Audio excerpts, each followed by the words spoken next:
Hi, welcome back guys. This is your friend, the Broccoli Fanfics, back with amazing fanfiction. This is the series of What If Deku Manifests Strange Fire Quirk. Now before starting, please give this video a like and subscribe to the channel if you want more videos like this. Now let's get into the fanfic. Had blowing a hole through the structure and shattering the bones in his arm been Izuku's best idea? Probably not. Was it the only one he could think of at the time to win against Bakugo without actually killing him? He thought through this as they carried him out on the stretcher, All Might telling him not to move every time he tried to sit up. Unfortunately, it had been. Though, Izuku reflected, if he had more time he probably could have thought through a better solution, but the pressure of the explosive boy hunting him down in the building for a confrontation had limited his time to think. What's done was done, really. Izuku attempted to sit up one more time, feeling a big hand pressing against his chest when he did. All Might was hovering over him, smile more grim than usual. I'm fine, Izuku argued. My legs still work. Young Midoriya, the large figure, boomed down at him, tilting his head. Please, be careful with yourself. Just rest. Recovery Girl will be angry enough as it is. Izuku winced, both from pain and the inevitable disappointment on the shriveled woman's face he was about to experience. Midoriya. He turned his head to see a familiar shock of red hair rushing up to him, jaw open wide, admiration on his face. Izuku blinked. That was unexpected. That was so manly. Kirishima pumped his fist into the air. He seemed to catch All Might's gaze and faltered.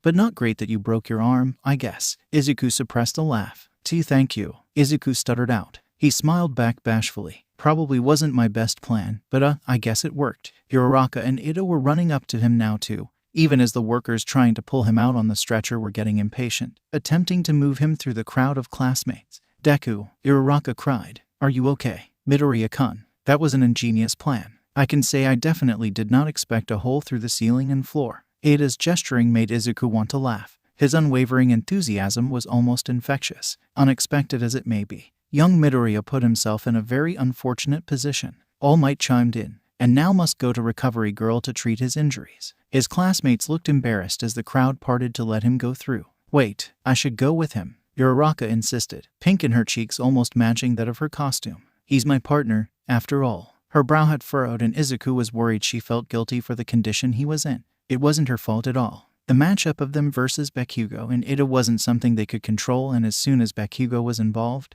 all bets were off. There was nothing she could have done, really. Don't worry about me, Uraraka, Izuku protested. You should stay and watch. I don't want you to miss a learning opportunity just because I punched a hole through the building and got myself hurt. She gazed down at him, lips pursed and brow still furrowed. Are you sure, Deku? You shouldn't have to go alone. Izuku nodded back enthusiastically. I'm sure I'll just be sleeping for the rest of the time anyways, he said. Healing broken bones kind of knocks me out. He laughed a little nervously. Uraraka looked hesitant, but the workers were already dragging him off. He waved at his classmates, trying to ignore Bakugo who was seething in the corner, a dark, explosive energy practically emanating from him. Don't worry about me. He would be lying if he said he wasn't affected by the chorus of well wishes that followed as he was carried off. He smiled to himself. It was still hard to believe that all these people actually liked him. He had never felt so welcome.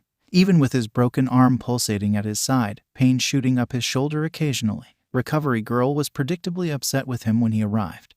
Though he tried to explain the situation and that he didn't have another way of defending himself against Bakugo. His childhood friend had been putting him through the ringer and Izuku was certain Bakugo wouldn't have stopped until he was unconscious on the ground, likely severely injured. It didn't have the effect he thought it would though, and he was hesitant to answer when she demanded to know which teacher's class this had been. All Might's, he squeaked out, already drifting into sleep from the wet kiss she had planted on him. That fool, she muttered, but patted him on the head. Go to sleep, dear. I'll be having words with your teacher when he gets here. Okay. He didn't want All Might to get in trouble. After all, it was Bakugo. What could really be done about that? And he was training to be a hero. He needed to learn to handle tough opponents, with quirks that didn't have any obvious weaknesses. But he was so tired he was having trouble forming a coherent response, so he drifted off to sleep, eyelids closing against his will. 40. Toshinori knew he was in for it when he got to Recovery Girl. He should have stopped the fight, but he could tell how badly Midoriya wanted to beat the explosive boy. It was personal for him, and he couldn't help but want to give Midoriya the chance to succeed. And Midoriya had, ultimately, with a plan Toshinori himself hadn't seen coming. Though he supposed the source of his surprise was that he would have never expected Midoriya to sacrifice his arm to win. He had a deep fondness for the boy, but sometimes the little green-haired teenager was frightening. He should have stopped it anyways. Bakugo's use of force had been excessive. Downright dangerous. He was honestly shocked Midoriya wasn't burnt and battered and that the only real injury besides some bruises was the broken arm he had inflicted on himself. Those explosions had been powerful enough to blow the building apart, certainly hot enough to scorch and blister skin. Yet Midoriya had come through it in mostly one piece. Perhaps there was some heat resistance in the fabric of his costume, though. That would probably explain it, and was smart for Midoriya to include. So he stood there, head hung in shame as Recovery Girl ripped him a new one, his student snoring softly in the bed next to them. His figure was visible through the curtain Recovery Girl had pulled around him, sleeping peacefully. Really, Toshinori, I cannot believe you. She pointed a finger at him. He didn't know how he could defend himself. Everything she said was true. He needed to teach Midoriya more control. He needed to teach him how to put his safety above his objective. He should have stopped the match sooner. He shouldn't have allowed his personal feelings for Midoriya, his desire to see him succeed, cloud his judgment. He should have been a better teacher. He fought back the feelings of pride, though, that surfaced nonetheless when he looked at Midoriya. He knew that everything had been dangerous and risky, but the green-haired boy had won. He had pulled it off. It was clever and it was ballsy, and All Might knew he shouldn't praise him for putting himself in such a position.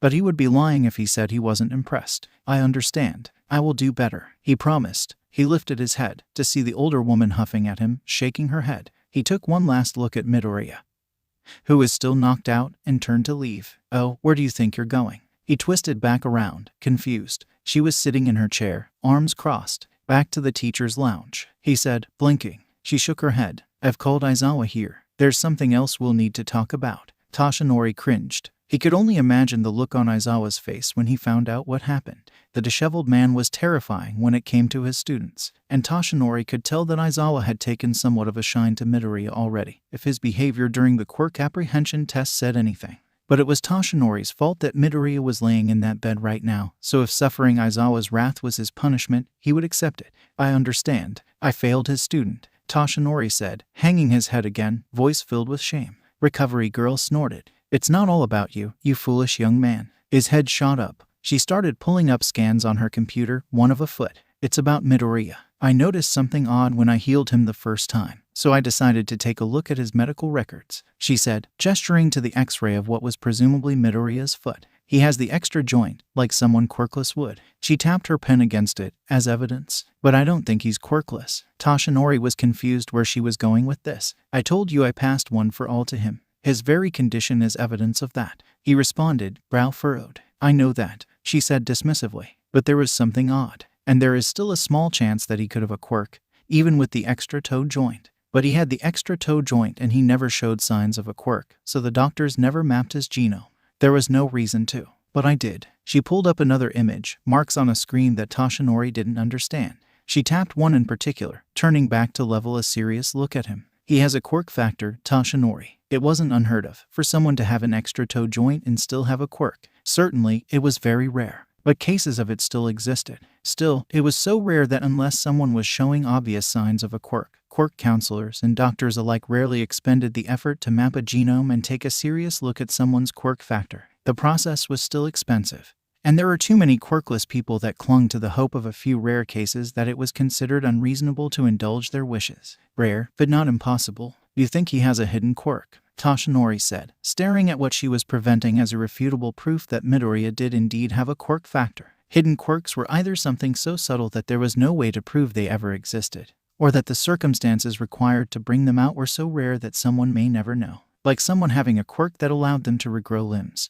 They may never know until there was a circumstance where they lost one, or a quirk that gave someone good luck. It wasn't a quantitative thing, it was almost impossible to prove. And if you had good luck your entire life, you may just think you were lucky, not that it was some unseen force at play. Shio looked back at him seriously, mouth pressed into a thin line. No, I don't. What do you? Wait for Aizawa, she interrupted. I don't want to have to repeat myself. I just wanted to let you know, since Aizawa is not aware that one for all was bestowed on the boy by you. Are you sure we should be informing Aizawa? Toshinori asked. A variety of possibilities were running through his head and he was having trouble figuring out what she meant. But Chio had gone deathly serious in an instant and it was foreshadowing something he did not think he was going to like hearing. His quirk could manifest suddenly in a high-stress situation, like any one of the exercises or practices he is involved in. Aizawa needs to know what he could be dealing with. Even though Toshinori was hesitant to inform him of anything that even got close to the truth of one for all, he couldn't argue with that logic. He supposed there was no way to definitively tell what Midoriya's true quirk could be, and any number of dangerous conditions could manifest. He was racking his brain, trying to remember what the green-haired boy had told him of his parents. It was likely that his quirk was similar to one of theirs. He could swear his student had said his mother had some kind of telekinetic ability but could remember nothing about his father. In fact, he wasn't even sure if Midoriya had ever mentioned his father, which, now that he thought about it, seemed very odd. Midoriya was very talkative and cheerful, and he had spoken at length about Midoriya and Co. She seemed like a sweet woman and a good mother, from the impression Midoriya gave him. But he had never said a single word about his other parent. His musings were interrupted by the door swinging open, Aizawa stepping in.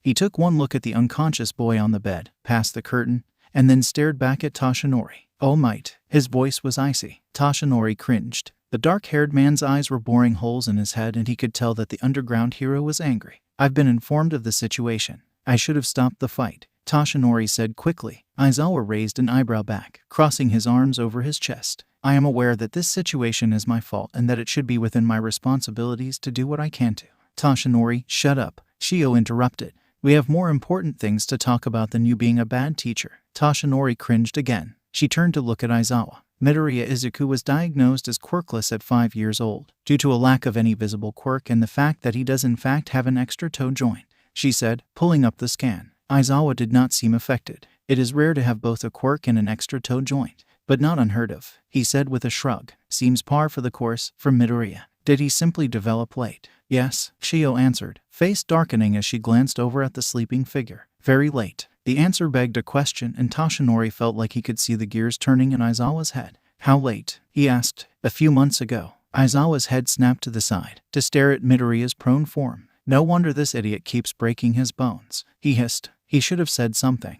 "What do you mean?" Toshinori's tongue felt heavy in his mouth. He wasn't expecting that reaction from Aizawa. Maybe for him to be shocked, but not irritated. Aizawa gestured at Midoriya. "If he had told me his quirk had developed so late, I could have arranged for him to speak to a quirk counselor or to take extra classes to gain more control, so he doesn't keep breaking his bones," he said. He narrowed his eyes at Toshinori, who resisted the urge to jump back. "You knew." Toshinori flung up his hands. "I had suspicions," he said quickly. "If he was diagnosed as quirkless, he's likely never spoken to a quirk counselor. He has no idea how to control his quirk. Everyone else has had years of guided practice and control." The unkempt man snapped back. He sighed, pinching the bridge of his nose. "I can't help him if I am not aware of his situation." "So you will help him?" Toshinori asked hopefully. Aizawa glowered back, before turning back to Recovery Girl. "So he had a hidden quirk," he said flatly. She shook her head, her mouth back into that grim line. "No," Aizawa blinked, and then waited for her to explain. "He has internal mutations. I do believe they developed late, presumably after his initial assessment was done. But he has them. It's not a hidden quirk." Aizawa straightened instantly. "You think he repressed his quirk?" he said quietly. Shio nodded. "Repressed quirk?" Toshinori asked. He knew he was out of his depth with some of this terminology. Having been born quirkless himself, he never saw a quirk counselor either. He really had no idea how any of this worked, and he was beginning to realize that his lack of knowledge had hurt his student. He should have at least informed the school that Midoriya would not have much control over his quirk. Maybe he could have gotten him scheduled time to work with him, under the guise of their quirks being similar. "It happens, sometimes," Shio said carefully. "Kids are both resilient and fragile. Their quirks can hurt them. Sometimes, if a child experiences something traumatic around the age that their quirks should present, they repress them to avoid harmful memories or experiences. It's a stress response. They do eventually present, usually ... at Midoriya's age, around adolescence, when their body starts changing more. Something traumatic." Toshinori balled his fists at his side, the power of her words hitting him. He didn't even want to look at the small teenager right then, unable to imagine a world where little Midoriya Izuku had experienced something so traumatic at such a young age that he would repress a quirk for the next 10 years. "Is there any other reason?" he practically begged. "Some medical conditions. I checked for all of them. He doesn't have any." Toshinori closed his eyes. When he opened them, he saw Aizawa nod sharply to himself. "We will arrange for him to see a quirk counselor and a regular counselor," he said. "Thank you for informing me." Shio worried her lip. "We're not done yet. It was just one bomb after another, wasn't it? I don't believe his quirk has presented yet in its entirety, due to his internal mutations. And I don't think it's a passive quirk." "What do you mean?" Aizawa asked. "What kind of internal mutations?" "He is highly resistant to high temperatures, both internally and externally. His costume wasn't fire resistant at all, and yet none of the explosions he described put a burn on him. she said, and Toshinori wanted to hold his head in his hands. His respiratory system, too, is highly unusual. I cannot definitively say what it does, as it seems to have never been activated before in an atypical capacity. I doubt he knows either. What do you mean, high temperatures? Toshinori asked carefully. Recovery Girl glanced back. I mean that I think you could pour molten lava down his throat and he would barely feel it. He could probably eat it, honestly. That is quite a mutation. Recovery Girl nodded and pulled back the curtain. Midoriya's head was tilted to the side, an IV in his unbroken arm. The broken one had been partially healed and was still bandaged while he slept. She pushed her pen against his skin. I've also noted an unusual tensile strength in his skin. It's why only his bones break when he uses his quirk and his skin doesn't rip apart. It comes from the resistance to high temperatures. She pushed her pen against his skin again. The boy didn't even stir. It's a very interesting quirk, but I cannot be certain of what it does exactly until it manifests. And with the way UA works, that could be at essentially any time. Should we inform his mother? Toshinori wondered out loud. He was having a hard time looking at the small, freckled face in front of him without dread building in the pit of his stomach. No, Aizawa snapped. The most common source of this kind of trauma is childhood abuse, severe childhood abuse. If it is an ongoing situation, we risk putting him in danger until we have more information. Toshinori couldn't imagine a world in which the lovely woman his student had spoken about hurt him so badly that he would repress what was clearly a strong, complex quirk. He's right, Toshinori, Recovery Girl said. We simply have to wait until he's ready to talk, and try to coax out the rest of the quirk before it manifests on accident.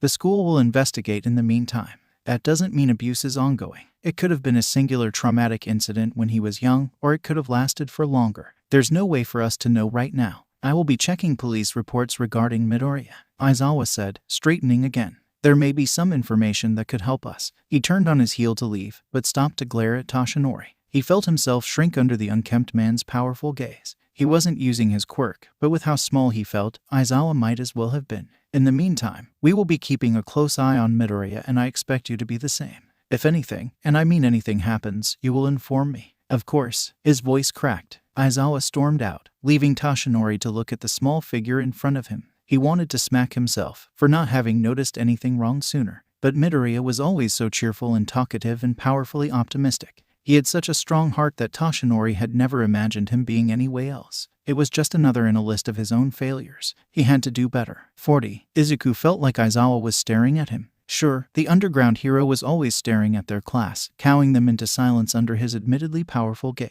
No one shut them up faster than their terrifying teacher. But Izuku tried to be good and quiet during class, so he wasn't sure why Aizawa was staring at him specifically. Maybe it was the arm breaking. He had told him not to do it, and Izuku had gone and done it again, proving what Aizawa had thought of him on the first day. That if he couldn't use his quirk without hurting himself, he didn't have potential. The thought worried him, and he chewed on the end of his pencil. He would just have to work harder to control it. He had already spoken to All Might about it. The hero had told him that he was going to get time to practice controlling his quirk more, and that Aizawa knew it had only manifested recently. There had been an odd energy in Recovery Girl's office when he woke up, but he couldn't place his finger on it. He tried to ask, but Recovery Girl had simply insisted that Aizawa would follow up on his lessons from class that day and shooed him off. She had stopped to ruffle his hair affectionately though, so he figured she wasn't that angry with him. Even though he had broken his arm in the process, he couldn't help but ride the high of success of being able to beat Bakugo so thoroughly. The look of shock on his former bully's face had been somewhat satisfying despite all he put himself through to get there, and Izuku had practically skipped back to class. He had even waved at Aizawa as he walked down the hall. Come to think of it, that was when Aizawa had started staring at him, even though it had been 2 days ago. Almost in disbelief, if Izuku had been reading his expression correctly, which he wasn't sure he was. Aizawa-sensei, is something wrong? He had asked, as he screeched to a halt in front of him, his arm still bandaged. Go to lunch, problem child. The underground hero had simply ordered, waving him off. Stop breaking your bones, he'd added. He seemed irritated, but not angry at Izuku, so he hadn't thought that much of it and had gone to lunch anyways. But maybe he was. Izuku mused, as he scribbled notes during class. That was the only explanation for him to be staring so intently at him. A ball of paper hit him in the face, and he turned to see Kirishima gesturing at him once Aizawa turned around. Izuku leaned forward, giving an apologetic smile to Shiro, who didn't seem to mind. Psst, Midoriya, Kirishima whispered. Is it just me, or is Aizawa-sensei staring at you? Izuku was instantly relieved that someone else was seeing what he was seeing.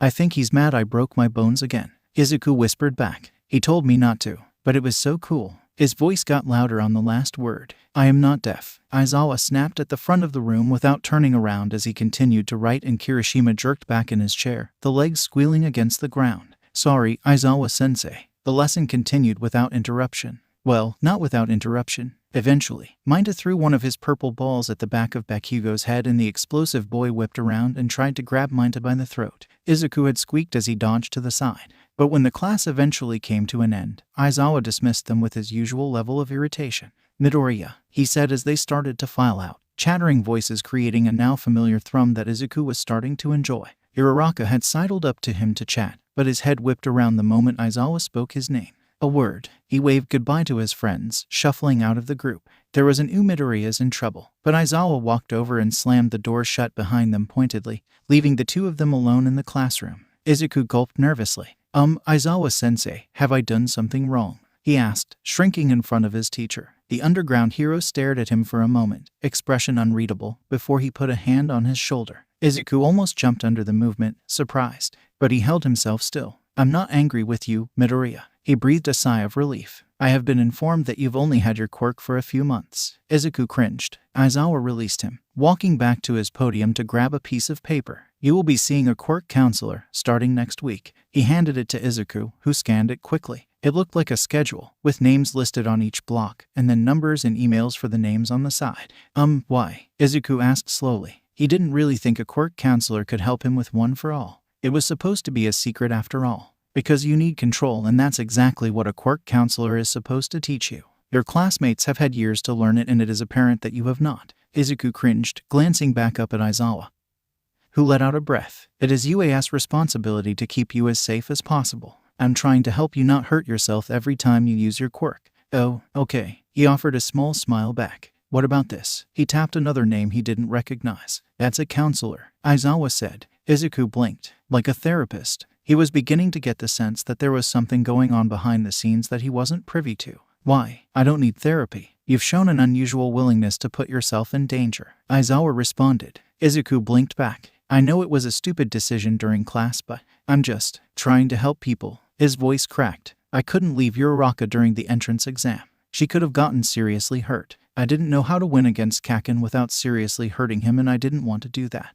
He knew his voice was shaky when he spoke, but he didn't know he had done anything so wrong that they wanted to put him in counseling. Midoriya, you got seriously hurt. I just broke an arm, he said honestly. You shattered 3 out of your 4 limbs during your entrance exam, Aizawa pointed out. His voice wasn't harsh, but it was firm. Izuku winced. You are not required to go to counseling, Midoriya. This isn't a punishment. You've experienced several traumatic injuries. The fact that they have been healed does not mean they were not harmful to both your body and your mind.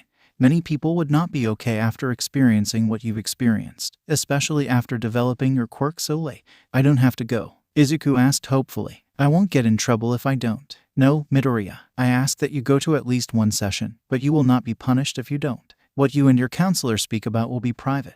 If you would like to continue going after, or even at some point in the future, these services will be provided to you by the school, Aizawa said. Furthermore, if you would like to speak to me on any matter, regardless of how personal it may be, I am always here. I'll think about it, Izuku said, chewing on his lip. But I really mean it when I say I'm okay. I mean, it hurt breaking my legs and I don't want to do it again. But I'm okay. Aizawa did not look like he believed him. Are you going to tell my mom? He wished he didn't sound like such a little kid when he said that, but he didn't want to worry his mother. He knew it was already an odd situation, him suddenly getting a quirk, and she felt so guilty already for not believing in him or supporting his dream, when it wasn't her fault at all. She couldn't have known he would receive a quirk from All Might himself. He couldn't put any more stress on her because she would only blame herself. Aizawa's face hardened, and Izuku didn't know what he had said to cause that. No, Midoriya. His voice was surprisingly soft. Barring a life-threatening injury, your mother will not be informed of any medical or psychological treatment you wish to undergo.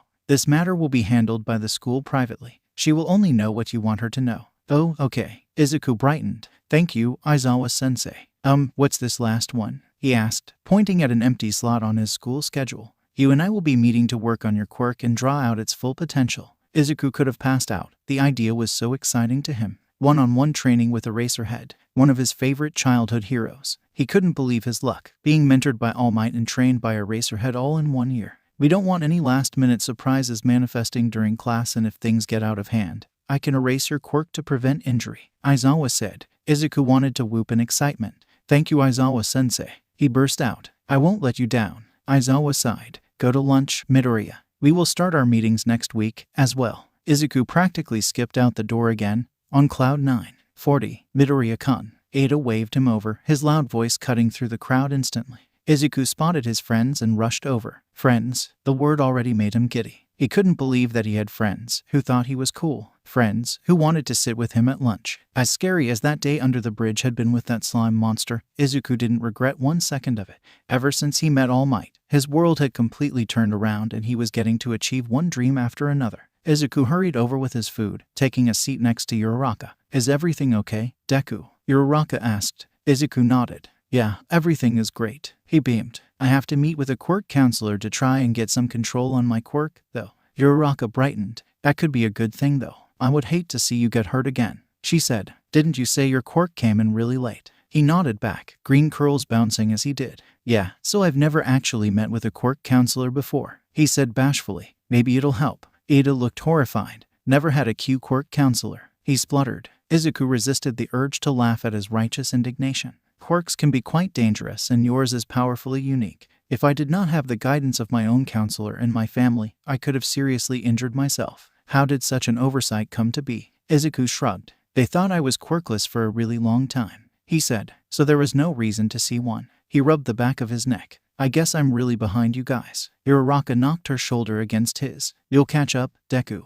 You're really smart and really talented. I'm sure you'll get a handle on it in no time. Did I miss anything while I was gone? He didn't mention the one-on-one sessions with Eraserhead. He didn't think his teacher wanted him broadcasting that. It felt private, the way he had pulled him aside, and Izuku didn't want to do anything that would lose his trust. Kirishima cracked a table demonstrating how hard his head was. Uraraka said, gesturing to a table wheeled up against the wall. There was big, jagged lines zigzagging from a crater-like center point, marring the surface. They had to get a new one. Izuku glanced over to see Kirishima at the table to his right, sitting with a few other students. He waved back at Izuku cheerfully. No sign of any damage done. He damaged school property. Iida said. He should not be so happy. It is disrespectful to the employees who have worked so hard. Izuku laughed anyways as he waved to the red-haired boy. He liked Kirishima. The boy was so friendly and cheerful and Izuku couldn't help but feel like he'd been adopted by the extroverted powerhouse that was the redhead. He liked pretty much everyone in their class so far, to be honest. They chatted for a while about the field trip they had heard whispers of. Supposedly, at the end of the week, they were going to another UA facility to work on practical training.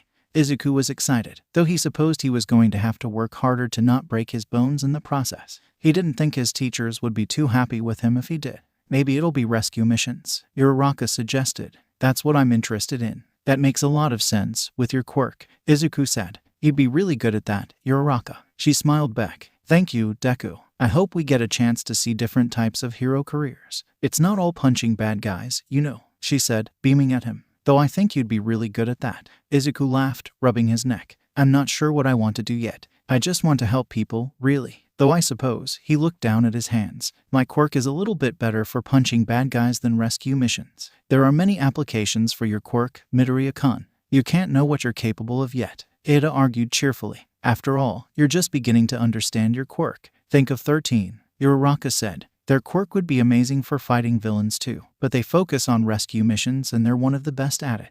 Do you like 13? Izuku asked. Uraraka blushed but nodded. They were one of my favorite heroes as a kid. You know, growing up out in the country, we don't get a lot of villain attacks, but there are natural disasters and they're the kind of hero that really saves people where I'm from, she said. Their kind of hero really makes a difference. I think I would be happy doing something like that. What about you, Iida? Izuku asked their other friend, who swallowed the last bite of his meal. He opened his mouth to say something, but then the bell rang. They still had time to get to class, but Iida immediately sprang to his feet. We must get back to class, he cried. I'm sure we'll make it on time, Uraraka said with a frown. I am highly punctual, Uraraka-kun, and I don't intend to stop that today. She giggled and they got to their feet, collecting the remnants of their meal. Kirishima slid out of his own booth after them, dumping his stuff as well. He slung an arm around Izuku's shoulder as he turned to greet him.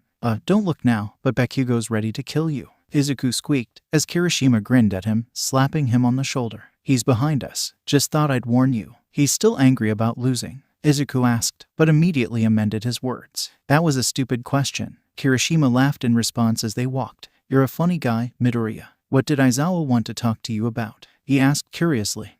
Basically me breaking all my bones, Izuku said, avoiding direct eye contact. The redhead snickered. We're trying to avoid me doing that again. It happens to the best of us, he offered. Does it, though? Izuku asked. Not really, Uraraka supplied cheerfully, jumping into the conversation. I mean, I vomit sometimes when I use my power too much. I guess everyone has a different blowback from their powers. Sometimes I get weird hardened growths, Kirishima said honestly, so I have to file them down. Uraraka wrinkled her nose, making a face. Iwa, I saw you puke during the entrance exam, Kirishima protested. That was gross too, but everyone gets nauseous sometimes. Not everyone files down weird growths, she said. What about you, Iida? The teen pushed his glasses up on his nose as they walked down the hallway. My engines do occasionally overheat, he admitted. The cramping can be quite painful, but you don't file down weird growths, now do you? Uraraka poked him in the arm. The taller student nodded staunchly, but politely. I do no such thing, Iida affirmed, and Kirishima screwed up his face. I get it already. Aizawa refused to tell them what their field trip was, even as they filed onto the bus for it.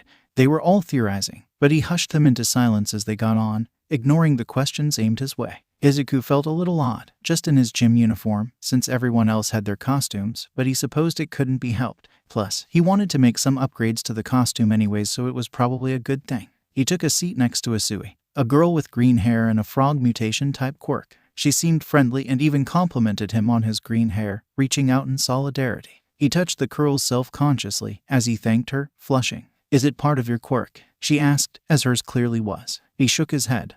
No. My mom has green hair too though. You know, Ribbit, your quirk is a little like All Might's. He resisted the urge to seize up, and instead just laughed nervously. Yeah, I guess. I might ask him for some tips in controlling it, he said. If he'll speak to me. I still get nervous talking to him. That part was true. Even after being trained for 10 months by the man, Izuku still found him to be everything he thought he would be and more. Of course, he still got flustered around his hero. I think you'll be okay, Ribbit. You're a nice person, Midoriya. He flushed even redder. Asui had a straightforward way of speaking, saying exactly what she was thinking, and unbothered by his blushing face. Unlike Bakugo over there, Kaminari, a blonde-haired boy with an electric-type quirk, volunteered, jerking a thumb at the boy who was sitting a few seats down. Bakugo immediately started roaring, springing to his feet and grabbing the railing. Say that to my fucking face, you electric weasel. Bakugo's got a strong quirk, but his personality is in the toilet, Asui offered honestly. I still can't believe he tried to strangle Mainta. Gyro, another girl, offered.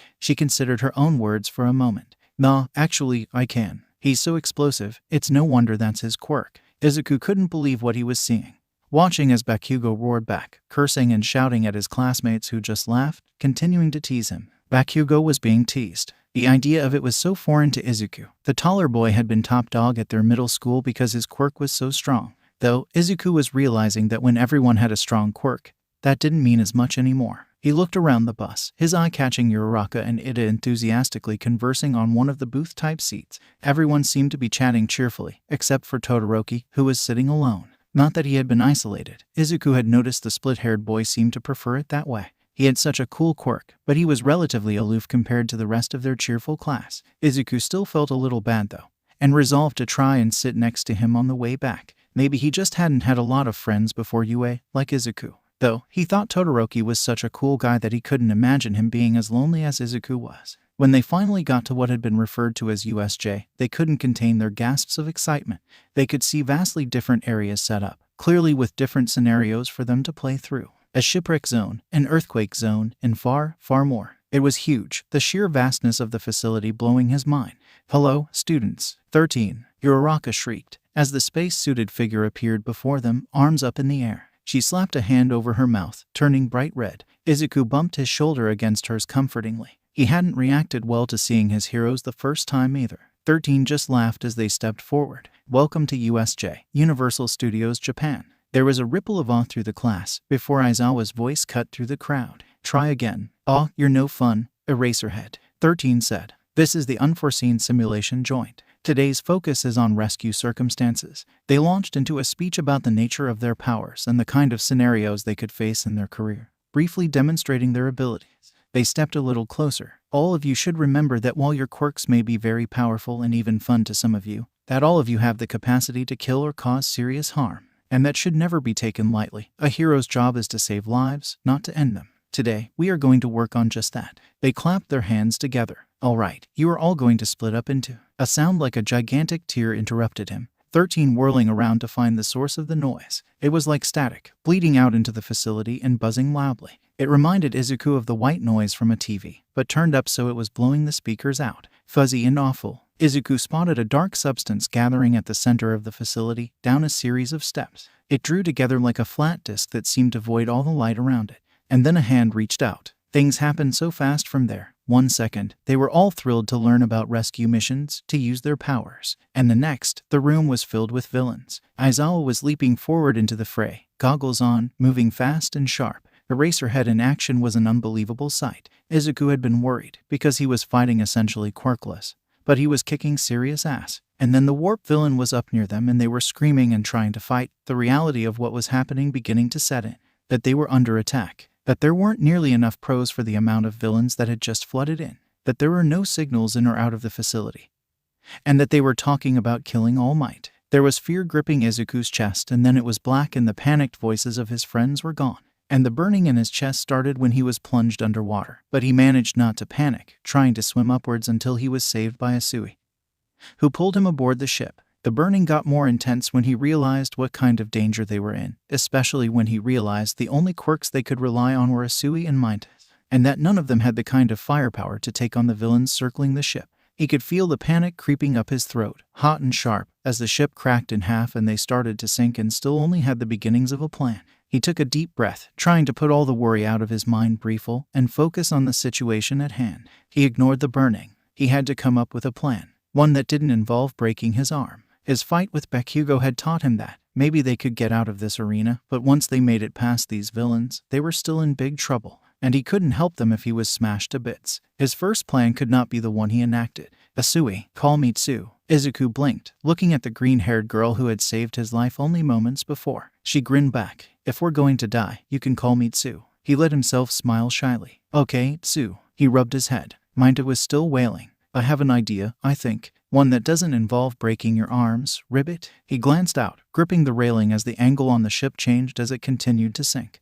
Not my arms. It involves breaking some fingers, but I think that's a sacrifice we can make, he said. Tsu considered it seriously, and then nodded. Okay. He explained his idea of having Tsu throw him in the air where he could release a one-for-all-powered finger flick that would spiral through the water. The veritable whirlpool would pull the villains together, giving them a chance to escape from the ship without getting demolished by the enemies surrounding them. I think we can use Minda's balls, he said. If they stick things together, you can throw them into the water and it'll help bind the villains. That way, even when the whirlpool settles, they'll be stuck together. It's a good plan, she agreed. Minda was clutching his head next to them, trembling. How can you be so calm? He demanded. We might die. If we don't stay calm and make a plan, then we'll definitely die. Izuku responded before he had time to think. At least we might make it out. Someone is going to notice something is wrong eventually. And they don't know our quirks. We can probably take a lot of them down, he said. Tsu nodded. Otherwise they would have put me in the fire rescue arena. I would have been dried out and useless there. Tsu said. They don't know what we can do.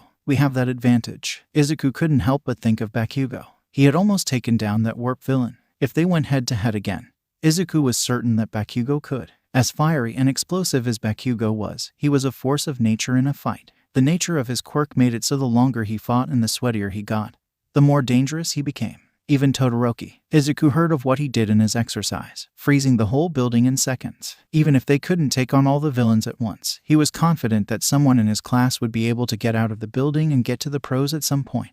They weren't going to die here. He wasn't going to let that happen, even if he had to break every bone in his body to do it. If they could get a hole into the side of the building and get back to the center, he was certain they could send Iida to the pros. He was the fastest, and once he got there, the pros would be flooding in. Izuku was certain he could blow a hole in the side of the building. If his friends needed an opening, he would buy them the biggest one possible even if he had to pay in blood. Hold on to me, Izuku said firmly, and let's do this. He took a deep breath, fighting the burn in his chest, steeling himself. He didn't want to break his fingers, but he would. He sent as much power as he could into them. As Tsu and Minda climbed on, Minda starting to pull balls off his head, crying already. And honestly, it went better than expected. Tsu flung them into the air, Minda screaming and crying as he started to throw balls into the water. Izuku released his fingers. The flick was powerful enough to send a shockwave through the surface, burrowing a hole directly through the water. The sudden vacuum caused a whirlpool of ridiculous strength, the villains getting sucked together as they ran into sticky spheres. Izuku saw them trying to pull them off, even as the trio sailed through the air, all of them screaming. There was blood dripping down Mainta's head as he howled, throwing more and more into the water. More and more villains bound together, yelling as the force of the water pulled them. The trio went flying over them, the villains bound together in one gigantic, messy form as they struggled, unable to free themselves and getting rocked by the waves of unnatural magnitude. When the three of them finally landed in the water, they were a safe distance away from the pull of the whirlpool, barely able to see the floating mass stuck together. They swam up to the edge, trying to duck under the surface of the water as they got closer to the villains that Aizawa was still fighting. Izuku couldn't help that his jaw dropped as Aizawa tore through them, his capture weapon flying with a deadly grace. He had known Eraserhead was a martial artist, but this was unbelievable. But it also couldn't last forever. He could see Aizawa slowing, taking more hits than he did before. He had cleared a significant portion of the villains. They were lying on the ground, either unconscious or bound in his capture weapon. But Izuku could see the ashen-haired one with hands on his face gesture towards the monstrous creature next to him. It was huge and inhuman, its brain exposed to the air and with nothing behind the eyes. There was no way that was a quirk. Izuku didn't know what that was. He heard the ashen-haired villain call it a Namu, but that didn't mean much to him. What did was when the villain clearly ordered it to attack Aizawa. "This is taking too long," the villain said. "We need All Might here. Get him." The Namu charged, and Izuku's mouth opened against his will, but Tsu slapped a hand over it. He was unable to tear his eyes away as the Namu sent its own allies flying, stomping towards Eraserhead. Aizawa seemed to instantly realize the strength the creature possessed, and dodged the charge instead of meeting the Namu head-on. It stomped over one of its own, a sickening crack coming from the limp form, screams bitten off as it crushed internal organs and shattered bones. It lifted a bloody foot up, and when Aizawa's capture weapon slung around him, their teacher attempting to use the Namu's momentum to send it tumbling to the ground, it grabbed the capture weapon. Aizawa went skidding across the pavement. He quickly rolled to his feet, dodging another charge from the creature. He weaved through heavily projected swings, landing hit after hit of his own, all of which seemed to have no effect. Eventually, Aizawa wasn't fast enough. The Namu caught one arm and flung him against the ground, and Izuku cringed, knowing that must have dealt some damage. Aizawa was up in a second though, despite breathing heavily. His goggles had been torn off long ago, cracked and hanging near his neck. The Namu grabbed one of his arms and Aizawa went to twist out of his grasp, when the ashen-haired villain leaned in, placing one arm on Aizawa's elbow. Aizawa screamed. Izuku watched in horror as the skin began to decay and flake off in layer after layer, going down to the muscle. "Eraserhead, you're no All Might, but even I have to admit, you're pretty fucking cool," the ashen-haired villain said, tilting his head. Izuku didn't know how he saw with that hand in his face. "You can call me Shigaraki. Now, where is All Might? If he doesn't get here soon, I'm going to have to kill your students." Aizawa wrenched away abruptly, twisting and sweeping one of the legs of the Namu out from under it. He dodged as the Namu went careening into its master, the villain shrieking as he stumbled away. Aizawa was almost away, and then the Namu's hand shot out, throwing Aizawa to the ground, and Izuku heard the crack of bone and splitting skin as the Namu ground Aizawa into the pavement. There was a wet coughing noise from their teacher as blood burst from his lips, the Namu grabbing his head with his other hand and slamming it back down. He was going to die, Izuku thought, waves of nausea rolling through him. A little voice in his head whispered, "We're all going to die here. We have to get him out of there," he whispered, all the blood draining from his face. His chest was burning so much now, the sensation going up into his throat, and fuck, maybe he was injured and he just hadn't realized it yet. "As soon as you can, grab him and get out." "I can't get all of us out at once," she whispered back. "He'll die if we don't," Izuku insisted. Tsu let out a whimper. "Oh, fuck." Shigaraki had noticed them at the water's edge, over in an instant, hand outstretched as the Namu dragged Aizawa towards its master. They weren't far to begin with, but his hand reached towards Tsu and Izuku froze in fear. He could see, in his mind's eye, Tsu flaking away into nothing, layer after layer of blood and skin and bone disintegrating into the air, unable to even scream as she died. And he couldn't do anything. He was just as helpless as he had always been. He thought he was going to throw up. And then Shigaraki's hand closed over Tsu's face. Nothing happened. It was Aizawa, Izuku noticed. Despite all odds, despite being smeared across the ground like a limp corpse already, he had dragged his blood-stained head up at the last second, erasing Shigaraki's quirk before he could touch Tsu. His eyes glowed red. "Fuck," Shigaraki said. "Eraserhead, you really are cool." He laughed. "Kill him." And then Izuku opened his mouth and screamed. 40. Shouta had spent some time trying to theorize what Midoriya's quirk could really do. There are mutations that should have given them a clue, but the super strength similar to that of All Might's was confusing, seemingly unrelated.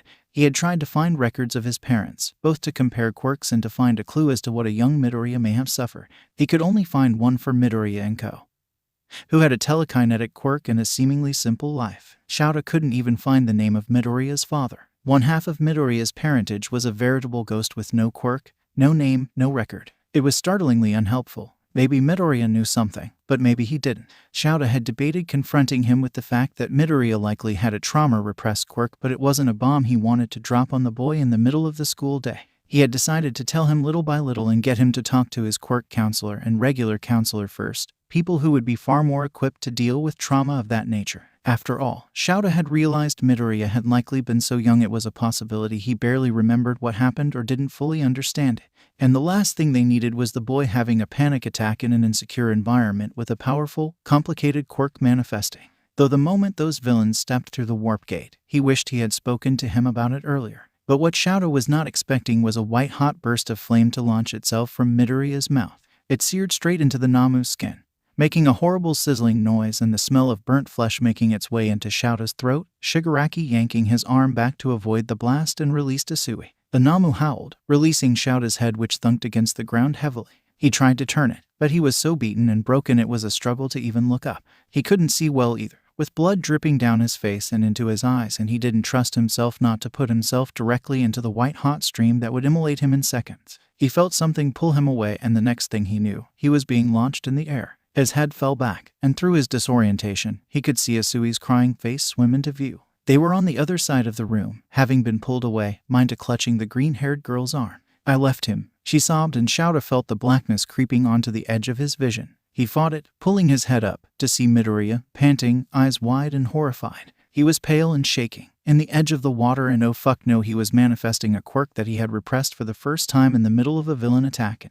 Midoriya was going to die, Shouta realized. He tried to surge up, but pain laced through his body, his muscles and bones failing him. He could not move what would no longer work, thoroughly beaten and crushed by the monstrous creature that had grabbed him. Shigaraki's hand was already reaching for the trembling boy, and he forced his quirk to work, erasing Shigaraki's quirk as best he could. But there was blood dripping into his eyes, and he was already fighting to keep them open, just barely able to peek out as Shigaraki's hand grasped his face, and his vision went black. He was dragged into unconsciousness, fighting every step of the way. The last thing he heard was Asui sobbing so hard it sounded like it hurt, and the screams of his student.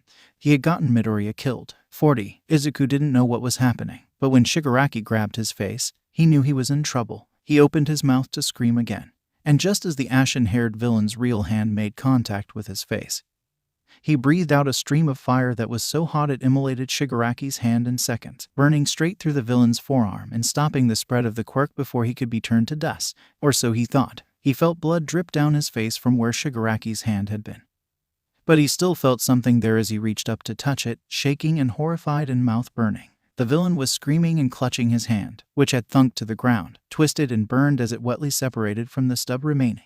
It had been instantly cauterized, but the stump looked raw and mutilated. He let out a shriek that could have shattered glass as he fell to his knees, clutching it to his chest. He stared at Izuku through the side of his hair, peering under the hand still on his face. Kill him, Izuku realized, a moment too late, that Shigaraki was talking about him. He tried to scramble out of the water, barely getting to his feet on dry land before the Namu was rushing him. His body felt numb and he honestly couldn't feel his limbs moving. He could only pray that they were. The creature caught him in the side, throwing him 10 feet through the air. He felt his ribs crack as he hit the ground, and he landed weirdly on one arm. There was a different kind of burning in his chest, a different one from the fire in his lungs that he didn't know he had, like his father had had. He wanted to scream and cry into the dirt and be overwhelmed, but there wasn't time for that because the Namu was coming. He rolled to his side, choking as he got to his feet. It stomped over and Izuku powered up with one for all. If there were a time to use it, it was now. He swung and hit, his hand hitting the Namu solidly. There was a rush of wind as the incredible force behind it kicked up all the dust and smoke and the smell of burnt flesh. Izuku coughed, a small amount of flame coming out as he choked on the particulate matter, taking a step back.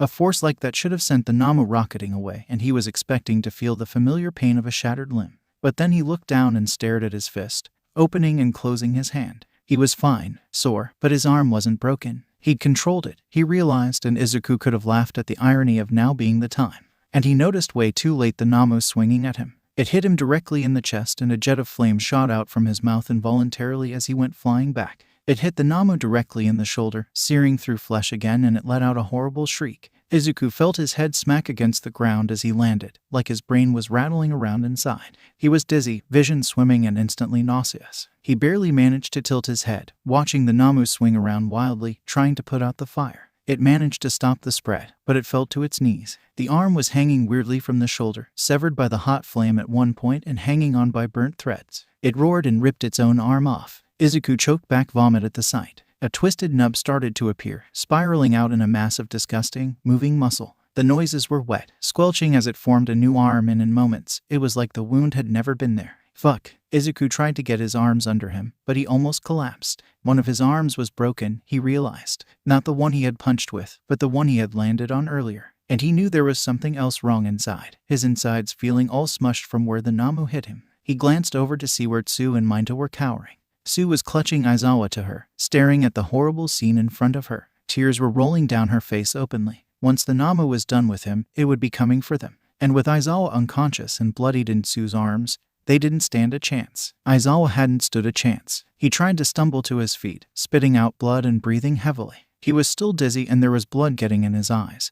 But he had to get up. He was on the verge of collapsing when he felt strong arms wrap around him, pulling him up and lifting him off the ground. His legs dangled uselessly. The person grabbing him grunted. "You're kinda heavy, Midoriya," came the weak quip, and Izuku let out a sob, twisting to press his face against Kirishima's chest. "I got you, bro." The redhead gave him a gentle squeeze that made him cry harder. Izuku lifted his head, realizing that Todoroki and Bakugo were there too. When he first looked up, Todoroki and Bakugo looked determined. Anger splashed across his childhood friend's face openly. But when they saw Izuku, they both faltered. Izuku coughed wetly. "It heals," he choked out. His throat was burning. "It lost an arm and it grew back. And I hit it ... not with my full force but hard. It didn't affect it at all. I think it has some kind of shock absorption quirk." "Yeah, we saw that." He heard Kirishima swallow. "What the fuck happened to you, Deku?" He heard Bakugo bark out, but there was a tremble in his voice. Izuku let out a laugh. He didn't know how to answer that. "The other one," Todoroki said quickly,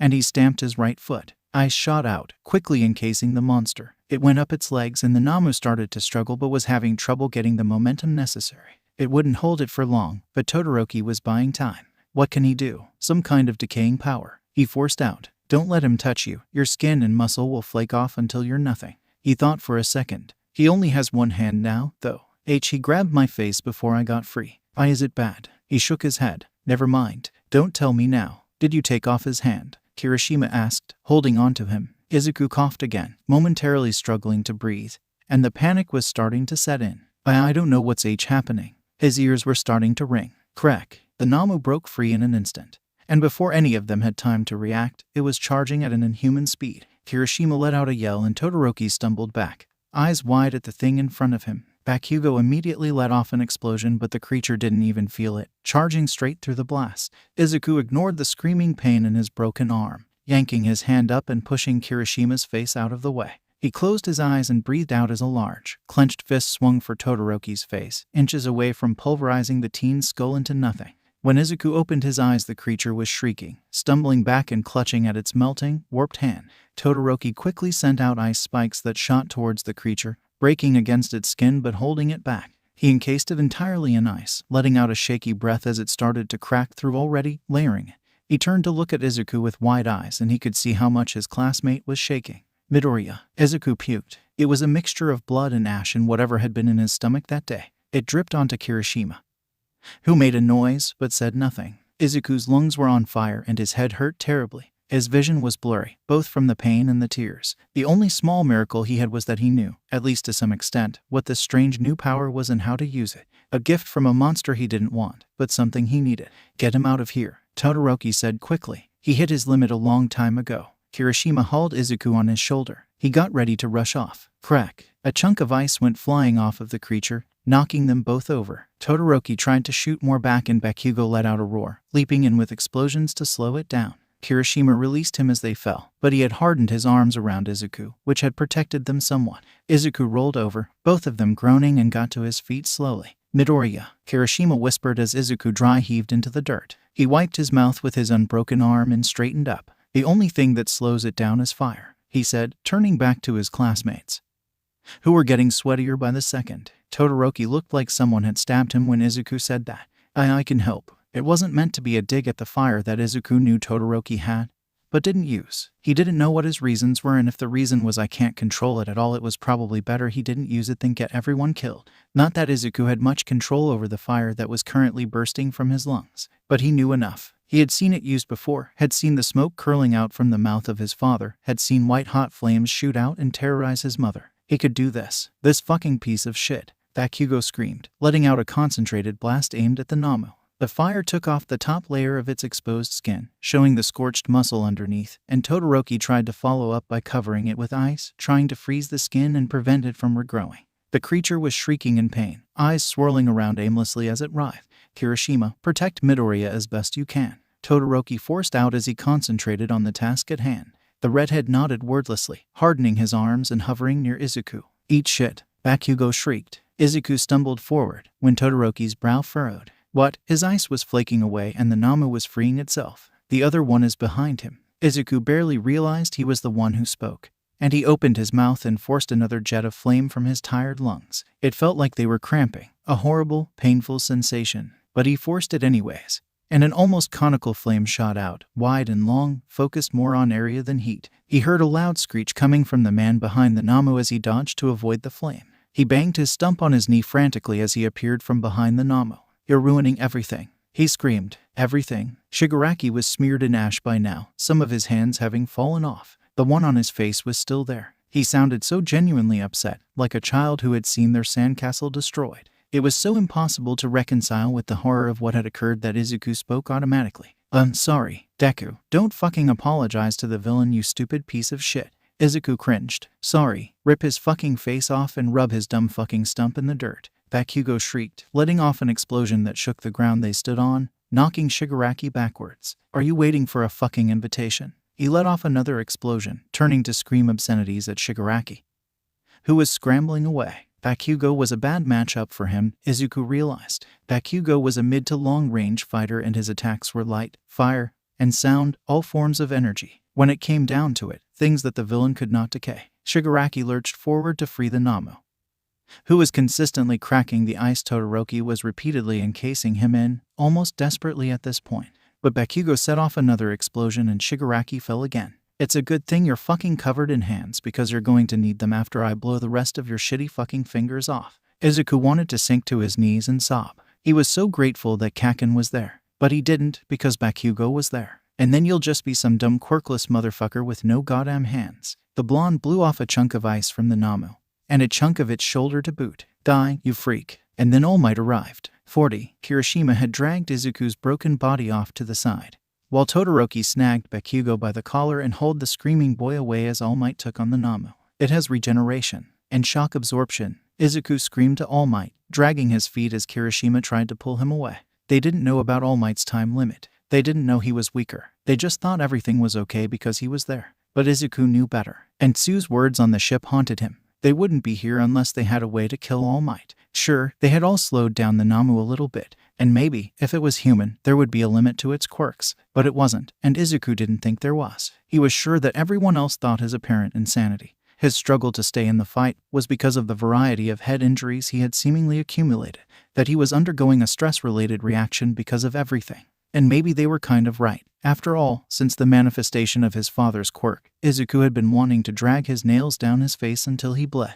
But thankfully, Shigaraki had already taken care of that for him. But Izuku also knew that All Might had a limit, and if he wasn't already at it, they were approaching it. Midoriya, Kirishima grunted. You're hurt. I'm fine, he babbled, fighting Kirishima's grip. They're going to kill him. He watched the Namu plunge its clawed fingers straight into All Might's side in the struggle, gripping him tight. The warp villain had appeared at some point, complicating the struggle even further. No matter how many hits All Might landed, it didn't seem like any of them were affecting it. Blood soaked through his mentor's shirt. Todoroki stopped in his tracks, eyeing the struggling Izuku carefully. Kirishima had frozen as well. Midoriya, your body is falling apart. We'll help him, but you have to stop. Bakugo snapped. Don't you want another crack at the warp villain, Canon? Izuku said weakly. You bet your shitty ass I do. That was really all the provocation the blonde needed. He turned on his heel and blasted the warp villain out of the fray, the villain letting out a squeak of shock as it sailed away against its will. Todoroki joined too, freezing the Namu's arms enough that All Might could break free. The warp villain was fleeing from Bakugo as All Might went head-to-head with the Namu again. Izuku watched intently as Kirishima tried to carry him away. Even as Izuku dragged his feet, "The pros will be here any minute if All Might is here," Kirishima said. "Midoriya, you've done enough." "No, I haven't," he rasped. He knew the truth, and didn't that make him responsible to act on it? What was all this power for if he couldn't even use it? "Shigaraki," the warp villain shrieked. "Get this fucking kid away from me." The ashen-haired villain let out a scream of frustration, clutching at his hair with one hand. Like a child throwing a tantrum, Shigaraki fell to his knees once again, banging his single fist against the ground and howling about how unfair this all was. All Might and the Namu had started punching each other, All Might hitting him with a speed that Izuku could barely follow. "Holy shit," he heard Kirishima whisper, and Izuku had to agree. All Might was hitting the Namu faster than it could regenerate, and the force of the blows had knocked everyone besides the Namu to the ground, flattened by the wind and blowback it had created. If not for Kirishima's strong grip and hardened body, Izuku would have gone skidding away like a leaf. And when All Might launched the Namu to space, Izuku could almost be relieved. But All Might was turned away, exhausted and frozen. The steam was already coming out from his body, one arm still outstretched. He didn't know when Shigaraki had gotten up, but he hadn't seen it, and neither had All Might. He screamed, ripping himself from Kirishima's arms and rushing forward. He heard his classmates calling his name, but he could tell how slow All Might was to move and how close Shigaraki's hand was as it emerged from the dust. It was bloody, fingers curled like he was going to claw his way through All Might's flesh. Izuku flicked his fingers, aiming at Shigaraki. The blast sent him flying back off his feet, his hand having been inches from All Might's arm. Izuku screeched to a halt, the pain in his hand beginning to get to him, his left arm hanging uselessly at his side. He had felt something break in it even worse, when he had pushed Kirishima's head out of the way to save Todoroki's life, but he had ignored it. He let out a heavy breath and a jet of flame shot out involuntarily. His chest creaked uncomfortably. Midoriya. His name was almost a whisper, and he turned to see All Might, rooted to the spot, steam already coming from his body. He looked pale, and then a shot rang out, into the foot of the ashen-haired villain who had started to rise again. He screamed, yanking himself away, and Izuku could hear the voices of the pros at the door and the cries of relief from all the students. Shigaraki was cursing and disappearing into the warp villain before anyone could stop him. Izuku let out a sob of relief, falling to his knees. His vision was swimming, and he finally looked at his left arm. There was a jagged white bone sticking out. No wonder they had been looking at him like he was crazy. He vomited again, straight blood this time as he fell forward. Everything was pain and burning flesh, and he didn't know how he was still conscious, his head twisted towards his mentor, who was reaching a shaky hand towards him as he deflated. His skeletal form was already visible to Midoriya, eyes becoming more hollow. They were filled with concern, mouth pressed into a thin line. But he was safe. He was alive. They were all going to be okay. Despite all odds, everyone had survived. "You saved me," was the last thing Izuku heard, spoken almost in awe. Shouta had woken up furious. A few times, Hisashi had informed him. He had tried to get out of bed and fought anyone who got in his way. They had sedated him multiple times, insisting that everything was fine and that he needed to rest. He was calmer now, no longer confused about where he was and how he got there. But his rage was burning under the surface, and he was already making lists in his head of everything he knew about the villains who had attacked. Everything about the villain that killed Midoriya Izuku. He was bandaged like a mummy, though thankfully, his face had only suffered surface damage. His quirk was intact, and he had been informed that the damage could have been so much worse and that he was very lucky to come out of this the way he did. Midoriya was dead, and Shouta was going to hunt down the villains that killed him and make them pay. He had never lost a student while they were under his care. "Shouta, you need to calm down," Hisashi said, uncharacteristically quiet. "I am calm. You're planning something," Hisashi said. "I can tell. It's scary." Shouta clenched his fists. "They killed my student." A freckled little green-haired boy who had beamed at him earlier that day, like the sun shined out of his face. And Shouta could not shake how horribly he must have died, panicking from a trauma he was unequipped to handle as he was stripped down to nothing. He had saved Asui and died a hero, but he was too young to die a hero. Asui would never forgive herself. He could hear her words echoing in her head as she had sobbed. "I left him." "What?" Hisashi said. "What the hell are you talking about?" "Midoriya. Shigaraki killed him." He spat out. "I saw it." "Shouta, Midoriya isn't dead." Shouta didn't believe him. The staff kept insisting everyone was fine to get him to calm down. And there was no way everyone was fine. It was a lie to placate him. He had given those same vague responses to victims before. "You can cut the act, Hisashi." "No, I'm serious." "What did you see?" The blonde man was forcing him to look at him through the bandages, eyes filled with concern. He wasn't in his present mic getup, but a soft flannel, long hair tied into a bun. Shouta could tell he had been here the entire time, looking after him. He grit his teeth. I saw Shigaraki grabbing Midoriya's head, and I passed out. Hisashi. I couldn't erase his quirk. He had hold of him when he shook his head. Midoriya's alive. Hisashi insisted. Stop lying to me. He knew what Shigaraki's quirk did. His elbow was proof of that. If Shigaraki had hold of Midoriya, it would have only taken him seconds to degrade him to nothing. And there had been no one to come to Midoriya's aid. Look, Hisashi said, leaning in. I'm not really supposed to show it to you, but I have the video of what happened. You can see for yourself. Midoriya survived. Shoto watched him intently as Hisashi pulled out a tablet, clicking on it for a few seconds before he pulled up the footage from the USJ incident. He watched him fast forward to where the overhead camera was focused on the Namu, Shigaraki's hand grasping Midoriya's face. Shoto felt nauseous at the sight. He didn't want to watch the green-haired boy die. They spliced together all the footage of the Namu and Shigaraki. Thankfully, for you, your boy isn't all the important bits. He set it on Shoto's lap, angling it up so he could see and pressing play. Shoto watched for a second before he reached out and paused it. What the fuck? He said flatly. Hisashi snorted, reaching out and setting a comforting hand on Shoto's leg. Green Bean is okay, Shoto. He lost a few layers of skin in some spots, but it's going to heal just fine. It looked pretty gnarly when I saw it, but it'll only scar a little on the seam of the grafts, apparently. He roasted that fucker's hand before he could get the job done. So he's okay. He's uninjured. Shoto could hardly believe that, and his suspicions were confirmed when Hisashi's face fell. Tell me, he demanded. Well, he broke 2 of his fingers getting Asui and Minto away from some villains earlier. They bundled them up pretty nicely for us. Actually, remind me to tell you about that later. Get to the point, Shoto ordered.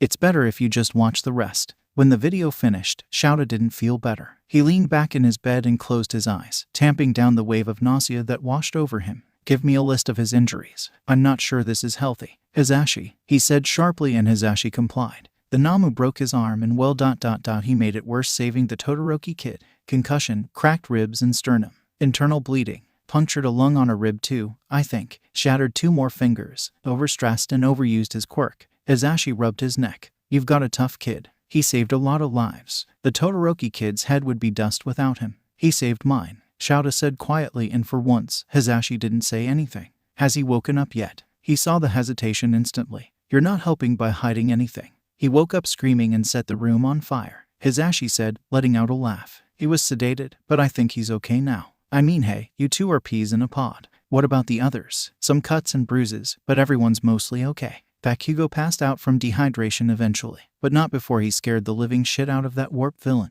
Kid was screaming and kicking and almost bit Midnight until she knocked him out, and he just stayed down until they got some fluids in him.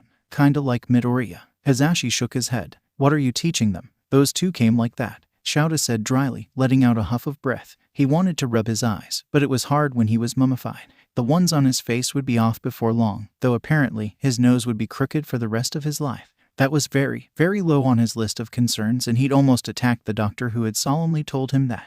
You really thought he got killed? Hisashi said. I really thought I got him killed. He snapped back. It is a fucking miracle he wasn't. I don't know how, but it somehow got worse once he got away from Shigaraki. He knows about All Might. Hisashi changed the subject, which was likely a good thing, because even thinking about the level of pain his student had withstood to protect Shoto was making him angry. I think he knew before. There's a reason he threw himself at Shigaraki again. Shoto let out a sigh. Maybe not. It seems to be in his nature. Hisashi reached out and set a hand on his arm. Green Bean is a good kid, Shoto. You should be proud of him. 40. Shoto spent most of his time in class now thinking about how close he had been to die.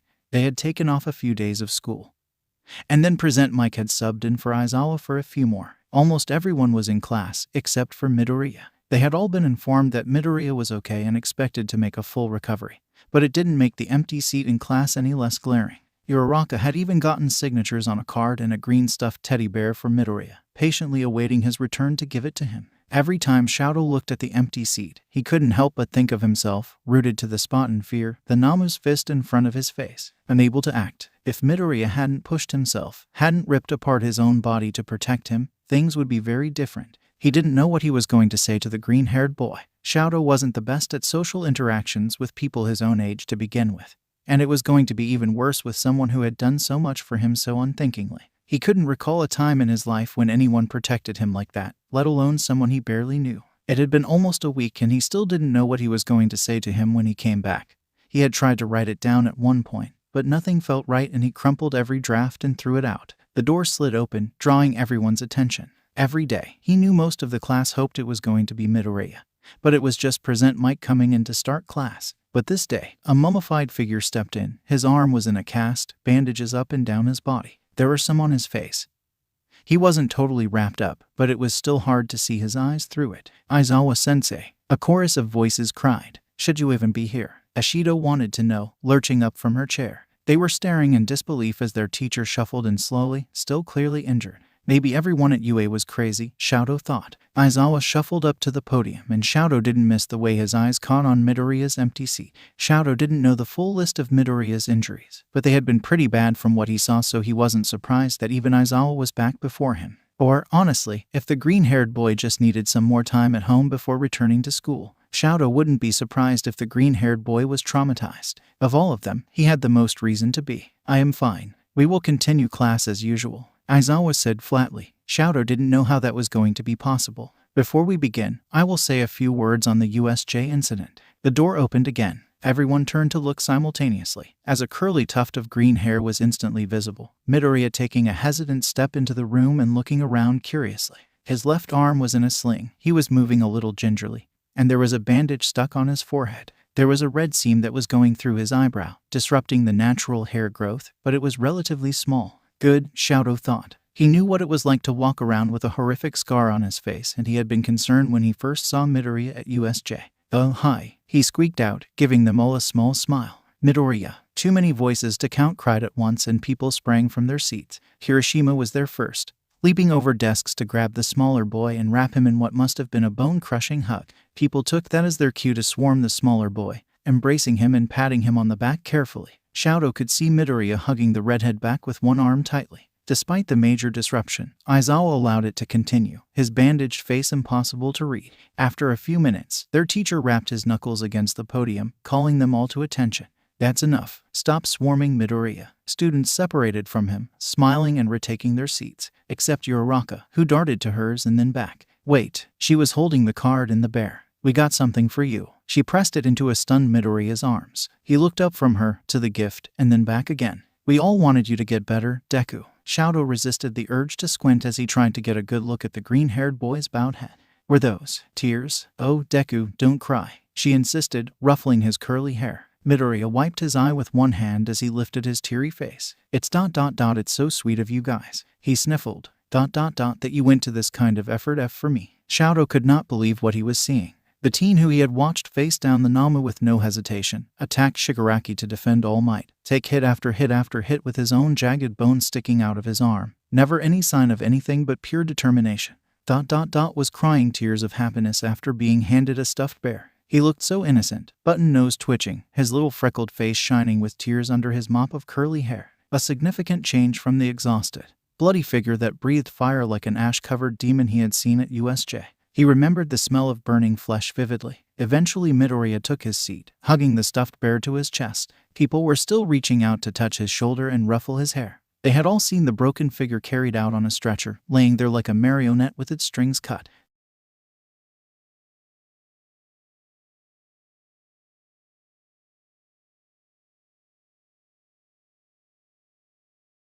What? Shouto's voice burst forth before he could stop it. Several heads whipped around and he heard someone giggle. Aizawa ignored it.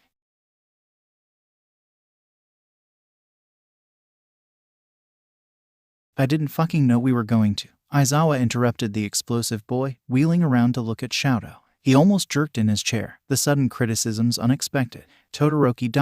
You're weak in close combat situations and it almost ended poorly. Figure out a solution, Quirk or otherwise. Shouto just nodded back firmly, still shocked that they were receiving notes on a traumatic incident.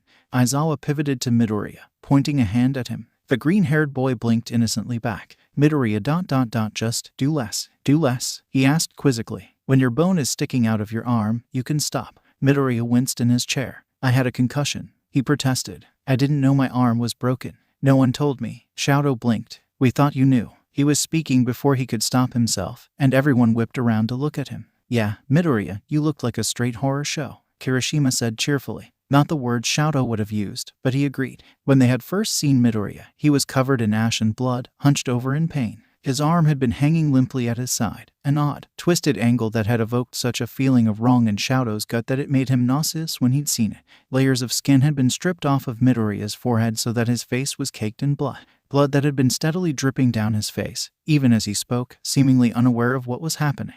His green eyes glowed from the mess underneath, smoke curling from his lips. He remembered, too, the purple, broken fingers on his hand. And then he'd thrown up and the mix of blood and soot dripped down his chin, making his mouth look like a black, bloody mess had been particularly memorable, jagged white bones sticking out of his upper arm. He shivered at the memory. A horror show, Midoriya squeaked. No calling classmates horror shows, Aizawa ordered. I promise I'm not crazy. I just had a head injury. Midoriya tried to add on, in his own defense. He waved one arm enthusiastically, the bear still tucked to his chest. It had been gently placed in his lap. That is all for the USJ incident for now. We are moving on to other matters, Aizawa said, ignoring Midoriya's protests. Shadow ignored the uproar of excitement at the announcement of the sports festival in a few weeks' time.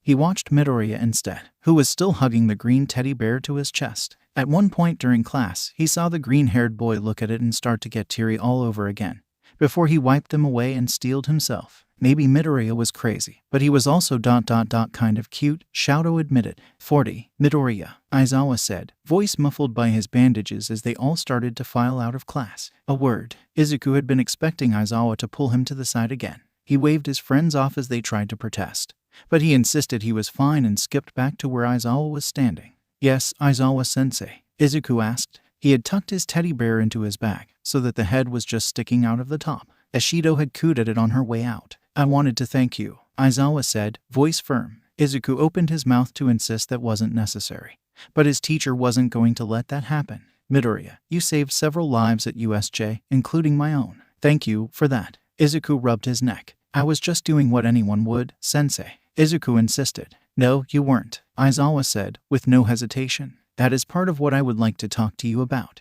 The dark-haired man was normally very difficult to read, but it was absolutely impossible with the bandages. I apologize for my failure to help you. I failed you in many ways at USJ, and they all could have resulted in your death. That is not something you should have ever been concerned about, and I am truly sorry. Izuku was stunned. He stared for a second, not sure what to say, before he waved his hands quickly. You don't need to apologize for anything, Aizawa-sensei. Midoriya, his teacher cut him off. You could have died. And furthermore, I was made aware by Recovery Girl that there was the possibility of you having aspects of your quirk that had not yet manifested. I believe you have been informed of your internal and external mutations that come from this. Izuku almost choked on his spit. He didn't understand where Aizawa was going with this. Why yes, they had told him in the hospital how he was able to breathe fire and that there had been subtle internal and external mutations that had occurred sometime after his initial quirk assessment. The shock of learning that he had a quirk after all had left him shaking. His mother only thought it was a secondary part of One for All, but Izuku knew better. Recovery Girl informed me of this possibility before USJ. It was my intention to arrange for you to speak with a quirk counselor and a regular counselor before our own meeting to address it. I had thought that you being able to speak to professionals on this matter was the proper course of action. I was mistaken. Instead, you were in a dangerous situation when your quirk fully manifested, and it is only due to a resilience that cannot be reasonably expected from anyone that you survive. Aizawa took a deep breath. Midoriya, I have been doing this for a long time, and I am aware there are a limited amount of reasons for a quirk to be repressed and then manifest in adolescence. Izuku gulped. They had talked to him about this at the hospital. He had stared at his hands the whole time, trying to stop them from shaking. He looked down at them now, before he felt something touch the top of his head. He peered up, to see that Aizawa had plopped his cast onto his curly tuft of hair. The action was surprisingly affectionate. You do not need to speak to me about it. I understand that whatever traumatic circumstances that surround this are personal, but if you would like to, I will listen. If it is a situation that is ongoing, I will do everything in my power to help. His voice was soft. It took Izuku a few beats to realize what Aizawa was saying. My mom isn't, he breathed sharply. It wasn't my mom, sensei. I just know she worries a lot and she feels guilty about not supporting my dream before my quirk manifested. Izuku said quickly. I just don't want to worry her. She isn't hurting me. Aizawa nodded firmly. Izuku took a deep breath. It was my father. He fidgeted. He's gone now, though. He's in prison for hurting people. He laughed a little. I have his quirk. Hasashi had been in prison since he was little and Izuku had put him out of his mind. He had understood the gravity of what his father was doing to his mother and him when he was young. He knew exactly what kind of danger he had been in, and he still remembered the relief when they realized he was never coming home. Even though Izuku had always wanted a quirk, deep down, he had been glad that at least he didn't have his father's. He couldn't imagine the look on his mom's face if she had seen him breathing fire in the same way that had once hurt her so badly. There really wasn't much he could do about it now. It's your quirk. Izuku's head snapped up to look at the dark-haired man, who was staring down at him seriously. It's not his quirk. It's your quirk. Izuku let out another nervous laugh. Thank you, Aizawa-sensei. You may already be aware, but the entirety of Class 1 is required to undergo a psych evaluation before participating in practical exercises, Aizawa said. Izuku nodded. Though, I'm not sure some of you would have passed before, he added dryly. But some students in particular are also being required to undergo counseling sessions as well. I'm one of them, Izuku asked, already knowing the answer. Yes, let me remind you again. This is not a punishment. You are not the only one in class in this position. After your first counseling session, you will be allowed to participate in class activities again, provided Recovery Girl clears you. Aizawa eyed his bandaged arm. There are a certain amount of sessions you will be required to complete, as determined by your counselor. As long as you continue to go as required, you will be able to participate in class activities. Izuku nodded back. He had been thinking about taking up Aizawa's initial offer anyways. His mother had cried into his hair and begged him to talk to someone when they had been told about the reasons his quirk may have been repressed. He had done a pretty good job of compartmentalizing all the terrible things that had happened when he was little, and the fact that he never had to look at his father's face again or be reminded of him had helped. But that wasn't the case anymore. He carried a reminder with him always now. Tell me you'll go. His mother had begged, and he had insisted that he was fine, that he would be okay, and his mom had cried harder, even though all the doctors had said he would make a full recovery with very minimal scarring. He had seen the red seam on the side of his forehead and had been told that it would go down to a faint, white line pretty soon. If he took good care of it, there was a chance he might not even see it in a few years. You were a victim too, Izuku, was what she had said, and he couldn't tell if she was talking about USJ or his father. I understand, Aizawa-sensei, he said. Aizawa nodded and turned to shuffle back to his podium to get his papers. I will see you after school tomorrow, Midoriya. Izuku made an odd noise. What? Our meeting, to work on your quirk, his teacher said like it was obvious. Izuku fidgeted, but asked what he was thinking anyways. Is your quirk okay, even with your injuries? Yes, Midoriya. Thanks to you. He waved a hand at Midoriya. Go ... eat lunch or hang out with your friends. Whatever you children do. Oh ... okay, Aizawa-sensei. He brightened and waved as he rushed out the door. Thank you. Izuku closed the classroom door behind him, already thinking about what kind of training they were going to do. Maybe they were going to test the limits of his quirk. After all, Izuku only had a little bit of an idea of what it could do, and it stood to reason that his quirk would be somewhat altered than that of his father. And besides, while he had seen it in action before, who knew the full scope of what his father had been capable of?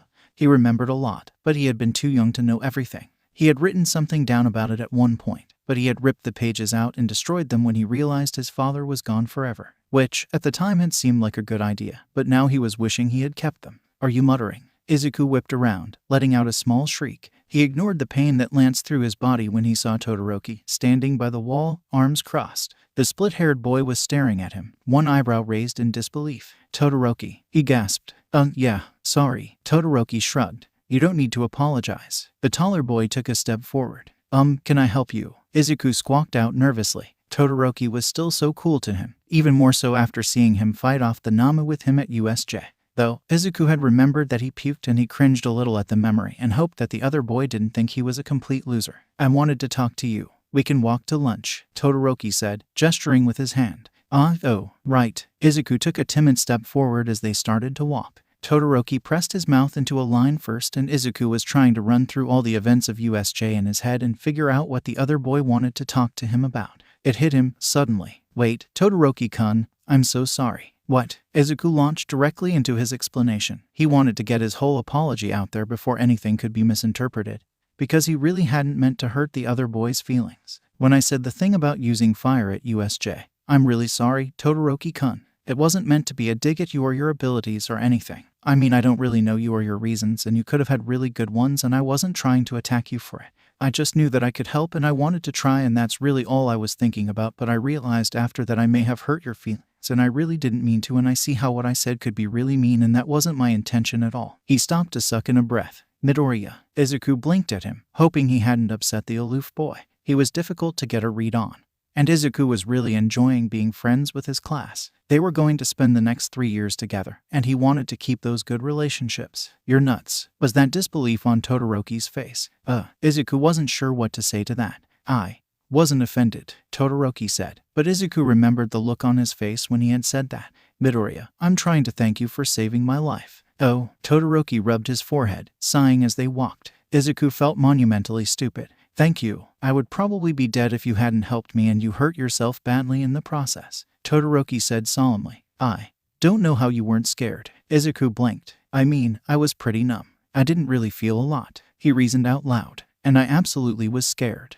"You didn't act like it." Todoroki didn't sound like he believed Izuku. "I threw up on Kirishima. I was so scared," Izuku argued. He hadn't apologized for that yet, he realized, and resolved himself to. Todoroki shook his head. "You threw up because you were in excruciating pain," Todoroki corrected him. Izuku shook his head back insistently. "No, I swear, I really didn't feel a lot. I threw up because I was terrified." He thought for a second. "I'm really glad Kaken was there, though. He made me less scared when he was yelling at them." "I guess." Todoroki was eyeing him oddly. "I just wanted to say thank you. You didn't have to help me and you did. In fact, we should have helped you more." "It's okay," Izuku said. "I was being pretty difficult." He remembered Kirishima trying to drag him away on more than one occasion. He had not made it easy on his classmates. He rubbed his chin thoughtfully. "If there's anything I can do, just, let me know." He looked back to the split-haired boy. He seemed entirely unsure of himself, his eyes flicking away when Izuku tried to make eye contact. "Actually," Izuku said shyly, and Todoroki's head snapped back. "Could I borrow some of your notes for the classes I missed?" The other boy just blinked at him. "Yes, of course," he said slowly. "I can give them to you at lunch." Izuku froze, stopping in his tracks. "Did you hear that?" Izuku said, whirling around to try and find the source. "It seems someone else is looking for you too," his classmate said dryly. Todoroki had obviously spotted it and was staring as well. Izuku followed his eyes to see All Might, in his full form, crouched by one of the doorways. He was holding a little sack lunch in his hand and was waving at them. "Young Midoriya." It was almost a stage whisper. "Would you like to join me for lunch?" Fuck yeah, Izuku wanted to join him for lunch. But he felt bad, after having essentially just made plans with Todoroki. He glanced back and Todoroki shook his head. "Go. I can tell your friends you're having lunch with All Might," he said. Izuku beamed at him. "Thank you, Todoroki-kun." He turned and waved back at All Might, bounding over. All Might opened the door for him to the teacher's lounge, and the moment the door was closed, pulled Izuku into a crushing hug. "It is good to see you, young Midoriya." He heard the deep voice next to his ear. 40. Toshinori wasn't going to push for Midoriya to tell him everything.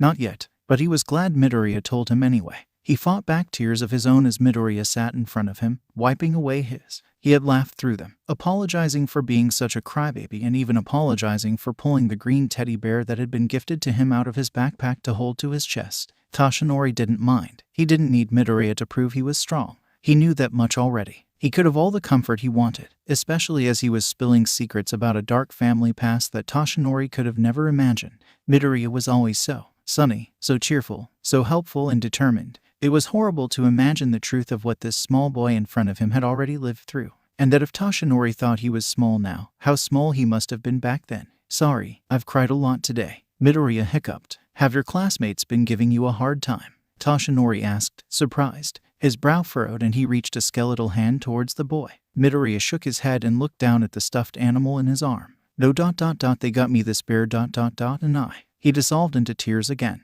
Toshinori realized. These were happy tears. He couldn't fight the smile that came to his face. "We're trying for heat first," Aizawa informed him. They were in a large training room, and Aizawa had set up a series of targets. He was still mummified, but he had insisted that the bandages were coming off soon and that he was fine to use his quirk. Izuku didn't argue with him, though he wanted to. "It's fine if you destroy the target. We have others," he said, and he was holding a small device like he had for the quirk apprehension test. "So should I start from a base level and then just increase it?" Izuku asked quizzically. He had some free time during practical exercises, and in between catching up for class, he had spent those trying to analyze his own quirk. "Can you increase heat once you're already breathing fire? Or do you need to close your mouth in between?" Aizawa asked. Izuku rubbed his forehead. "I'm not sure." He had thought the same thing himself, and he thought he could increase heat as he went, but there was only one way to be sure. "Try it. Don't push yourself too hard. We just want to see if you can do it." They learned pretty quickly that yes, Izuku could do it, but it took some time.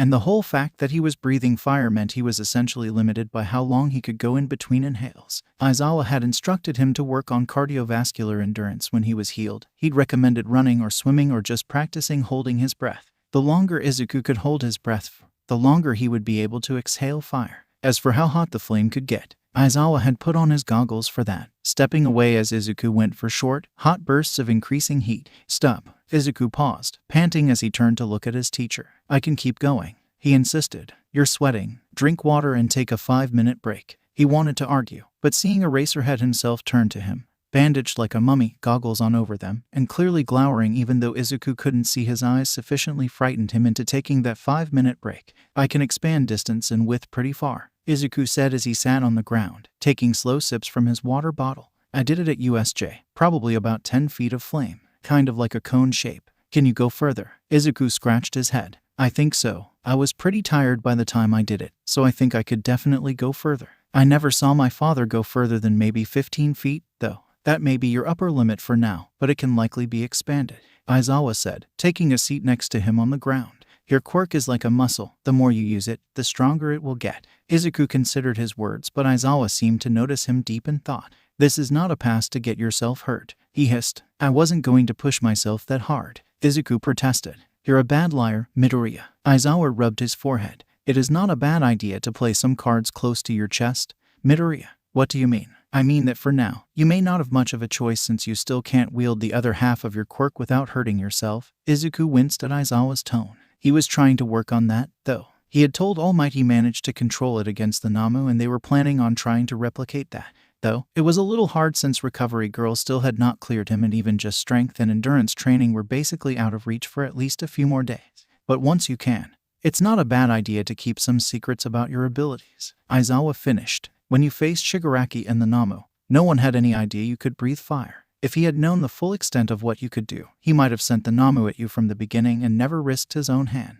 You're saying to keep it a secret? Izuku asked tentatively. I'm saying that you keep a few tricks up your sleeve until you desperately need them, Aizawa said. You don't need to show your hand all at once. Though, he looked Izuku up and down. That may not be possible at present. Izuku cringed. 40. By the time Izuku was out of his bandages, he had already been to 1 counseling session and 1 quirk counseling session. Neither of them were as bad as he thought they were going to be.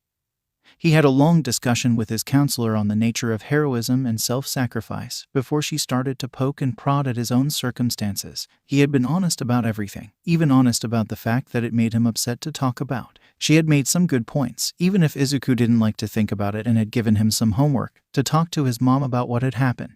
I think you're dealing with all this about as well as you can be expected to, she had said, tapping her pen against her clipboard absent-mindedly. I think you would benefit from more counseling sessions, and I think there's a lot to get into. But if you don't want to continue long-term, I'm not going to require you to, as long as I don't think you pose a threat to yourself or others, she had informed him. A few more weeks of counseling until you meet your required minimum, and we can talk about what you're thinking of this whole process then. All in all, it was looking like he was going to have to go to 6 weeks of counseling, which seemed like a lot at first, but he thought about how fast the first session seemed to have gone, and it didn't seem so daunting. He liked Dr. Nakamura. She had told him that she had an empathic quirk from the get-go, that it let her get a better read on his emotions. She reminded him a lot of his mom, to be honest, and he didn't really mind talking to her. Ultimately, his quirk counselor was more interesting, though Izuku had been informed that he was paired with a non-traditional quirk counselor due to the nature of his late manifestation. Maybe that was why the guy was so eccentric. It was an older man who had bright blue hair. He had told Izuku right from the get-go that it wasn't a mutation. He had started to go gray, so he bleached and dyed his hair for fun. How old are you? Izuku had wondered. He didn't seem that old, maybe in his 42nds. You'll have to earn that one, Shibata had said. They spent the whole first session writing down every fact they knew about his quirk, before Shibata had made him do breathing exercises for 15 minutes. The guy was kind of zany and evasive and countered every single one of Izuku's questions with another question, which Izuku could see as becoming annoying. But he also had a tendency to think out loud and answer his own questions with a few more minutes of thought, and Shibata encouraged that, so maybe Izuku didn't really mind. He would also interrupt Izuku when he went on for too long by sticking a candle in front of his face and telling him to light it, without thinking about it.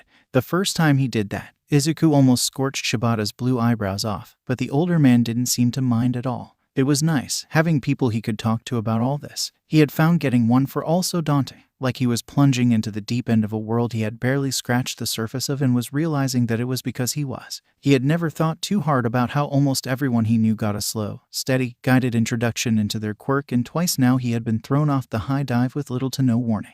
Not that he blamed All Might in any way. There wasn't a lot he could do to mentally prepare for the fact that he was receiving a legendary quirk passed down through the generations to heroes of true hearts and strong moral values to fight evil. He was feeling more confident in his quirk, even if he hadn't totally figured out how to control one for all yet. Him and All Might had the egg in the microwave discussion, but he still wasn't able to execute it consistently. He would have to think more on that, or maybe try and read about people who had strengthening quirks. It was a process, but Izuku didn't feel like he was just treading water anymore. He told his friends as much at lunch, and Uraraka had beamed at him. "I'm glad to hear that, Deku," she said. "Does that mean you can pop this popcorn for me?" Kirishima asked, holding up a bag. Iida smacked it out of Kirishima's hand and Izuku stifled a laugh. The redhead was sitting with them today, trying to get Uraraka to give him her notes. She was refusing, insisting he had been in class and had no excuse. "Kirishima-kun, you should be ashamed, asking Midoriya-kun to utilize his quirk for such selfish reason." "I'm just asking." Izuku didn't think he could, actually. He was certain he would set the bag on fire at this point. Maybe that could be a good exercise in control, though. After all, being able to control the heat and flow of the flame long enough to be able to pop a bag of popcorn without setting it on fire would show a lot of skill on his part. He filed that away for later. Maybe that was something he could work on at home, or him and Aizawa could try something similar. "Deku, you're muttering again." Uraraka knocked her shoulder against his. He jerked up. "Oh, sorry, I was thinking about it." He rubbed the back of his neck sheepishly. "Whenever I go off on a tangent, my quirk counselor makes me try and light a candle." The redhead across from him grinned back. "How's that working out?" Izuku shivered.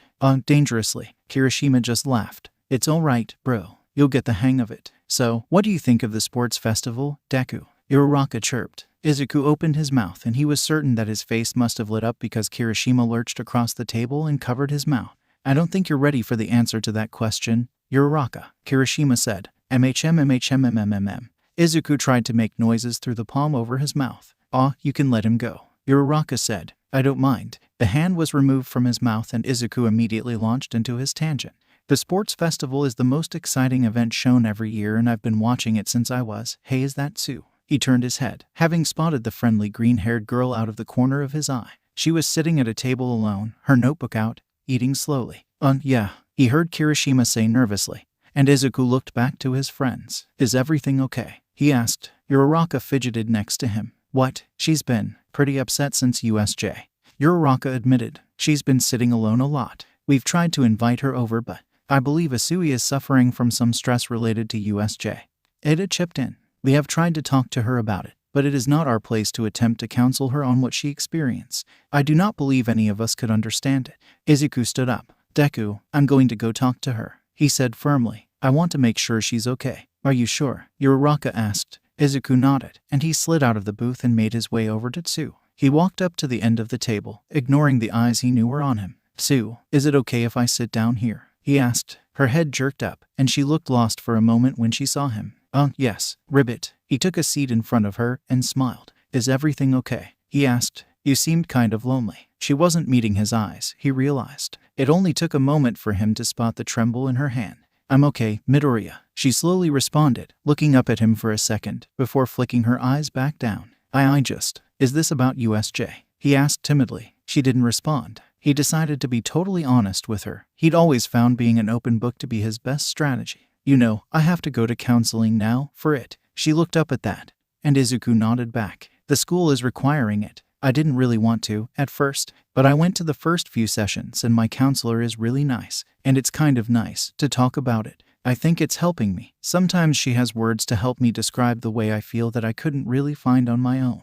I know that I might not be the person you want to talk about it with, but it really helped me and I'll always listen." "You're not angry with me?" Sue burst out. She was making eye contact with him now and her lip was trembling. She was gripping her pencil tightly. Why would I be angry with you?" Izuku asked, confused. Because I left you." He could see unshed tears at the corners of her eyes. "I left you and I thought you were going to die." Izuku ran through all the events of USJ, trying to figure out why she would think he was angry with her. "You didn't leave me. You saved Aizawa-sensei," Izuku said. "And I left you behind Midoriya." She rubbed her eyes furiously and Izuku could see how hard she was trying not to cry. "Sue, Aizawa couldn't move at all. And you couldn't know that Shigaraki would come for me next, Izuku insisted. Plus, I could still defend myself. Aizawa couldn't. I had opportunities to run away too, and I didn't take them. There had been several moments he could have escaped from the Namu, but he had stayed behind to try and fight. For what it's worth, I think you made the right decision. I don't think anyone could have made a better one with the pressure we were under. I froze, she said, a tear rolling down her cheek. And you didn't. I totally froze, he argued. When Shigaraki reached for you the first time,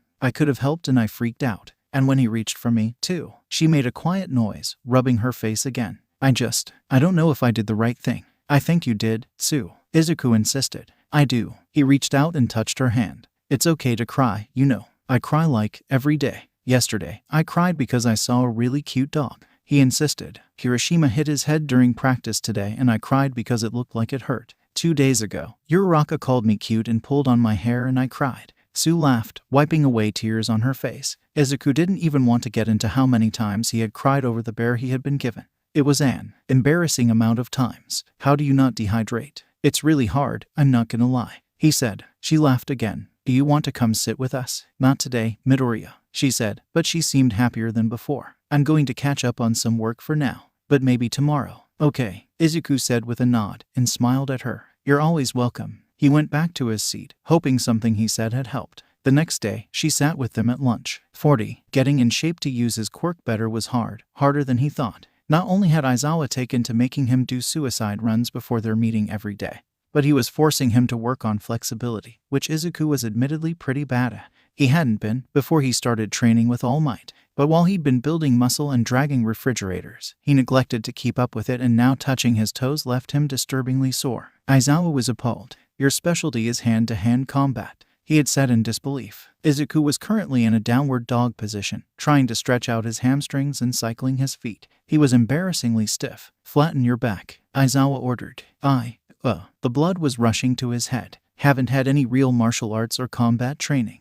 He could practically see Aizawa pinching the bridge of his nose in his mind's eye. Lift your left leg up. And do what? Straighten it. Izuku attempted to follow his order and quickly crashed to the side, rolling onto his back. Ugh. He looked up to see his bedraggled teacher looming over him ominously. That was horrific, Aizawa told him. Izuku panted, looking up. I'll do it ... but I don't think I understand what the purpose of this is. Izuku trusted his teacher and he would do whatever the man thought was best for training. But beyond just generally being healthy, Izuku didn't know what specifically flexibility went to. Aizawa sighed. His arms crossed over his chest. The bandages had been removed, though he still had a cast on his arm. Your fire breathing has given you a mid-range attack. But even if you increase the distance, I doubt you'll ever make it more than 20 feet. As such, you need to improve your close combat capabilities, and right now the impact on your body is destroying not just your bones, but your joints regularly. Izuku gingerly touched his own elbow. Hence, learning an actual fighting style and increasing your flexibility. Oh, okay, that answers my question, Izuku said, sitting up slowly so the blood didn't rush to his head. Aizawa-sensei, I know you wanted to help me with my quirk, but why are you taking the time to teach me all this? You're my student, Aizawa said, simply, when Izuku stared back blankly. He sighed. Midoriya, most of your classmates have some kind of martial arts training already. It's common for quirk counselors to recommend to give them some discipline and bodily control for their quirk. Oh, it is my responsibility to ensure that you operate at an appropriate level to no longer be injured during class exercises. I am simply bringing you up to the starting line. Izuku scratched his head. I really was a lot further behind than I thought. Huh, he said with a sheepish smile. Aizawa nodded sharply. Now, get back into downward dog. And try not to fall over this time. Izuku groaned as he got back onto his hands and knees. 40. Deku. The sports festival was here. Izuku had been so nervous last night that his mother made him take a melatonin just so he would go to sleep. He had been training to try and get a handle on his quirk. And while he felt like he had come far with the fire breathing in the short amount of time he had it, he still felt like he was making very little progress with One for All. Maybe it was something to do with the fact that fire breathing was ultimately the quirk he was born with, so it came a little more naturally to him. But One for All was still a struggle to get a handle on. Sure, he knew he needed to decrease power output, but he still couldn't pull it off, and his ability to do it was way too inconsistent to even practice it without breaking his bones. He felt like he had an idea of how to use it, just on the cusp. Almost formed, but with catching up on classes and getting ready for the sports festival, he hadn't had the time to really grind through it. This is your opportunity to tell the world, I am here, All Might had said to him, but then he took Izuku by the shoulder and crouched down. He forced Izuku to make eye contact with him. Young Midoriya, I want you to show the world how strong you are. But remember that I know how strong you are already. You have nothing to prove to me. I will be proud of you no matter how you place. What if I don't make an impression? Izuku had asked nervously, trying not to fidget in front of his mentor. Even when he was in his smaller, almost emaciated form, Izuku still felt the presence of All Might. He had just laughed, a big, booming sound. You will, young Midoriya. You couldn't stop yourself if you tried. It's in your nature. It was nice to know that All Might believed in him, and Izuku knew he wasn't trying to put pressure on him. But Izuku wanted so badly to do this for him. He wanted to make an impression. He wanted to tell the world he was there. For himself, and for the man who had changed his life so much. Deku, you deaf bastard. Izuku's head whipped around. They were all in a waiting room, dressed in their gym uniforms. He had been chatting with Gyro, Momo, and Kaminari. The three of them seemed to have formed a pretty strong bond after USJ. Bakugo, what the hell is your problem now? Gyro asked as the blonde boy stormed up to the table they were sitting at. Hi, Kakin. Can I help you? Izuku asked, blinking back at his already fired-up classmate. His hands were clenched at his sides, face screwed up in a semblance of rage. Izuku was pretty sure it was his resting expression at this point. You fucking, he shook his head like a dog, pointing a finger directly at Izuku. I'm gonna fucking kick your ass today. Okay. Izuku wasn't sure how he should respond. Don't okay me you deaf dumb motherfucker. Bakugo snapped. You've been riding your success since fucking USJ. Izuku wasn't sure he would qualify getting the shit beaten out of him as success, but he wasn't about to interrupt him now. Getting a fucking secondary quirk, he muttered furiously. But even with your fancy little fire sneezes, don't get so fucking comfortable. I'm going to rip you apart. Oh, Bakugo was trying to challenge him, officially. Izuku had never realized that the former ones had stopped. Though, in a way Izuku figured this was kind of a compliment, coming from Bakugo. He wouldn't have even stopped to talk to Izuku if he didn't think he was some kind of threat. Otherwise, Izuku would have been delegated to the extras. Izuku beamed back and the blonde slammed his hand on the table, making everyone around them jump. What the fuck, Bakugo? Gyro shouted. Stop fucking smiling at me like that. He raged. Let's both do our best. Kakin, I'm going to blast that stupid expression off your dumb fucking face. He spat, turning on his heel. Izuku just waved back as he left, setting off small explosions in his hands and screaming in frustration to the ceiling. Midoriya, what was that? Momo asked, leaning in. Her brow was furrowed. Izuku turned back, still smiling. That was a compliment, I think. Who's that weird purple guy? Kaminari interrupted. As the two girls exchanged looks, Izuku twisted to see where his classmate was looking. It was another student, one that Izuku didn't recognize except maybe in passing. He was probably in Class 1B or one of the other courses. After all, they had been told general studies courses and support courses were also participating for the chance to potentially transfer into the hero courses. The student in question had almost lavender-colored hair, a style similar to Izuku's own but pushed back from his face in a wild fashion. His eyes were a similar color as well, though the most distinctive feature was the dark circles under them. He reminded Izuku of Aizawa when he was using his quirk.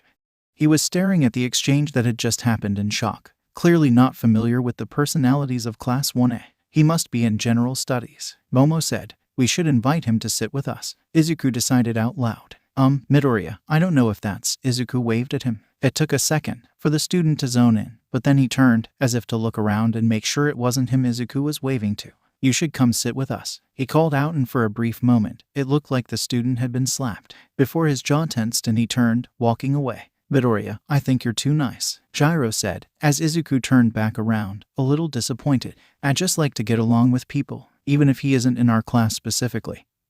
He's still our classmate. He set his jaw in his hand. Besides, we can't let Kakin scare everyone off. I disagree. I think that's his best use, to be honest, Kaminari said, holding up a hand. Unwanted visitor. Boom. Throw Bakugo at them. Gyro snorted, covering her nose. If you told me that Warp Villain still had nightmares about some crazy exploding mother effer gunning for him, I would believe you. She added, laughing out loud. I don't know how you still call him Kakin, Midoriya. There is nothing cute about him. Izuku just shrugged. I don't know, I've just always called him that. There was the sound of someone clearing their throat behind him, and Izuku turned in his seat again to see Todoroki standing behind him. It's your other boyfriend, Gyro supplied helpfully. That's not nice, Gyro-chan, Izuku said absently, blinking at the split-haired teen. Though, to be fair, Todoroki looked embarrassed coming up to him. Is something wrong, Todoroki-kun? I had meant to speak to you before, but I suppose Bakugo beat me to the punch, Todoroki said. He set his jaw. Objectively, Midoriya, I think I'm stronger than you.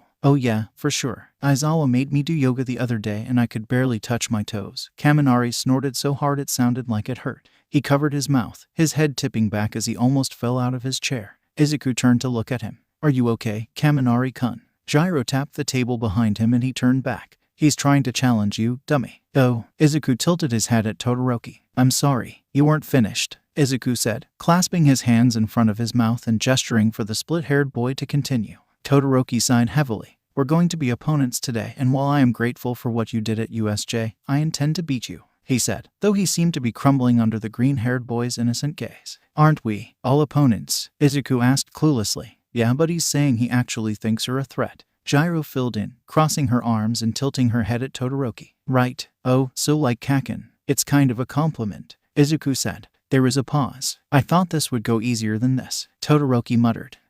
Never mind. He turned as if to walk away, but apparently was not going to be let off that easy. What the F do you think you're doing, you effing Canadian flag? Kaminari howled with laughter and fell out of his chair as Bakugo stormed back over. He's my effing rival and he's not even the one you should be worried about, abominable snowman.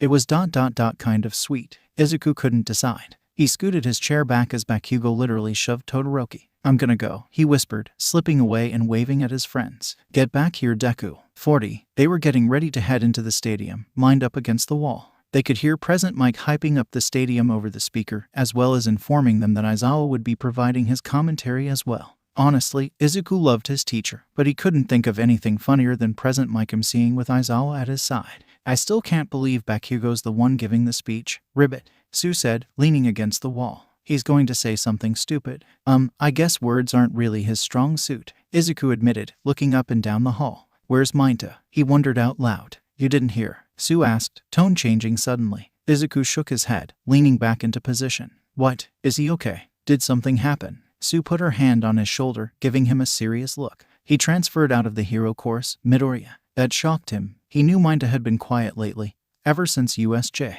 He had been told later that Mainta, despite not being injured, had only come back to school a few days before Izuku had. He figured that it had been the stress of the incident hitting him hard, but hadn't realized how bad it was. He held a hand to his mouth in shock. Oh my god, he said. He shook his head abruptly. I should have tried to talk to him. I didn't realize he was so upset. He turned in horror to Sue. She just shrugged. I wouldn't worry about it too much, she said. He didn't have the best motivations for becoming a hero. And he was second to last in the quirk apprehension test, only above you, and he was using his quirk the whole time. But if he transferred out because of stress, that's not fair, Izuku started saying, thinking about what he could do to help the little purple-haired boy. He didn't love Mainta, but he somehow felt personally responsible for what happened to Mainta at USJ. His counselor would probably tell him that was unreasonable. Midoriya, I spoke to him, Sue said. She shrugged again. He just said that it wasn't worth it, that he didn't want to be a hero enough to put his life on the line.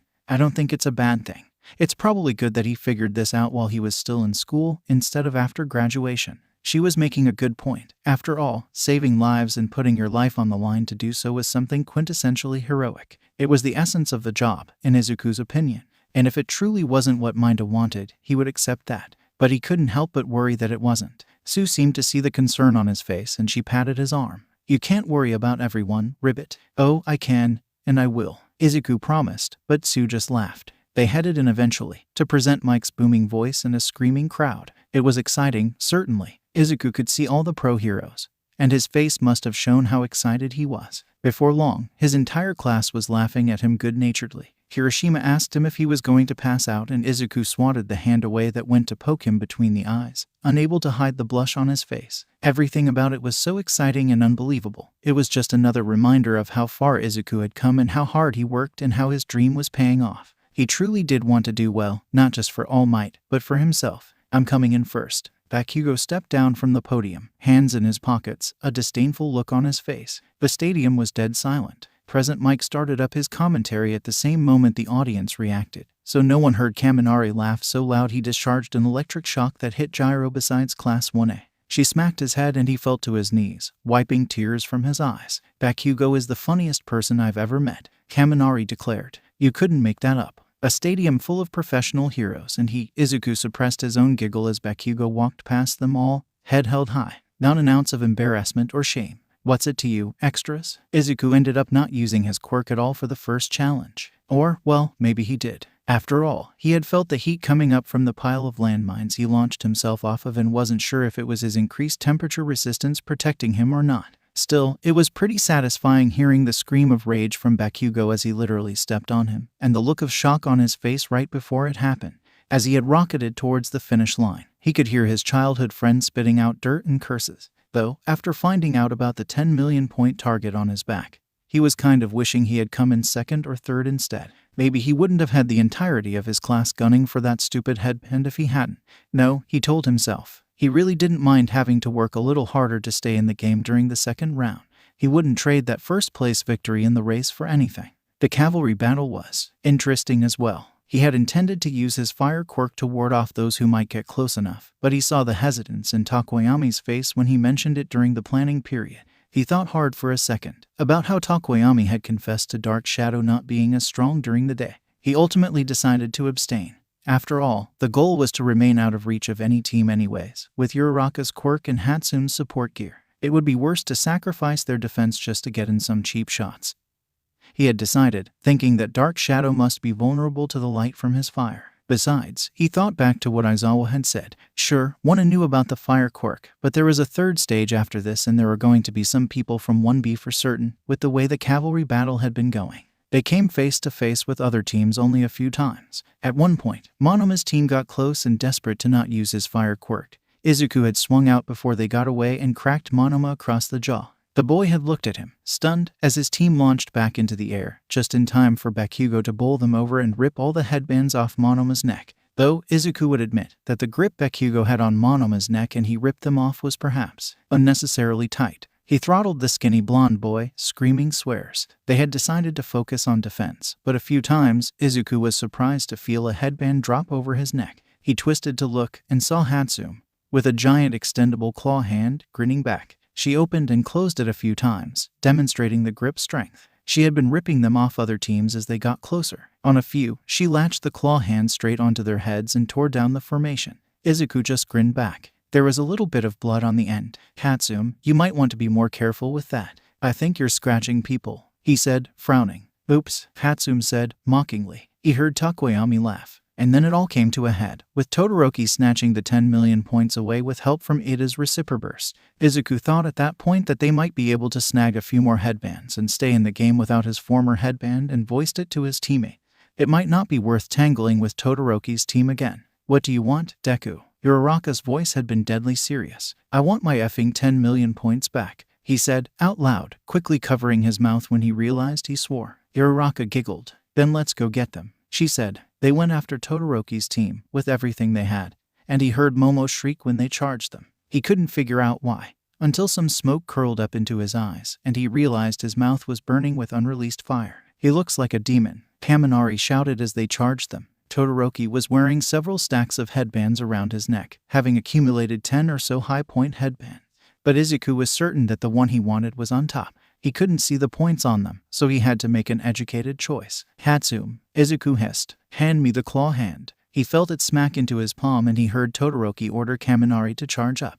Izuku realized what was about to happen and he pressed the extender. The claw hand shot out 20 feet, colliding with Kaminari's face and latching on. The blonde screamed in surprise, almost falling over as the entire formation sagged in his direction, screeching to a halt that almost flung Todoroki off the top. Get it off me, Kaminari yelled, trying to pull the hand off, but it was stuck on. Izuku felt a little bad, but he could hear Hatsume laughing maniacally behind him and he just swallowed his guilt. He handed the claw back to her, still latched onto Kaminari and holding Team Todoroki in place, lest they break formation and get disqualified. Kaminari is trapped in Team Midoriya's claw creation. Oh Jesus, Eraserhead, what are you teaching your students? As soon as they were close enough, he lurched forward, trying to grab the headband on top. He saw Todoroki's eyes widen, and he felt one for all flowing through his arm as it shot out. Don't let the egg explode. Don't let the egg explode. A burst of flame on Todoroki's hand had Izuku jerking back. It went out as soon as it had appeared, Todoroki looking equally shocked about what just happened. In the confusion, Izuku grabbed the top one off Todoroki's neck and his team launched away. Hatsume finally releasing Kaminari, blowing him a kiss. There was a hand-shaped bruise over the center of his face and he looked dazed. They screeched to a halt on the side, and they could see Bakugo's team charging in. Bakugo already launching off his horse. Hatsume, give it to me, Uraraka cried and the pink-haired girl tossed the claw hand to her. It shot through the air, much further than Izuku would have thought possible, and nailed Bakugo directly in the chest. He shrieked as it grasped and tore through the front of his uniform, sending him flying back into his own formation.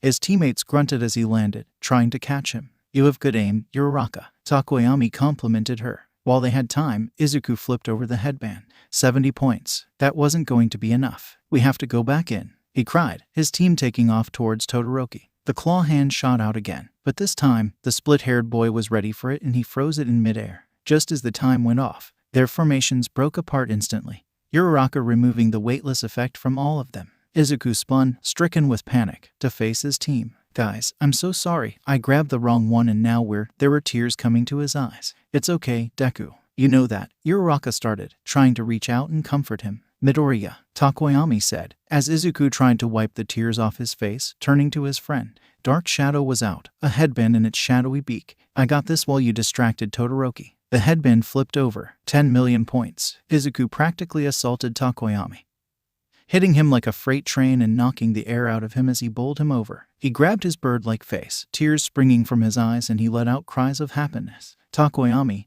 I could kiss you. Please don't. Do it." Hatsune cupped her hands and called from the sidelines. Izuku planted a kiss on Takoyami's beak, ignoring the exaggerated gagging noise coming from the boy he held firmly in his grasp. He sprang off Takoyami and whooped, before falling to his knees, tears streaming from his eyes uncontrollably. And Green Bean plants a wet one on the Dark Shadow himself. Present Mike's voice boomed over the speaker, snorting uncontrollably. Hatsune retracted her claw hand, the ice breaking off, and shot it back into the air in celebration, screaming in excitement, as Uraraka embraced Izuku, trying to get him to stop crying. Izuku could barely see the other teams through his tears, but he knew they were looking at the four of them like they were nuts. He could even see Todoroki staring, grasping the rest of his headbands in one hand. Team Todoroki made it through in second, but Team Midoriya was first. 40. So, first place in both events, huh? Izuku heard a voice behind him, rotating to see the lavender-haired boy from earlier. His team had made it through as well, though Izuku had some concerns given what Ajiro had said when he dropped out.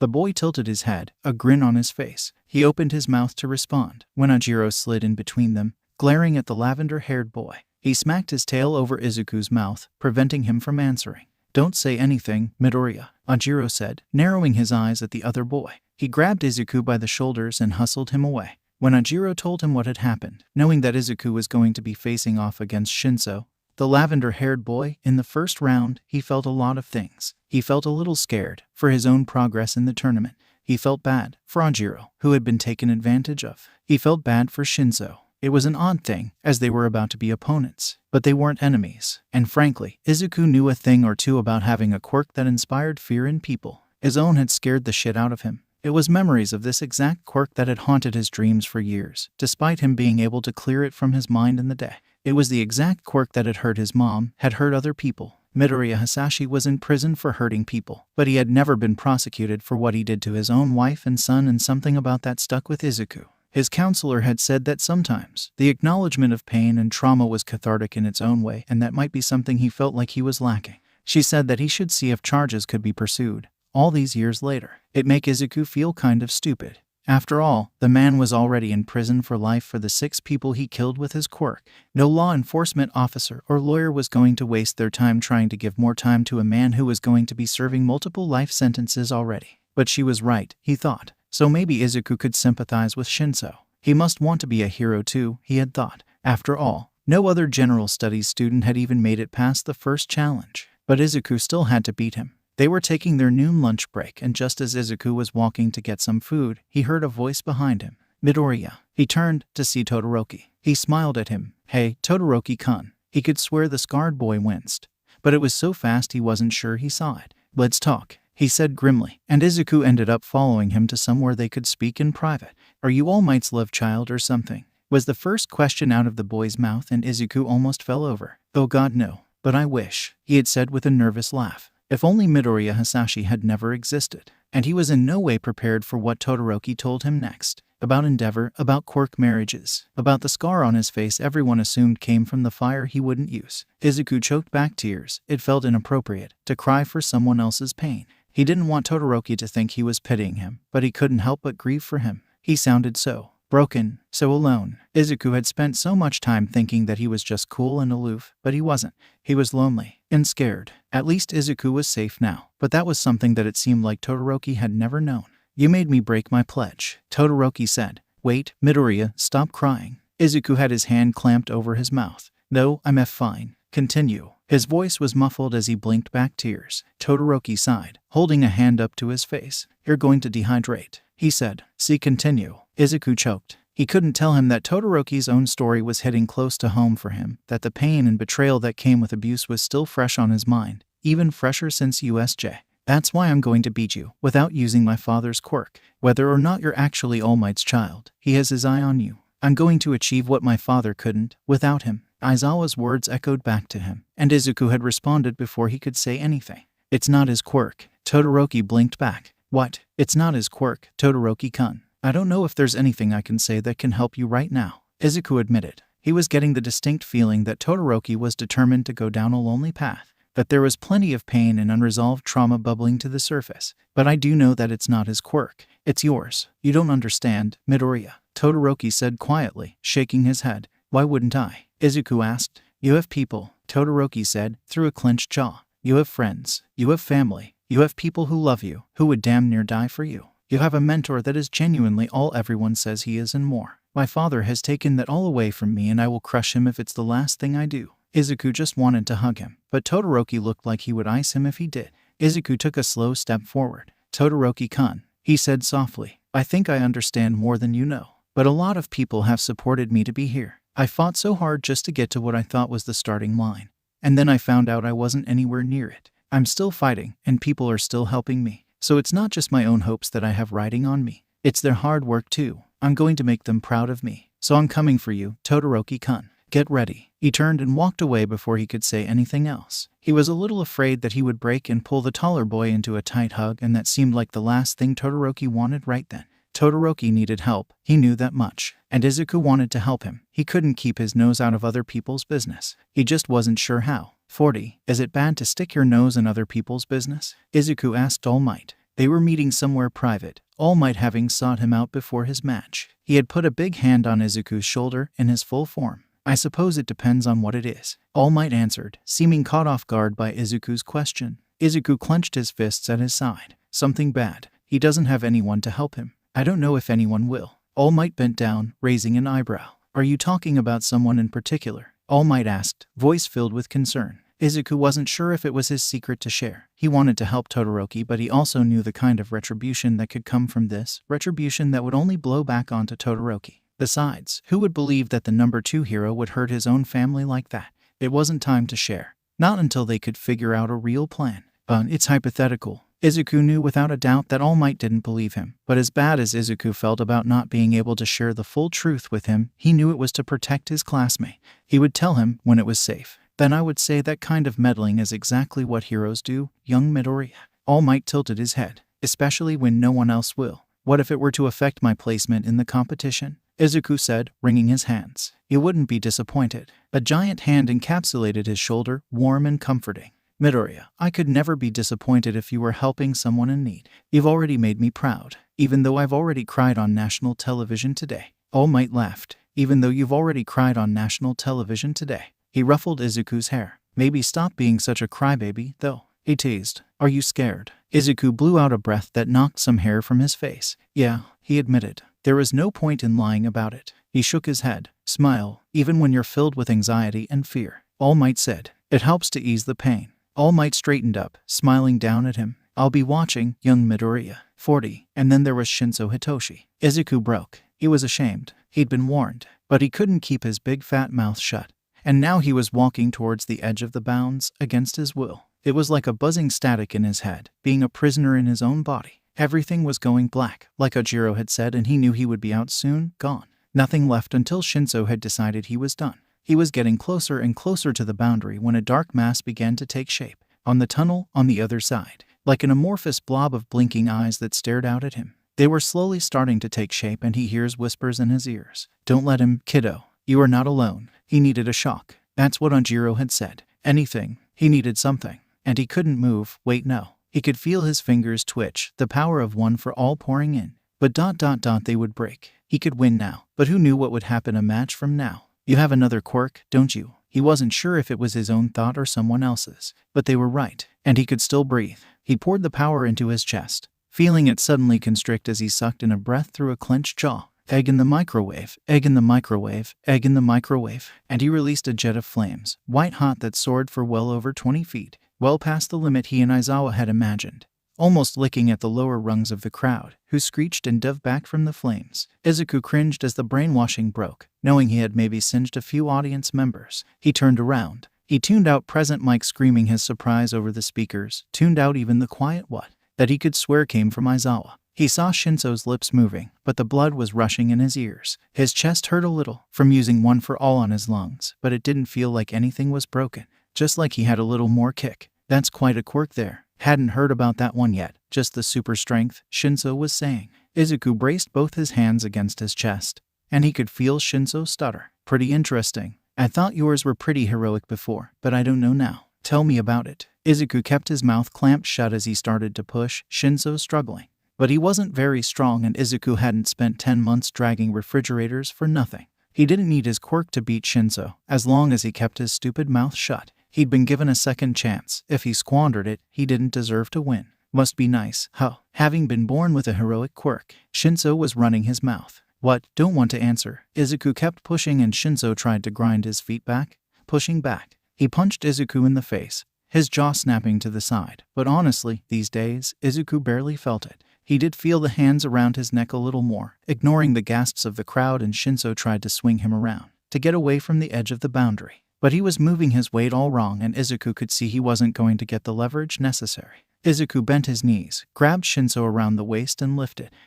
What are you doing? He kept asking questions, trying to elicit a response, even as he kicked his legs at Izuku, twisting in his grasp. But he was unable to break his grip, and Izuku tossed him over the boundary line. Shinso tumbled to the ground, cursing. He stared up at Izuku as the declared victory for Izuku. You don't get it, he hissed. You don't know what it's like, being born with a villain's quirk. He clenched his fists, looking up at Izuku. I have to fight so hard just to be here. I'm not even at the starting line. He shook his head, and Izuku felt like his heart broke. He crouched down. Shinso, he said, I know what it's like being born with a villain's quirk. His voice was quiet enough that there was no way any microphone was picking it up. He saw Shinso's eyes widened. Midoriya Hasashi hadn't been a villain, really. Just an angry man with a quirk. But close enough in this day and age. You're lying. His voice was quiet. Izuku leaned in, holding a hand out. He shook his head. This isn't a game to me. I'm serious about this. I know everyone thinks I'm one step away from being a villain, but I won't let that happen. He was convicted under the name of Iwasaki Hasashi, but I always knew him as Midoriya Hasashi. You can look him up. Shinso hadn't taken his hand yet, but was instead eyeing Izuku carefully, like the moment he took it Izuku was going to push him back down again. It felt almost good, honestly, to let that part of his secret go to someone besides his counselor. Aizawa and All Might had both offered themselves as listeners, but he had stayed away from details, like names and dates. Do you want to be a hero, Shinso? He asked. Of course I do. Shinso spat. That's why I'm here. That's why I want to transfer into the hero course. I couldn't get in through the entrance exam, but I will get there somehow. You can't help the things you long for. Izuku smiled. He took Shinso's hand. He was done waiting. Then let's be friends, Shinso-kun. He slowly pulled him up to his feet. Honestly, F everyone else, Izuku said, giving him a sneaky smile. I think your quirk is pretty cool. The lavender-haired boy was staring at him like he was lost. Midoriya Izuku, was it? He asked, finally. Yeah, you know, I could have just brainwashed you then, Shinso said, eyes unreadable. Izuku shrugged. I trust you. Izuku paused. You know ... you are not alone. Not as much as you think you are. Shinso stared at him like he'd punched him in the face. He stilled before he finally spoke again. Don't lose too pitifully to the next guy, okay? 40. You have a fire quirk, came the surprised voice as Izuku walked out through the tunnel on his side to cheers. It was Endeavor himself, standing there, waiting for him. His fiery facial hair gave off barely any heat, but was constantly moving, just like Izuku had seen on TV. He was a huge, intimidating figure, and yesterday, Izuku would have been excited to meet him. Now all he felt was disgust. He didn't want to look at him. He wanted to throw a punch, but everything about that was a bad idea. He knew some of it was his own, unresolved anger at his father bursting forth, the man he had never had an opportunity to face. He could see him in Endeavor instantly, the way he held himself, the way he smiled, the idea that he thought he could come here and intimidate Izuku at all. Maybe Izuku was projecting, or maybe all abusive pieces of shit were the same. Yes. Izuku realized that he had failed to answer Endeavor. I do. It's pretty interesting. Almost scorched a few audience members. Endeavor narrowed his eyes. You'll be seeing my son next. Izuku knew Todoroki's round hadn't happened yet, but he also knew it was a match between Todoroki and Zero. He knew who was going to win that one. Probably, Izuku said, his tone clipped. Can I help you with something, sir? You don't seem impressed that the number 2 hero is speaking to you. Endeavor noted. Though, I suppose you're All Might's boy, aren't you? Hard to be impressed with number 2 when your mentor is number 1. The words were spiteful, disdainful, and the tone was insulting. Izuku bit his tongue. No, sir. You just remind me of my own father, that's all, Izuku said, keeping his tone as neutral as he could. Flattery won't get you anywhere, kid, Endeavor said, his voice joking but his face vindictive. That wasn't my intention at all, sir, the green-haired boy said honestly. Shadow is just like me, you know, Endeavor said, with a wicked grin. Try not to give him an embarrassing round. I disagree, sir. I don't think he's anything like you. There was more spite in his voice than he intended.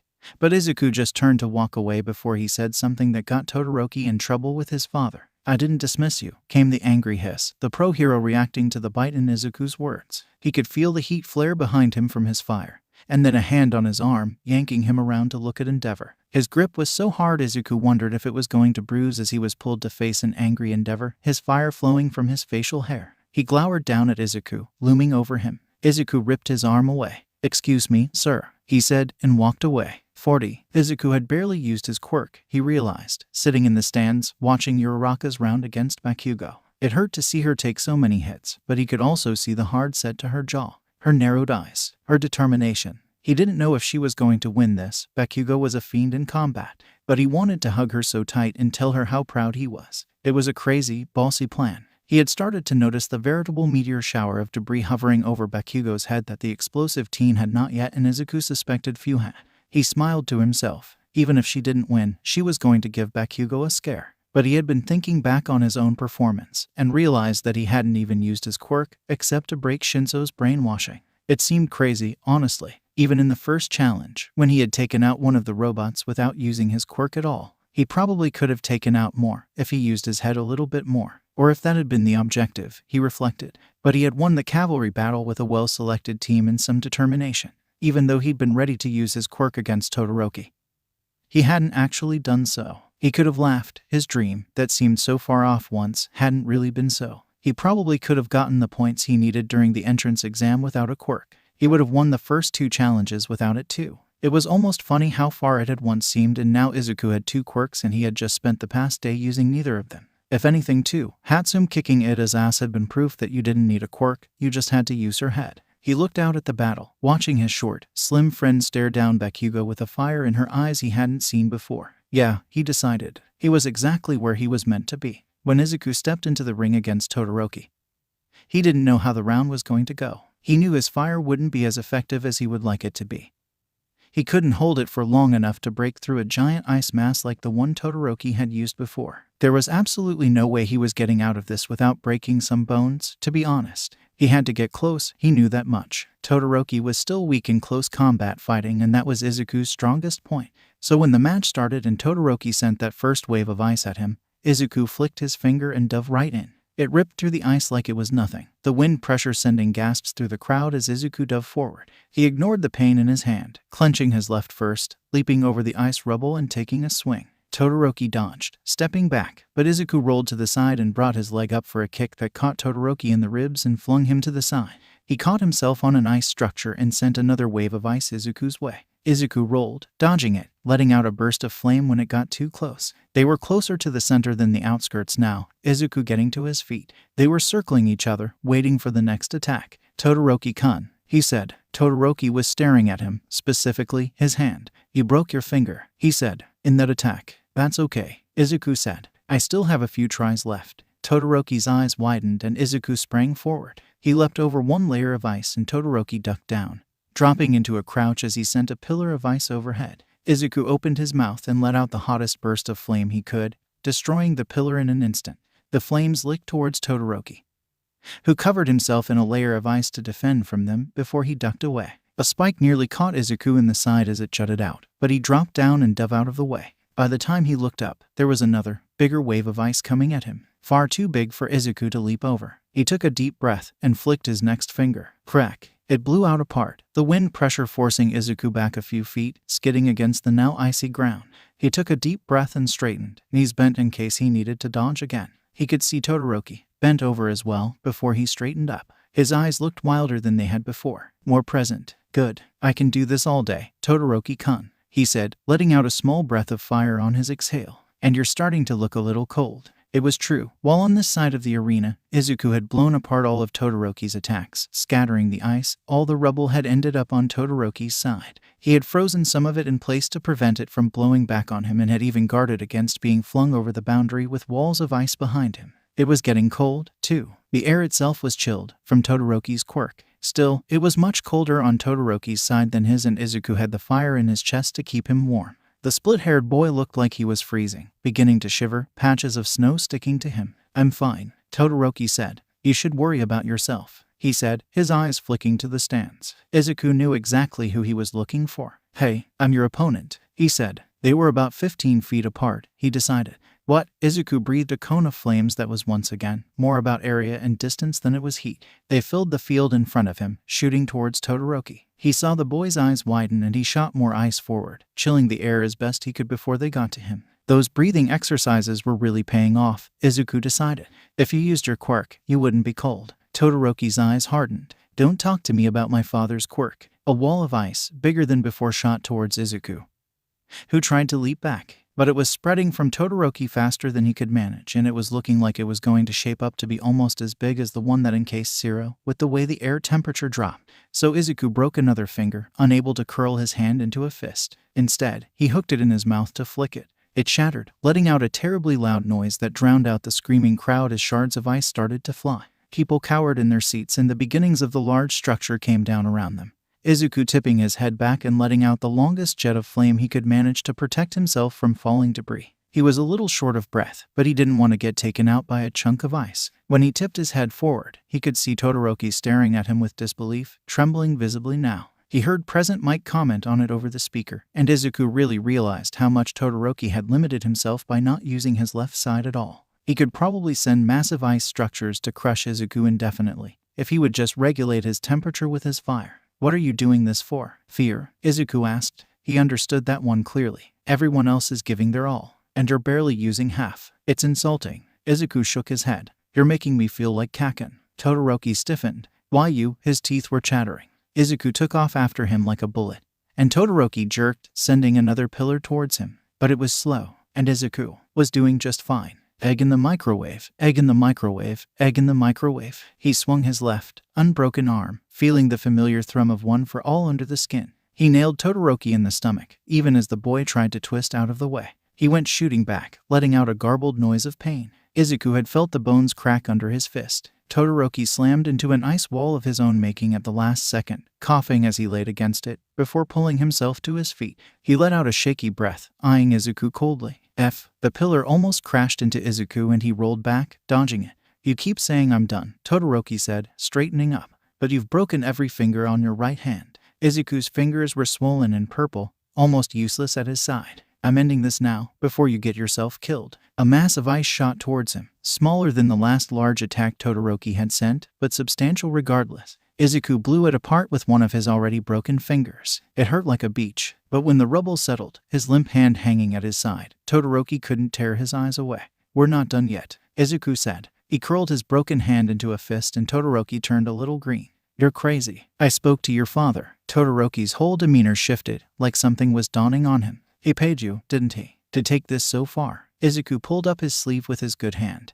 where there was a bruise forming on his arm from Endeavor grabbing him. No, believe it or not, I'm not doing this for anyone else. He just got angry when I said you were nothing like him. Todoroki closed his eyes and Izuku felt like he knew exactly the emotions that were crashing down on the split-haired boy. More than anything, the feeling of helplessness in the face of danger. The lesson that Todoroki had probably spent his life learning, Izuku had learned only recently.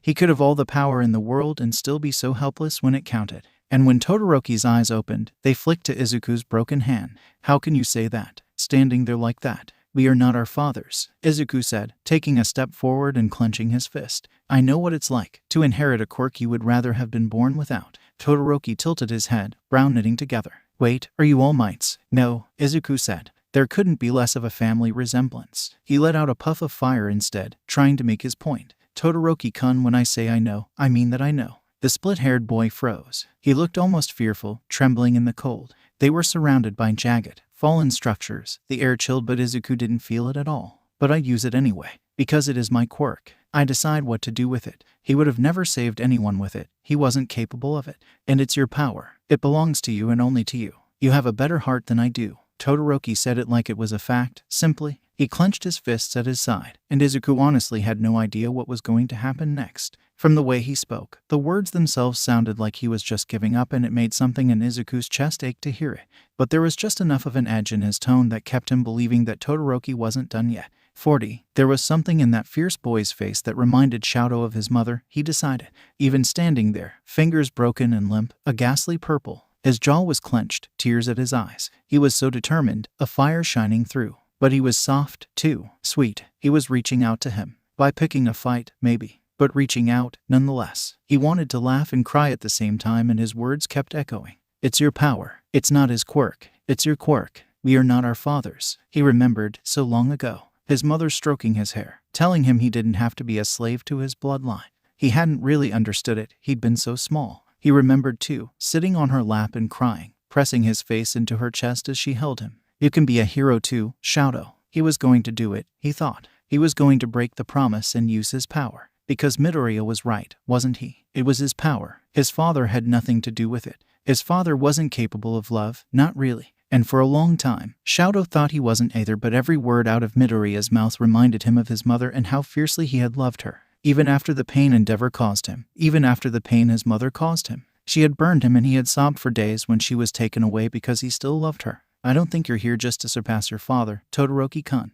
A soft voice cut through the air, and he could see Midoriya standing there, chest heaving, head tilted, a small, soft smile on his face. There were flakes of ice falling in the air, peppering his dark, curly hair, and Shadow's breath caught in his throat. You would have left me so many times over at USJ if that was all. So why are you here? Shadow looked down at his trembling hands, and he ignited the right one. He lifted his head to look at a grinning Midoriya, as the fire spread along his body, beginning to burn through his uniform. He could feel it on his face, wreathed in flames, but it didn't burn. The crowd started to whoop and go wild. I want to be a hero too, he croaked out, instantly embarrassed by the way his voice cracked. It was a simple desire, one that drove everyone in this program, but it felt nearly impossible to say out loud, like he would be punished for wanting something for himself. But he clenched his fist and took a deep breath and repeated himself, with a slight alteration. I will be a hero. Let's go, Todoroki-kun. Midoriya. He shook his head. Sometimes, you take things too far. If only someone had warned me of that before. The green-haired boy said wryly, smiling. You might have won, you know, Shadow said. Midoriya shifted back, raising his left, unbroken arm in a fist, ready to fight, a grin across his face. I don't know, Todoroki-kun. You haven't put a single scratch on me. He could hear a voice, similar to his father, shouting in the background. It sounded almost like praise, but he ignored it. He didn't want to hear a single thing from him, didn't care to hear it. F him, right, Midoriya whispered, and Shadow almost broke his composure, hearing the innocent boy in front of him curse. He laughed, and then they collided. They ignored the screams of Midnight and Cementos, blasted straight through the concrete walls Cementos raised at the last second to try and spare them some pain. The cooled air heated up, the dramatic change in pressure creating a force of unimaginable proportions, Shadow putting his all into it as Midoriya did the same.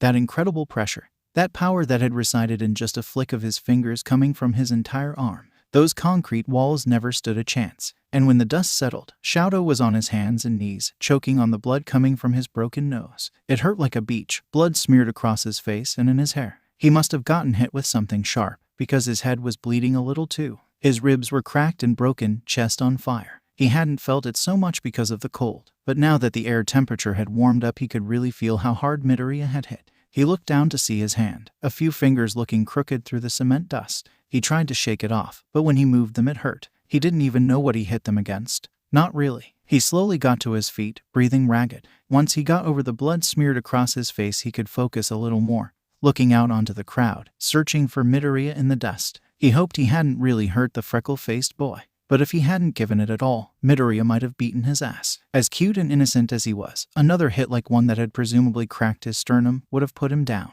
He finally spotted him, laying against a hunk of ice, out of bounds. He heard the announcement that he had won. but he hopped over chunks of ice and cement and raced over to Midoriya, ignoring Midnight's yells. He crouched over his classmate, searching his face for signs of consciousness. He kneeled down, ignoring the screaming in his own chest. Midoriya's arm was broken and useless at his side, devastatingly purple. Shadow sucked in a breath and held out his right hand. He heard panicked movement behind him, from Midnight, presumably thinking that Shadow wasn't done with the fight yet, but he ignored them. He carefully encased the arm in ice, straightening it and attaching it to Midoriya's shoulder, using ice sticking out from the makeshift cast and encasing Midoriya's side with it to hold it still. Ugh. Midoriya's eyes fluttered open. That hurt, he muttered, before he really saw Shadow over him. He coughed, and Shadow quickly dodged a small puff of flame. Sorry, don't apologize, Shadow said, without thinking. Let me help you up. Midoriya slowly sat up, Shadow helping him stand and getting him to his feet. He was careful not to jostle Midoriya's broken arm and tried to avoid his hand as much as possible. Though, Midoriya yelped when it brushed against Shadow's side. I'm sorry, he said quickly. Hey, don't apologize, Midoriya said, almost a sing-songy reiteration of what Shadow had said. You know, you didn't actually do any of this to me. But my father did this to you, he said, gently tapping his upper arm. Midoriya shrugged and turned his face to him, smiling as Shadow shifted his good arm over his shoulders, grabbing Midoriya by the side to help him out. That's because he's a bad person, but you're not like him at all. He was practically beaming at Shadow, and Shadow fought back a blush in his face. Why did you do that? He asked. You sacrificed your body, your win. Why? You looked like you were asking for help, came the simple, honest answer, and Shadow almost broke down and cried right then. Instead, with a feather-light touch, he started to form his ice over Midoriya's hand, holding it in place and hopefully soothing the throbbing pain, giving him something, anything to concentrate on besides what the green-haired boy just said. He felt Midoriya's curly head bump against his bare chest, where he had lost his shirt. Sorry, came the slurred answer. And as they finally turned around, Shadow could see Cementos and Midnight, standing at the ready, eyes serious, jaws hardened. They relaxed when they saw Shadow was just helping Midoriya off the field, Midnight dropping her stance immediately. She smiled at them. Thought you two boys were still going at it. You looked ready to kill each other out there. Midoriya squeaked next to him. No, we're friends, Midoriya promised. Shadow blinked. We're friends, he said out loud, peering down into deep, green eyes. Midoriya's button nose wrinkled. Yes, of course. When ... did that happen? Shadow asked, confused. Just now, Midoriya answered decisively. Shadow smiled, a warm, genuine one, eyes crinkling. He wasn't sure the last time he smiled like that. Okay, Awa, Midnight cooed. Adorable. They started shuffling across the field slowly. The tunnel Midoriya would have normally used was cracked and collapsing and also covered in ice. Cementos could have probably gotten Midoriya through safely, but Shadow wanted to carry him out with him. When they got to the center of the field, Shadow paused. Am I really that heavy? He heard the innocent question, and he almost laughed. Instead, he reached up, gingerly taking Midoriya's iced hand that was flung over his right shoulder. Facing the crowd, he raised it to the air with his. The audience went wild. 40. Izuku had guessed that Endeavor was going to be waiting for Todoroki, a gleeful look in his eyes as he stepped in their path. Shadow, he said, reaching a hand out towards Todoroki, and Izuku immediately felt Todoroki flinch underneath him. He forced out the largest cough he could and a jet of flame shot out, hot enough for even Endeavor to take a step back. Sorry, Izuku said, voice raspy. Todoroki-kun is being kind enough to take me to Recovery Girl. He wished he hadn't broken all his bones so he would be more intimidating. Shadow, we will talk later, Endeavor said, a big smile still across his face. I'm glad this tantrum of yours is finally over. You've finally accepted yourself and become a perfect upgrade of me. When you graduate, maybe you'll even be ready to be my sidekick. Izuku was feeling the nausea build with every word. The sick, twisted vision Endeavor had for his son being impressed upon them. He could feel Todoroki stiffening next to him. Endeavor pivoted to look down at Izuku, his smile shrinking. I guess you didn't provide an embarrassing match for him, and he finally used. Don't talk to him. Todoroki's voice cut through the air, icy and cold. Izuku felt Todoroki's hand on his side tighten, holding him close. You don't deserve to. Endeavor looked startled. The only reason I used my fire was because for a split second, it wasn't about you. Todoroki hissed. He started moving, walking Izuku past him without looking back. Shadow, you really don't have to stay for the rest of the festival, Todoroki said. You saw what you wanted, right? They walked away, backs to Endeavor. Todoroki's head was held high, eyes narrowed, features schooled into a perfect mask. Is it rude to blow a raspberry? Izuku whispered when they were out of the hallway. Todoroki's mask cracked, and he smiled. You're pretty, Izuku said out loud, and Todoroki's eyes widened, head turning to Izuku. Izuku couldn't believe he said that out loud. You don't look like him at all. You must take after your mother. Izuku said, trying to soften what he had just said. Pretty, Todoroki repeated. I'm covered in blood. My nose will probably be crooked. It'll just make you rugged, Izuku insisted, and he watched that mask crack further, the smile growing wider. You're kinda weird, Midoriya. Sorry, he offered. No, I don't mind, Todoroki said. It's nice. You're nice. To me. We're friends, Izuku said firmly. Do you really mean that? There was a tinge of fear in Todoroki's voice, like he was afraid Izuku was going to say no. I do, Izuku promised. I really do. They got Izuku up to Recovery Girl, Todoroki himself needing to take a seat on one of the beds. And oh, Recovery Girl was furious. She spent a good amount of time reaming into Izuku for shattering his bones again. Izuku wincing, but taking it. He cringed a little when she said he needed surgery in his hand, but he supposed this is what he got. It will be crooked for the rest of your life. She berated him. At least one of you had the good sense to splint it. Izuku glanced over at Todoroki, whose head was hung as well. Midoriya, he said. I am so sorry. It's not your fault, Todoroki-kun. Izuku said quickly. I could have tapped out way sooner. I did this to myself. Recovery Girl whacked him on the head with her clipboard. Oh, no. I saw the match. What on earth made the two of you think that level of destruction was appropriate for a school sports festival? She pointed at Todoroki. Lay back, she ordered. Your ribs and sternum are cracked. She stared at Izuku as she said it. I'm really sorry, he said. I didn't realize I hit him that hard. Midoriya Izuku, I am more familiar with your quirk than you are, so when I say this, I mean it. She breathed in. Learn to control it better. I should share the blame. I did not anticipate going from cooled to superheated air in a short time span, Todoroki said from his position on the bed, his words sounding like his mouth was filled with blood. If he hadn't hit back as hard as he did, I might have killed him. You two don't know how to stop digging, do you? Recovery Girl asked, hands on her hips. Say whatever you want now, because as soon as you're done, Todoroki will be asleep and you are going in for surgery. She pointed at Izuku, turning to get her materials together. Todoroki reached up and pulled the curtain away, rolling onto his side to look at Izuku. He looked intensely guilty. Don't say it, Izuku said quickly. You didn't do anything I didn't provoke. Besides, this was all me. Todoroki winced. Fine, he said. I won't. He took a deep breath. I'm rooting for you, you know, Izuku told him. Todoroki blinked back. Even if it's Kaken. Why? Because you have a good heart. 40. Shio let Toshinori in without a word, just an angry look. He didn't really have a response anymore. Midoriya had woken up and was sitting up in bed groggily, looking at his hand. He could tell Shio had already read the green-haired boy the riot act, from the guilty look on his face and the way he flexed his scarred, crooked hand. All might, he said, his voice wavering. His eyes flicked downward. I'm sorry, he said. For what? Toshinori asked. He knew he had told the boy to make an impression, and even though ultimately his protege had been unable to defeat Todoroki Shoto, Midoriya certainly made one. It had been unbelievable, the destructive force wielded on that field. Toshinori had stood up in his seat, mouth gaping. He had clenched his fists at his side, worried for the small boy, but every time the rubble cleared, he was still standing. Broken, but standing. He couldn't hear what he was saying to the Todoroki boy, but everyone had seen the way it affected him, until the long-awaited flames had been released. Toshinori had a feeling his student had something to do with that. I lost, Midoriya murmured, before he peered up at him. Honestly, it didn't matter what fights came next. It barely even mattered who won, even though it was looking like it was going to end up being Bakugo versus Todoroki. There was no way a single fight was going to touch what the stadium had seen. They all knew it. That had been the fight to see. The one that everyone was going to talk about for years to come. The name Midoriya Izuku was famous already. Young Midoriya. Toshinori crouched in front of him. I couldn't care less about whether or not you won that death match. The entire sports festival had been delayed, for crying out loud, because they had to rebuild the arena. Midoriya's face brightened, but Toshinori tapped his hand. What I do care about is that you broke so many bones in the process. He watched the boy wince. Yeah, about that. His voice was a little shaky. Was Todoroki the one you were talking about? Toshinori asked quietly, putting a hand on his shoulder. Midoriya nodded, his legs swinging a little off the bed.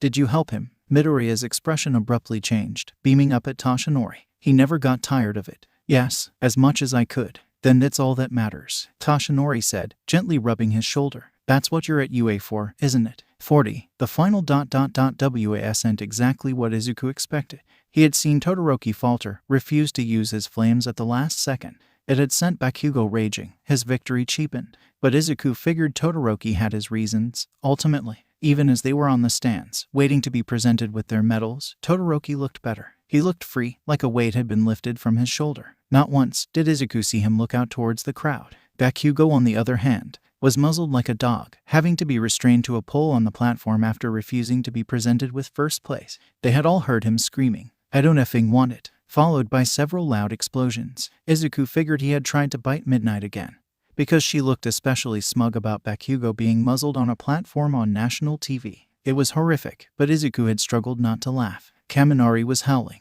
"Didn't you lose?" Gyro asked, as Kaminari rolled around in the grass. "I think everyone here is a winner," he insisted. Everyone except for Bakugo. Bakugo seemed to agree, because he screamed and writhed in his bonds, even as All Might approached, shining his megawatt smile, holding medals in his hands to present to his students. The rattling of the chains was especially disturbing. "Deku," he heard Uraraka whisper, "were you really childhood friends with him?" Yeah," Izuku admitted. "I know it seems hard to believe." She shivered, pressing a hand to her forehead, before she accepted the reality. "He couldn't have always been like this, huh?" Deku." She was almost reprimanding him. "Really, Midoriya?" Sue asked. "He was pretty much always like this," Izuku admitted sheepishly, as they watched All Might present them each with their medals, having to unmuzzle Bakugo for his. He fought and screamed as soon as it was released. Izuku watched his mentor ultimately place it in Bakugo's mouth, before patting him on the head and leaving a seething boy on the first place stand. He laughed. A few photos were taken, and then the classes were released to go congratulate their classmates. Obviously, camera crews stuck around, waiting to get shots of the competitors celebrating. Present Mike kept on him seeing, but Izuku thought that was actually because he wasn't capable of stopping. Izuku went to Todoroki's stand first, crowding with the other students around it who were waving up at him and congratulating.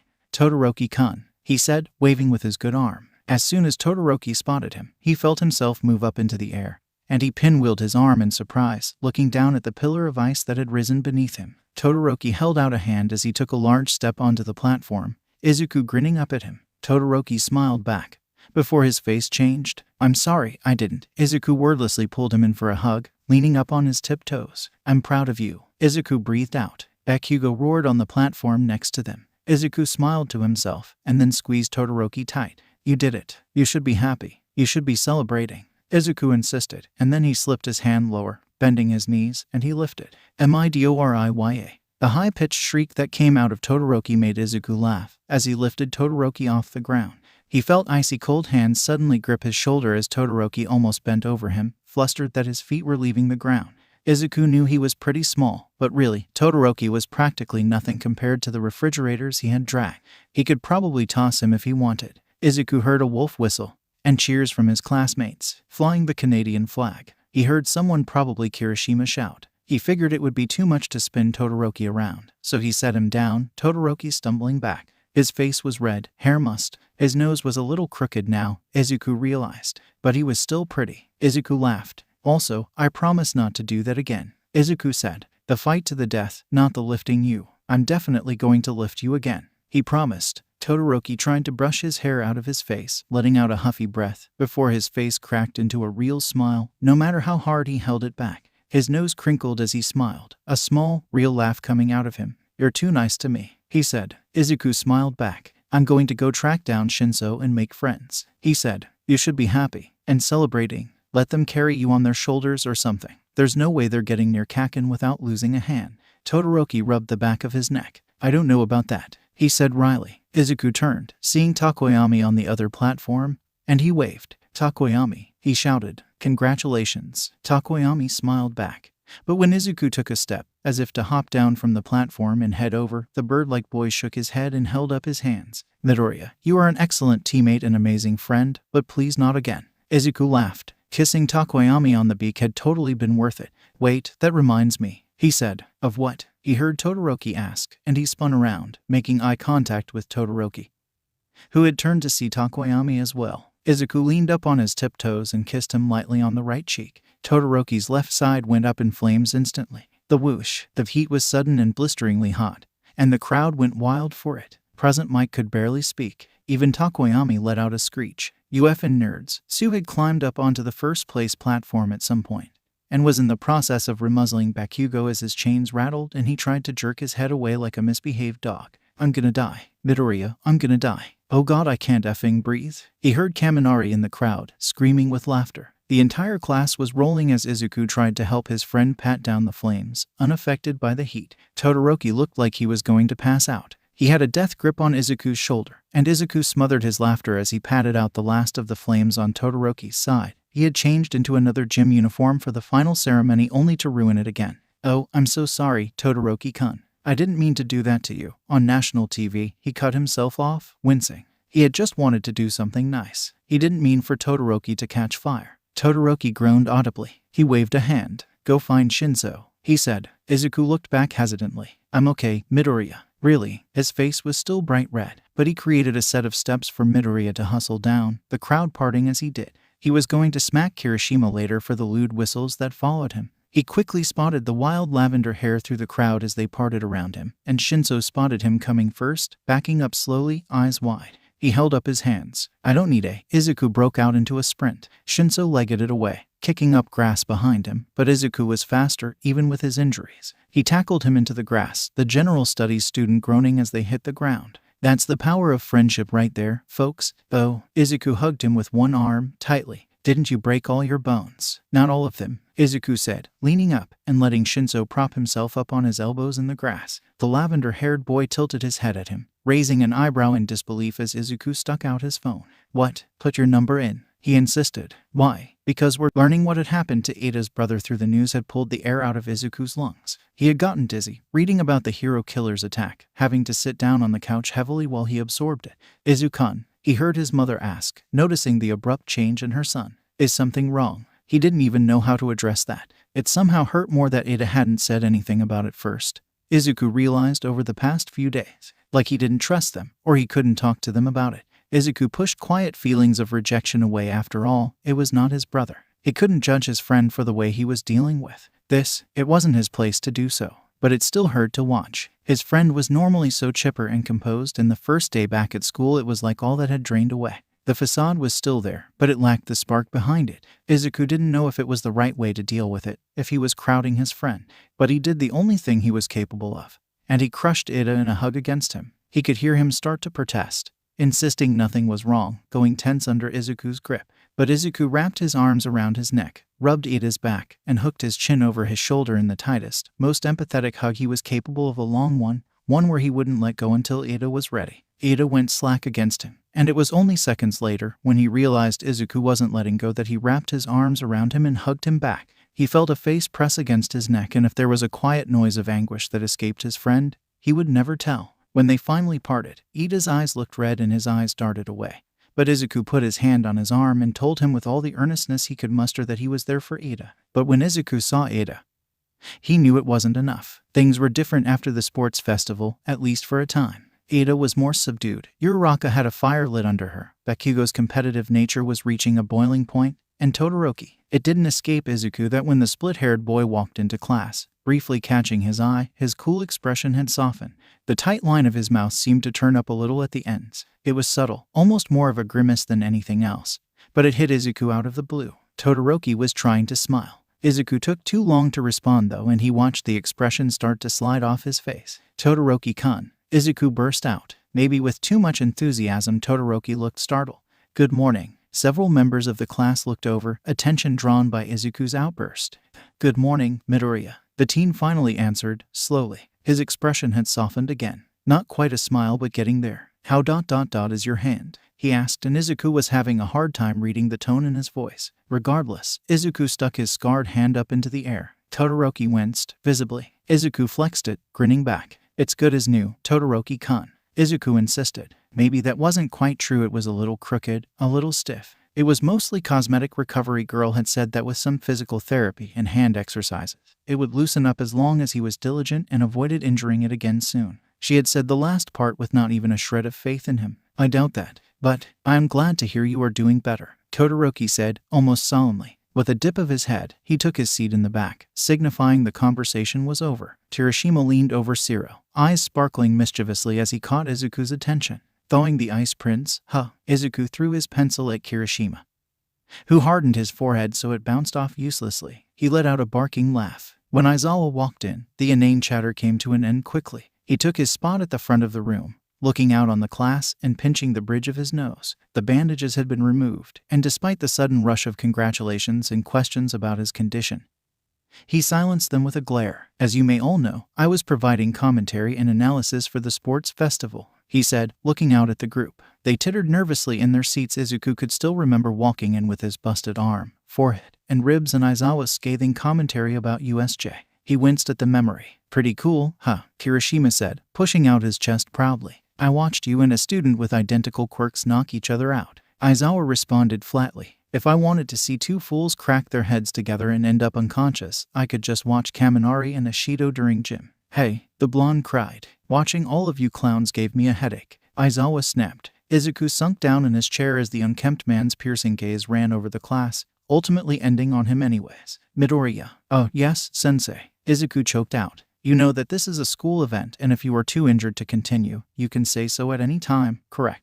Izuku nodded timidly. I need a verbal answer, Midoriya, so I can ensure that I did indeed lay out the rules appropriately and your skull just happens to be made of granite. Yes, Aizawa-sensei. I knew I could forfeit, he says, staring at his desk, bright red. His cheeks felt hot. Todoroki. Izuku raised his head to see Aizawa pinning the split-haired teen to his seat with his glare. He briefly made eye contact with the other boy, who averted his eyes quickly. Aizawa hadn't even said anything yet, and Todoroki looked equally chastened, knowing what was about to come. Izuku wanted to protest, to confess that he had pushed Todoroki so hard on purpose and baited him into the fight, but he figured Aizawa would not appreciate the sentiment. Were you aware that Midoriya's quirk means he is highly resistant to extreme temperatures? Todoroki's eyes widened. No, he admitted. Then I would like to impress upon you the fact that if it had been anyone besides Midoriya caught in an explosion that blew a concrete stadium apart, Aizawa sounded like he was grinding his teeth. The potential magnitude of the force you utilized. Do you understand? Yes, sensei. Todoroki's expression was largely unreadable, except for the wide eyes that looked shell-shocked. It won't happen again. See to it. Aizawa leaned back, bracing his hands against the podium and sighing. While I saw advancements in many of your performances, the best technical performance I saw was Bakugo's. I don't want to hear it. Aizawa silenced the blonde with a sharp look, and yet, despite winning, had to be restrained on the podium. He crossed his arms over his chest. While there are individual victories that should be celebrated, I don't want any of you to think that there aren't necessary improvements to be made, he said. All of these will be addressed, but as for the rest of today, we have a different task ahead of us. Training, studying, pop quiz, came the nervous suggestions. Hero names. Aizawa said. 40. Shouto wanted to sink down and die. He knew that Aizawa was going to call them out. His match with Midoriya had been so rife with violence and injury that their teacher had to. The magnitude of the power shown in the stadium that day necessitated addressing, even shaming. He hadn't realized that Midoriya was resistant to high temperatures, and he had felt almost nauseous at the thought of what could have happened to anyone else. He glanced over at the green-haired boy who was writing on the board and erasing it periodically, obviously deep in thought over his choice of hero name. He couldn't stomach the thought of the short, sunny boy being burnt and broken. Even seeing him laying limply against the ice had sent a spike of fear through Shouto's heart. Far too reminiscent of Midoriya's condition at USJ. Shouto hadn't known what it was like to care about a friend before, but that's what it was, right? He hadn't known it, but it was unmistakable. The rush of fear at seeing his friend injured, the idea of damage being done to him. Shouto hadn't pinpointed exactly when he had officially put his classmate so near to his heart. Sometime in between watching him crack his broken knuckles in the arena and a bone-crushing hug that forced his feet off the ground, and watching Midoriya tackle his former opponent to the ground with unbridled optimism. Maybe when he told him he was proud of him, even though Shouto was wearing the second-place medal and not the first. His father would have ripped it off of him and told him that second place wasn't good enough, that he had thrown away first, and any contentment with his current position was failure. Maybe then, Shouto decided. Though if it hadn't been then, it probably would have been the kiss on the cheek that sent a rush of heat to his face so violent he had quite literally burst into flames. He wanted to bang his head into his desk at the thought he wasn't active on social media in any form.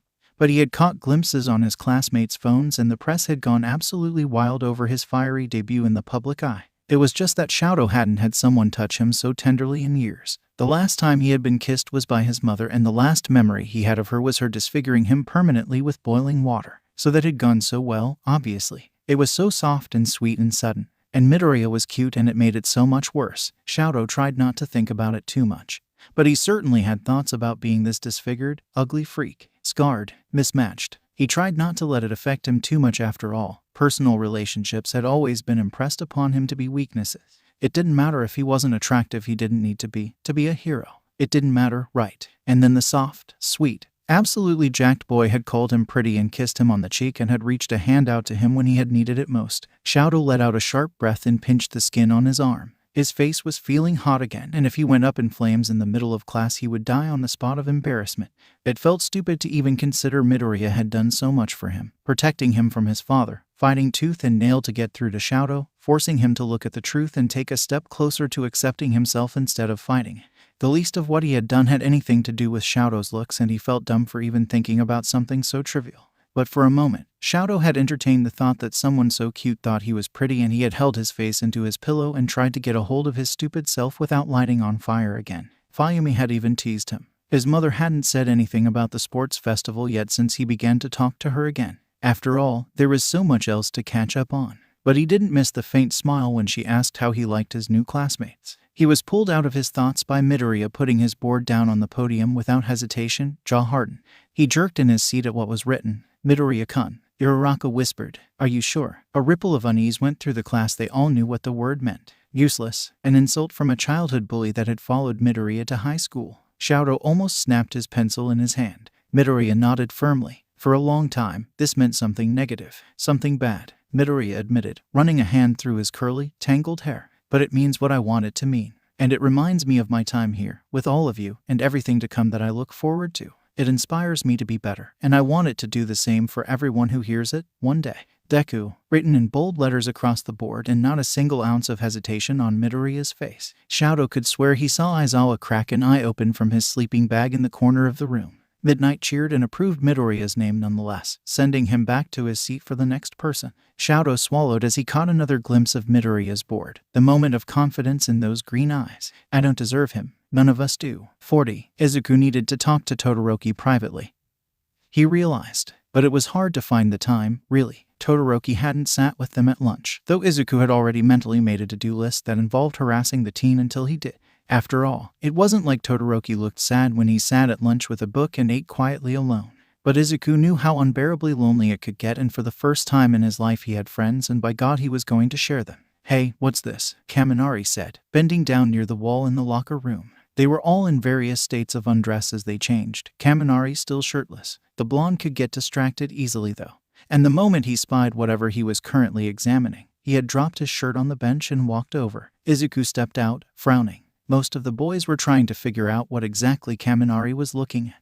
What is it? Zero asked. It looks like a hole, but like it's been purposely drilled. Kaminari squinted against it, and then he jerked away, letting out a shriek of shock and discharging some static that traveled along the lockers and had Kirishima swearing as he jumped away from the metal. Kaminari-kun. Izuku tilted his head as he walked forward. Are you okay? Kaminari was on the ground, his face bright red, stammering. Nothing, he responded. I don't think that was his question, bro. Zero said, snorting. If you aren't gonna tell us, I'm gonna take a look. You can't, Kaminari shrieked. He covered his face with his hands. I know I should be enjoying this, but I feel so guilty, even though it was an accident. Bro, your muttering could rival Midoriya's, Kirishima said. I effing doubt that. Bakugo snapped from the back. Spit it out, electric weasel. We're all waiting with effing bated breath for your goddamn brilliant reveal. Izuku had a deep, dark confession that he would never ever say out loud to anyone. Sometimes ... the mean things Bakugo said were funny and Izuku had to fight the urge to laugh. Sometimes, he thought about Bakugo calling Shigaraki a freaky one-armed bastard with fat effing fingers and he couldn't control his wheezing.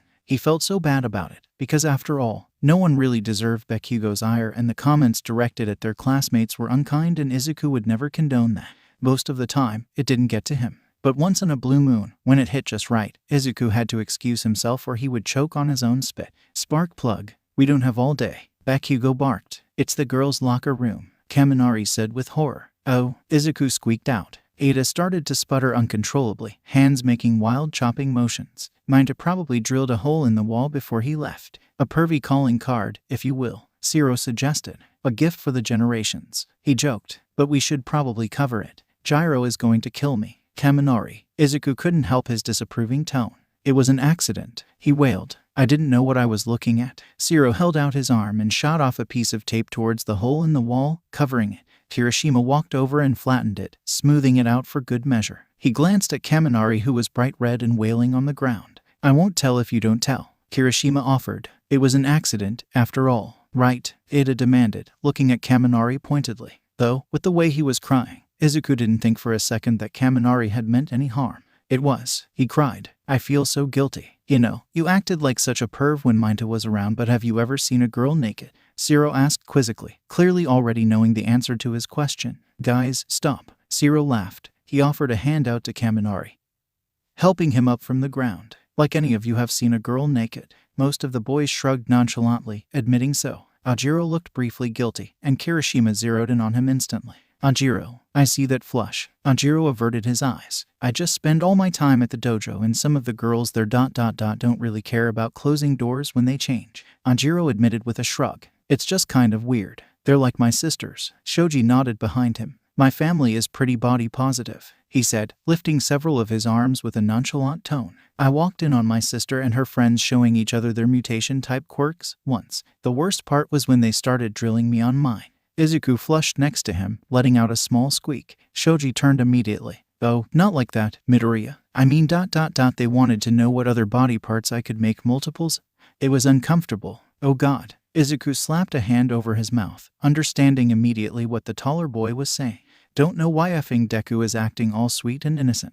Everyone's head snapped towards him immediately. Kakin, Izuku squeaked. In the 6th grade, these effing idiot girls wanted to tease him, and they grabbed him and pulled him into the bathroom with them and started getting changed to see what he would do. Bakugo said, ignoring Izuku. Izuku wanted to lay down and die. He could feel everyone's eyes boring into him. Idiot was too dumb to understand, and he ran out with a red face and fell down the stairs and busted his nose. Izuku covered his face with his hands. A body slammed into him from the side, hard enough to almost knock him over, and Kirishima rubbed his knuckles into his head, howling with laughter. Ah, Midoriya, you're too good. It was inappropriate, he yelled between his fingers, wincing under the strength of Kirishima's noogie. He remembered the incident vividly. He knew after the fact that they were making fun of him. It was a group of older girls, and he had been so shy and quiet for his age. They were generally friendly to him, in the way one might play around with a small animal. He was a novelty, quirkless and shy and rambling, and absolutely nothing about him was threatening. It was cruel, though, and he knew later that it was. But in the moment he had just been so flustered that he ran out of the bathroom while they laughed. Midoriya-kun was acting in an appropriate manner, and I am glad to hear so, Iida said, chomping vigorously. I would expect nothing less from his upstanding moral character. Can we please change the subject? Izuku begged. A ripple of laughter ran through the room as they finished getting changed, boys starting to head upstairs. When there were only a few people left, Todoroki being one of them, Izuku decided to try and talk to him. He sat down on a bench near the split-haired boy, tying his shoe. Hey, Todoroki-kun, he said, as Todoroki adjusted the sleeve of his gym uniform that had rolled up awkwardly. His classmate glanced over at him. Yes, can we talk for a minute? Izuku asked quietly, tracking the last person, Kaminari, out of the corner of his eye. He was heading up the stairs, oblivious to their conversation. I suppose so, Todoroki said, shutting his locker and turning to Izuku expectantly. There wasn't really an easy way to approach this topic, but Izuku understood more than most that it needed to be done. I wanted to talk to you about your dad. A mask immediately fell over Todoroki's face. I don't think there is anything else to say, he said coldly. Todoroki-kun, I know you probably don't want to hear this, but I'm worried about you, that you're not safe at home, Izuku confessed. And I know how hard it is to ask for help, especially when you still have family that he can hurt, even if it's not you. Todoroki jerked back as if he'd been burned. Izuku didn't know Todoroki's exact situation, but there was something about violent fathers with fire quirks, he supposed. But whatever he's doing, he's not going to stop. Have you been spying on me? Todoroki was uneasy. Izuku tilted his head, confused. He shook it. No, I just know my father wouldn't have stopped until he killed me or my mom. Todoroki closed his eyes. So ... when you say you understand. Todoroki cut himself off, jerking his head away. I understand, Izuku said, seriously. Quirks can be repressed, you know, because of trauma. Emotional, physical. He tapped the side of his skull. Head. He had suspicions that he had brought up with his counselor. Not that it mattered. What the specific event was that had caused him to repress his quirk was. If it happened, it was done. But he remembered one argument, right around his 4th birthday, seeing Hasashi grab his mother's arm and knowing immediately what was to come, of balling up his little fists and pushing on his father's leg, trying to help his mom, and Hasashi shoving him so hard he went careening into the counter and cutting his head open. He remembered bleeding all over the floor, dizzy and hot and confused, and his mother's sobbing, concerned face swimming into view above him. Something about that night felt pivotal to him, in a way that was hard to put his finger on. His counselor had told him that ultimately, the repression of his quirk was a psychological response. If he felt it was pivotal, even at the time, it probably was. She didn't brush him off or tell him it didn't matter, but talked to him about it seriously. What did happen? Todoroki asked quietly. To him, he was arrested, Izuku said honestly. 4. Izuku shook his head. No, he killed 6 people, Izuku said, and Todoroki stilled even further, if that was possible. He wasn't a villain, really, if that's what you're wondering. He was angry, and a bad person. But my mom never told anyone and he never would have stopped otherwise. Izuku stretched his legs out. He's the number 2 hero, Todoroki said numbly. I don't think anyone would believe me. Aizawa would, Izuku said. When all this started happening, he gestured at his throat. He knew that it had something to do with trauma and he suspected my mom. He came to me and offered me quirk counseling and therapy through the school, completely confidential, and I think he started building a case about me, in case it was her, so he would have everything needed to take legal action, Izuku said, trying to get all the facts out before Todoroki could shoot him down. And I mean, he didn't need to after all. But he kept it under wraps, even from me. If you tell him something, he'll keep it a secret. He won't do anything that will get you hurt. There's nothing he can do, Todoroki said bitterly. I don't know about that, Izuku said. Plus, the school has Principal Nedzu on their side. I think he could take Endeavor any day. Izuku didn't think now was the appropriate time to launch into the explanation of hero matchups he had considered before Endeavor was brawny and fire. But he had no doubt Nedzu's superior intellect would demolish the devastatingly predictable hero any day. He had never hated Endeavor before learning the truth, but he lacked the same spark that had driven All Might to number 1. Todoroki wavered at the thought, seemingly having forgotten about their high-spec principal. I'm not saying everything will go right away to being all right, but they can help. They can try and protect you. Izuku rubbed his head. You have older siblings, right? Maybe they could help them try and get custody of you, or get you and your mom financially independent from him. Or they could add extra training for when you don't want to be at home with him. Midoriya. Todoroki's voice cut through his rambling. Izuku's head jerked up. Todoroki seemed deep in his own thoughts. I'll think about it, okay. And Izuku believed him. And I know you might not feel totally comfortable with me yet, and that's okay. But I also thought if you ever just wanted to talk about it, I'm not exactly a qualified therapist, but I could listen, or if you needed help with injuries, I got pretty good at first aid. Midoriya. Sorry. Izuku apologized for rambling, rubbing his neck sheepishly. He offered the split-haired teen a small smile. I ramble. No, don't apologize, Todoroki said. I might, he paused. I might take you up on it. Oh, Izuku blinked. Good. He gave him the sunniest smile he could manage. If he wasn't sure it was just the odd lighting in the locker room, he would swear Todoroki was blushing. Even so, the split-haired boy definitely averted his eyes. We should go, Todoroki said, jerking his head towards the door. We're going to be late. Oh yeah, Shinso, Izuku shouted, shooting up from his seat in the lunchroom. He spotted the lavender-haired boy from across the room and started wavering vigorously. Shinso visibly cringed. Deku, shut the F up, came the snipe from the table over, and Izuku's eyes fell onto Bakugo, who was clenching his silverware in his hand. Some of us are trying to eat in peace. His childhood friend was already building in volume, but Izuku ignored him. He could hear Kaken let out a shriek of frustration, his quirk going off and warping the object in his hand.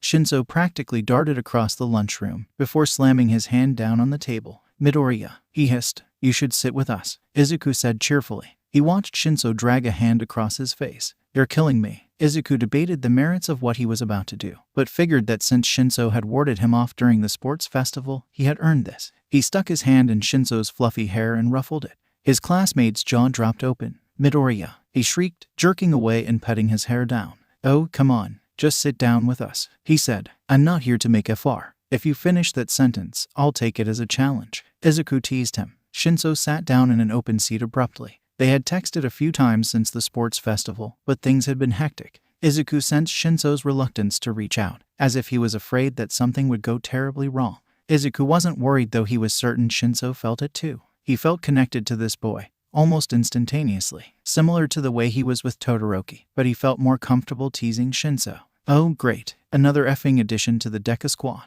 He heard Bakugo snipe across the table, and Izuku looked over at him. He wasn't as afraid of Bakugo as he had been early in the year. Facing the boy still made his hands shake, sometimes. But beating him in the class activity had restored some of his confidence. It helped that Izuku actually had friends now and didn't feel so horribly isolated. That's a cute nickname. Uraraka chirped behind him. Deku squad. I like that. Iida nodded his agreement. And he watched Uraraka go into her phone to change their group chat name. Thanks, Kaken, Izuku said. The blonde slammed his hands down on the table. Everything about you makes me want to rip your hair out of your head. he screeched. Kaken, Shinso asked quizzically. Izuku waved his hand. I've known him since we were kids. Kirishima was patting Bakugo on the arm, trying to get him to calm down and snickering into his elbow. Shinso yawned and started opening up his lunch. What are you looking at, useless Deku? Mina caught his eye from Bakugo's table. Don't worry, Midoriya. Bakugo just can't stand all your boyfriends. Shinso spat a mouthful of rice out onto the table, coughing and rubbing his chest. Uraraka started to giggle next to Izuku, throwing her head back and smacking her hands on the table. She started to settle down, and then would look at Shinso's shocked face for a moment, before it started all over again. Bakugo tried to grab Mina by the horns, but she just spat acid at him. Izuku didn't pay much attention to the struggle going on at the table next to them. Instead, he tried to get Uraraka to calm down.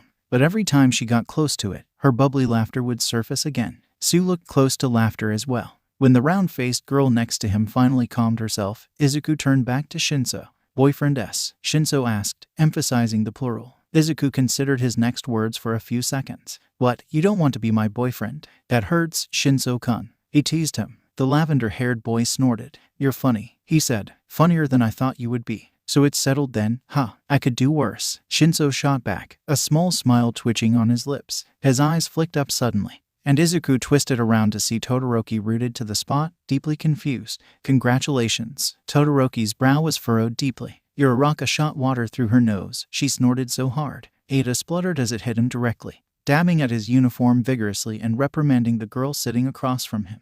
Oh, no, we're just kidding, Todoroki-kun. Izuku said quickly. I'm crushed. Shinso deadpanned. I can't believe it's ending like this. All our history, our chemistry. Izuku flicked a piece of rice back at Shinso, ignoring the fact that it definitely came from Shinso's mouth. Are you related to Aizawa-sensei? Ribbit? That makes more sense, Todoroki said, ignoring the lavender-haired boy. Did you two know each other prior to the sports festival? The split-haired teen shifted his book in his hands, brow still furrowed. Nope, Shinso popped the pea. I actually think I saw you at the entrance exam, Izuku said. Your hair is very distinctive. That's an incredibly bold statement. 1A. Izuku touched his curly green hair self-consciously. Hey, he protested, before turning back to Todoroki. Why do you ask? You two just seem close, Todoroki said with a shrug, eyeing the boy sitting across from Izuku carefully. He was certain the split-haired teen remembered Shinso from the festival, even if he had been caught up in different matters for the majority of it. I've never seen this man before in my life, Shinso said, picking his chopsticks back up, taking interest in his lunch again. Izuku fought the grin that was starting to spread off his face. He was glad that he wasn't the only one who felt the easy nature of their friendship already. He loved the rest of the Deku squad, as dubbed by Bakugo, but he didn't really have any friends he felt comfortable teasing about being his boyfriend. Maybe Kirishima, but Kirishima was liable to take it too far and that would really set Bakugo off. Would you like to sit with us, Todoroki-kun? I promise I won't make any more jokes about dating Shinso. Todoroki blinked at him. I have some work to do, so I won't be joining you today. But he glanced at the rest of the Deku squad. Thank you for the offer. I may join at a later date. Izuku beamed at him. Todoroki squinted. I'll see you in class, he offered, while Izuku nodded back vigorously. When Todoroki departed, Izuku twisted back to see Shinso raising an eyebrow at him. What? Izuku asked. He's one of your many boyfriends, I'm guessing. Shinso-kun, Izuku said, horrified. The lavender-haired boy shrugged back and continued to eat, the same flat, nonchalant look on his face. I like you, Shinso-kun, Uraraka said. You should sit with us more often. A smile tugged at the corner of Shinso's mouth as he dipped his head at Uraraka. And Todoroki-kun is just a little shy, Izuku insisted. He launched you out of the stadium, Shinso said incredulously, staring at Izuku. Shy. Midoriya has a big heart and even Todoroki-kun can't resist it, Sue offered, leaning around Iida to make eye contact with Shinso. She and Iida introduced themselves to the boy, even though they were all generally aware of each other through the sports festival. Izuku was glad they were taking to Shinso well after all. He hadn't really asked them if it was okay to invite Shinso over. He didn't exactly have a fantastic reputation with Class 1 so far. Ajiro still seemed bothered by the mind control, but Izuku didn't see what all the fuss was about. After all, he had shot a claw hand onto Kaminari's face during the festival.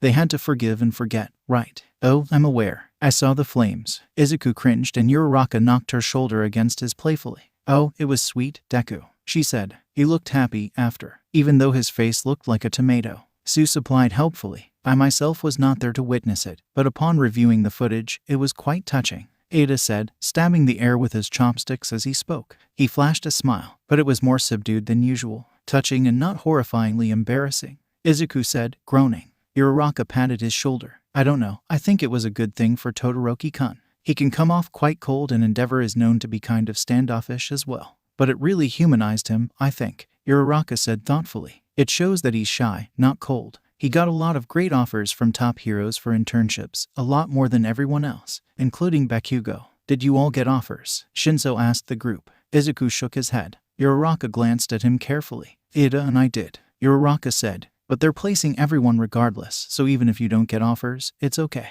You didn't get an offer. Shinso looked directly at Izuku when he said it. He cringed. Ooh, I think the bone breaking scared people. He rubbed the back of his neck sheepishly. I got one offer, but it was really All Might's connection that got it for me. He had spoken to All Might about Gran Torino. He'd never heard of the pro hero. That didn't mean he had any doubt in his mind about taking it. It was All Might's mentor, after all. And given the way the tall, imposing man had literally trembled at the thought of his former mentor, a teacher who would put Izuku through the ringer. Frankly, that was what Izuku wanted, especially after the sports festival. Everyone was right. He couldn't keep breaking his bones whenever he needed to fight. Having the fire breathing was a good backup, and between Aizawa and his quirk counselor, he was improving stamina and control rapidly. But he was given one for all so that he could use it. And while on the surface, breathing fire seemed like an excellent combat quirk, it wasn't as good as it seemed. He was limited by his own breathing, and using it in anything other than short bursts affected his mobility, his breathing, and his vision. The smoke in his eyes and the lack of breath in his lungs would certainly drag him down during long-term conflicts. Not that it wasn't useful. In short bursts it could be overwhelming and effective, but he needed to do more. It's one of our teacher's old mentors, Izuku confessed. I think that's why he took me on. Gran Torino, right? Iida asked. He tapped his chin. I am very up to date on all active pro heroes, but I have never heard of him. He's retired, I think, and he used to teach here at UA. Izuku said. I couldn't find much about him. He was kind of from a different era, you know. Before all the fanfare, I guess. Whose mentor was he? Sue asked curiously. Izuku debated his answer, but he figured that it wasn't that hard to find out who exactly Gran Torino had taught. When he googled the old hero, he found an interview with All Might where he listed him as a mentor and influence.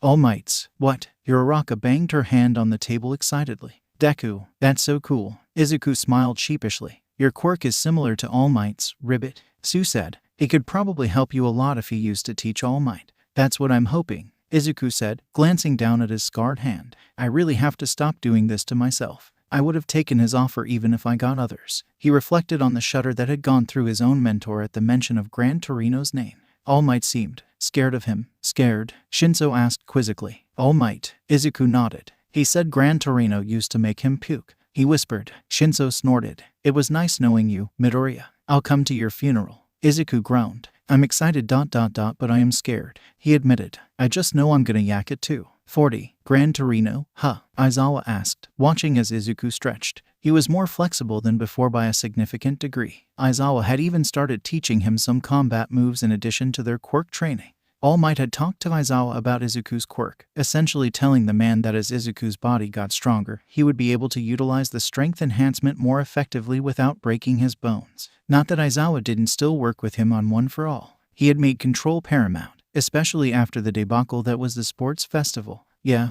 do you know him? Izuku asked from his place on the ground. His homeroom teacher shrugged in response. Not well. He was a teacher here a long time ago. A good hero, he said with a dip of his head. That was a high compliment, coming from Aizawa. All Might said he taught him. I'm assuming you intend to work on your strength enhancement with him. Izuku nodded. Yeah, hopefully I can get, he gestured to his hand, this under control. He may be able to help you with your fire breathing, too. Aizawa said. His quirk is jet. Jet. He moves quickly by propelling himself with air. I don't know the specifics of how it works, but I do know it has to do with the air he inhales. Izuku's head shot up instantly. He could see exactly what Aizawa was getting at. He probably saw it at the sports festival, right? Izuku said, scratching his head. HI's fighting style may line up more with what you're capable of than All Might's, Aizawa said, staring at him pointedly. Izuku cringed. It must have been obvious then that the first few times he used his quirk, he was only emulating what he had seen All Might do with it.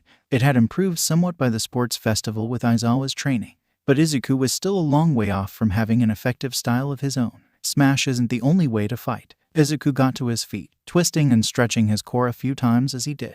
I just don't really know where to take it, Izuku said. I've been working with Shibata-san and you on control, but I still feel like I've barely scratched the surface of my quirk. Quirks, he almost said. Aizawa shrugged again. That's to be expected. You'll get there. But in the meantime, stop breaking your bones before you do irreparable damage," he said flatly. The green-haired boy winced. Aizawa paused, clearly thinking. "You keep calling it strength enhancement, but it can be applied to any part of your body, right? Like my legs," Izuku said, confused. He had used it before to jump during the entrance exam. Not without shattering them, but he could use it on his legs. "No, your lungs." Izuku's eyes widened. He hadn't even thought of that. But probably right. One for all could be applied to his arms, his fingers, his legs, presumably more, given how sturdy All Might appeared to be. "Do you think I could apply it to muscle fibers and bones too, to increase their density? What if that could prevent my bones from breaking so I can use it at a higher level? Maybe that's what All Might does after all. Super strength doesn't mean super bone density, which seems about par for the course for quirks, but he's so sturdy that he must do something.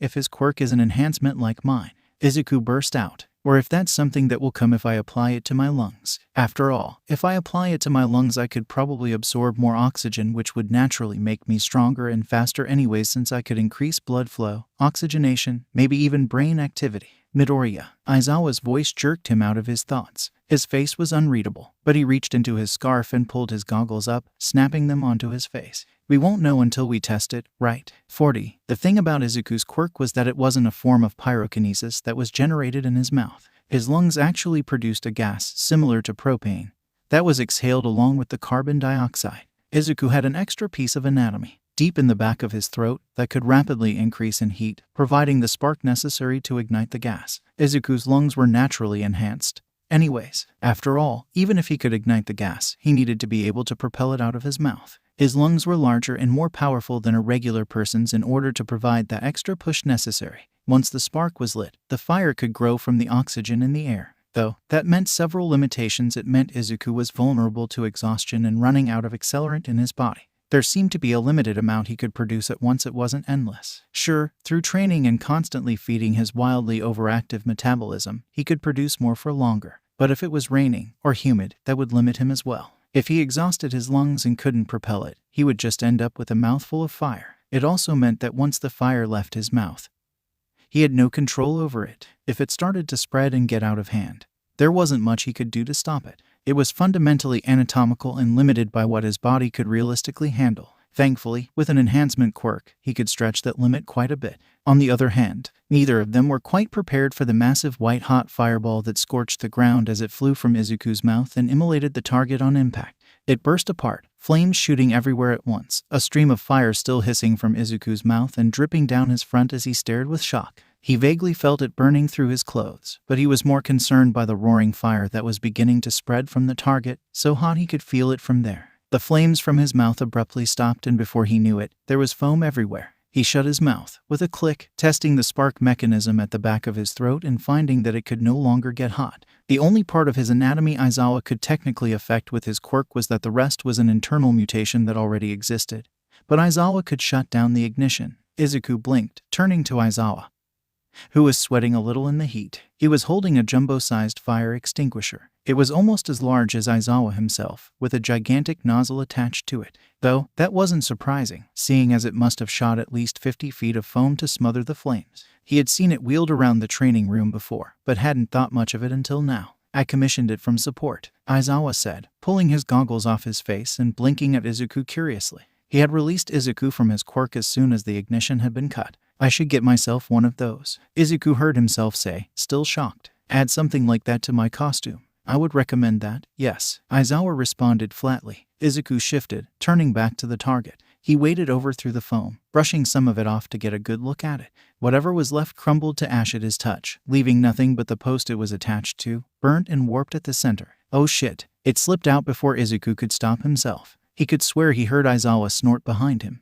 "I don't recommend doing that again when I'm not around," Aizawa said, padding over. He stayed on the outskirts of the foamy mess. He peered over at the target. "We make these things fire-resistant." "Couldn't tell," Izuku admitted. "Can you go bigger?" He gaped at his teacher. He was still strict and demanding, like he was in class. But there was almost a gleeful desire for destruction behind those words. Normally, Aizawa would be beating it into him to control his quirk, berating him for going so destructive so quickly. But now he was egging him on, pushing him to increase the destructive power. "Are you sure I should do that, sensei?" Izuku asked timidly. "This seems not like you at all." Aizawa grinned. Midoriya, the purpose of this is to figure out your limits. Every other student grew up with their quirk. They already know what their limit is and how to avoid hitting it. We have no idea what yours is. You're here to learn to be a hero. That doesn't always mean hitting every challenge at 100%. Sometimes, you're only going to need 50 or 60 or 70%.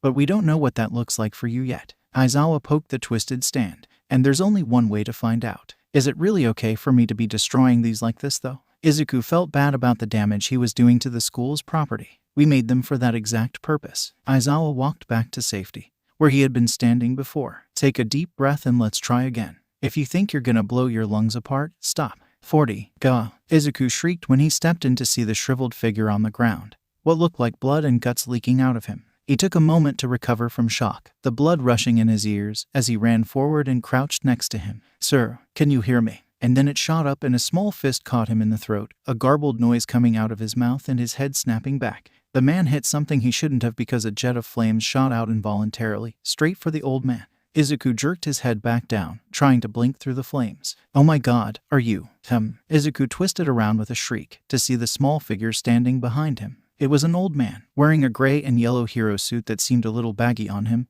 black mask over his eyes. He was rubbing his chin thoughtfully. Toshi, since when can you breathe fire? What? Toshi, is that you? Izuku rubbed his eyes and glanced back down at the bloody mess that was in front of him. Sausages and ketchup. He let out an audible groan. You're going to hit me until I puke, aren't you? Gran Torino actually cackled. 40. Gran Torino made Izuku's head spin. He scolded him thoroughly for his use of his quirk during the festival, ripping on Izuku nonstop and then taking on All Might next. The entire time he bounced around the room at a speed Izuku could barely keep up with. Occasionally, he would fly past Izuku and catch him with a hit that would take his breath away. It was a nightmare. I saw you breathed fire at the festival too. Interesting quirk, huh? He said, zipping from the floor to the ceiling and back at a speed that made Izuku dizzy. Try and land a hit on me. Try not to burn the house down while doing it. Izuku really wished he had time to get a fire extinguisher. Tell me about the fire I already know about one for all. Gran Torino demanded as he jumped back and forth. Izuku was trying to keep up and take a swing at the old man, but he was just so fast. I breathe fire. It's an anatomical mutation type quirk. Izuku breathed out, ducking and stumbling. He lurched for Gran Torino when he seemed close enough, but once again, missed. I can breathe out a jet of flame about 15 feet of varying, he grunted, heats and widths. He took another swing and another miss. A few days ago, Aizawa-sensei had me try and use one for all on my lungs. Gran Torino was too fast for him to hit head on. There was no way Izuku could keep up with him, maybe with the full use of one for all like All Might could. But he was nowhere near that yet. If he was going to hit Gran Torino, he was going to have to figure out where Gran Torino was heading.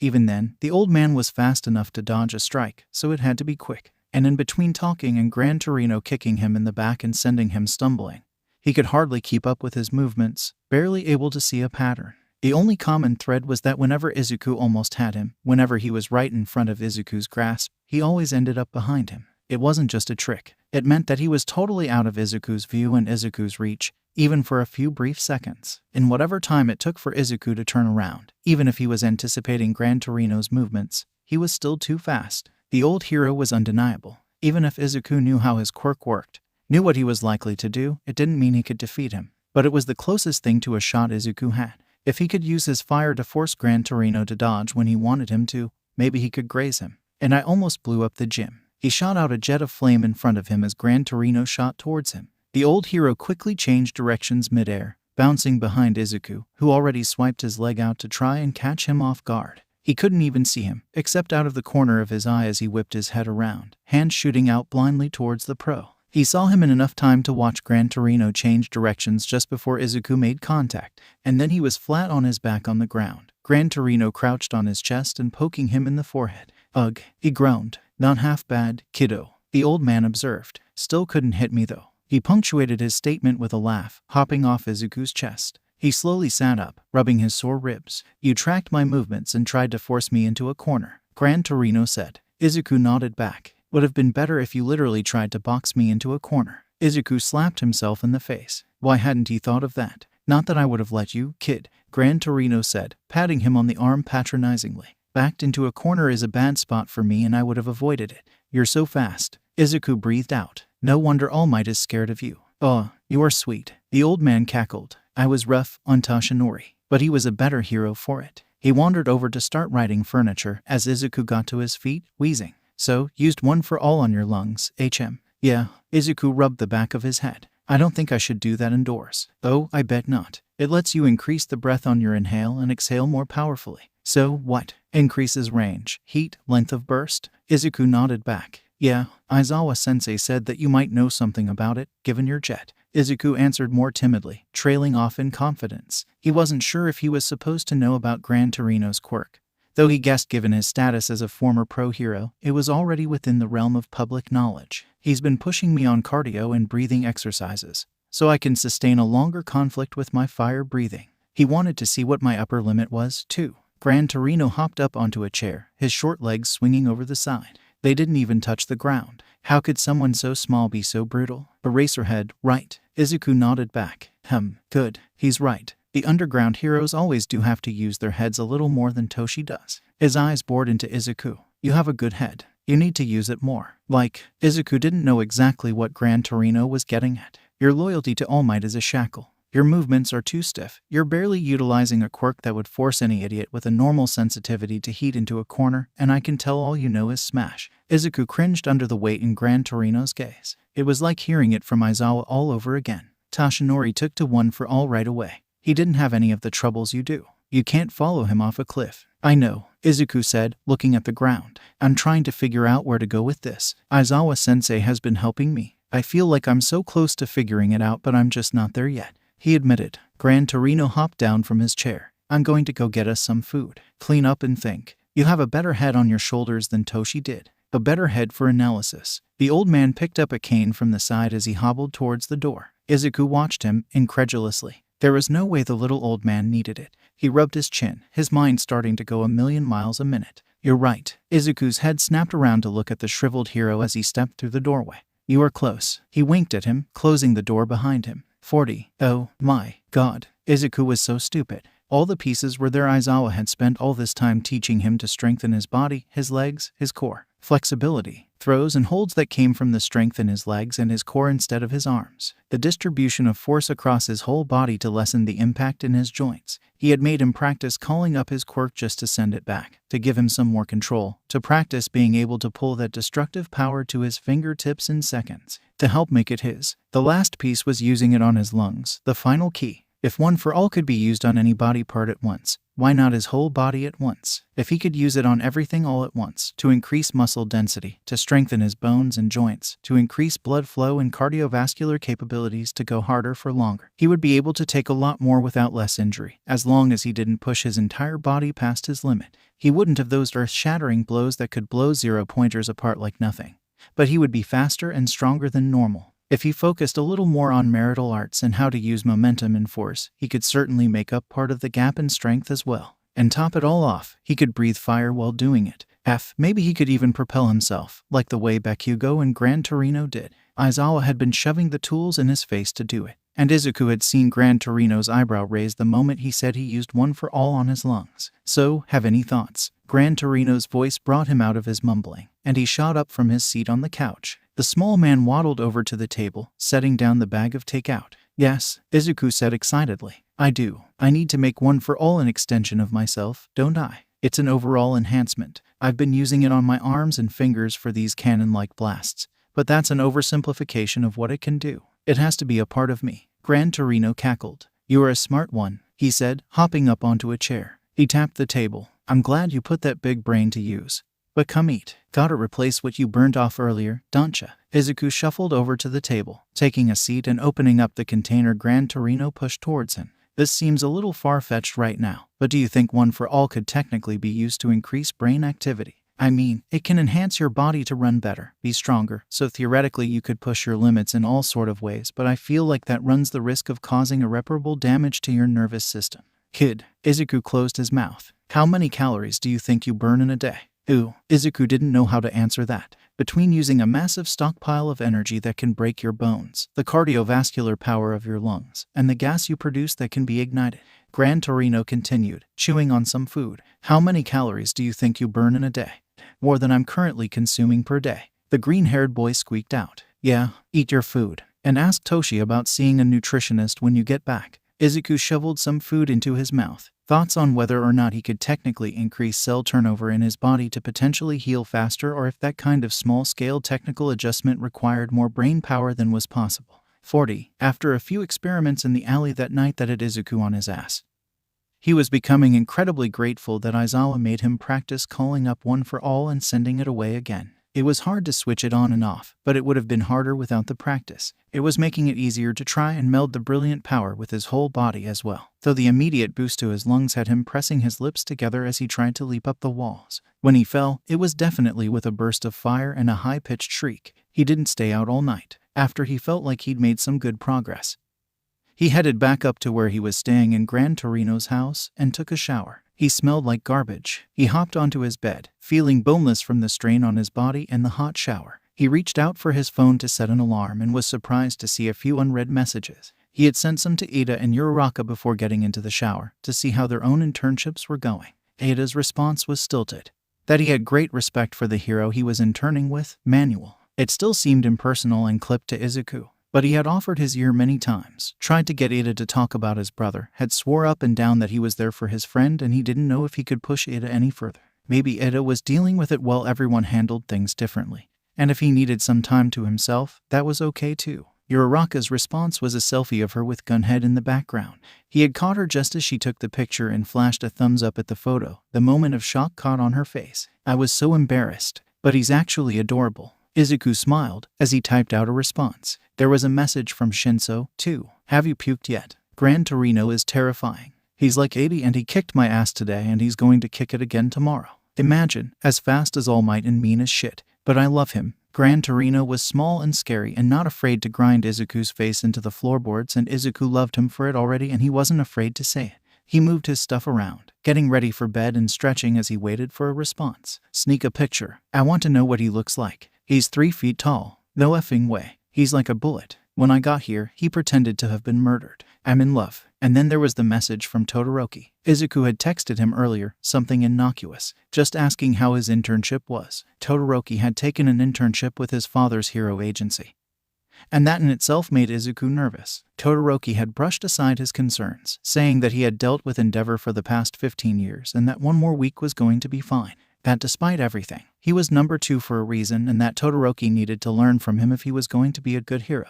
And the unspoken "he won't hurt me" around his subordinates. Regardless, Izuku was worried about him. Everything is fine. Mostly paperwork and introductions so far. I sparred with some of his sidekicks. They're nice. How is your internship?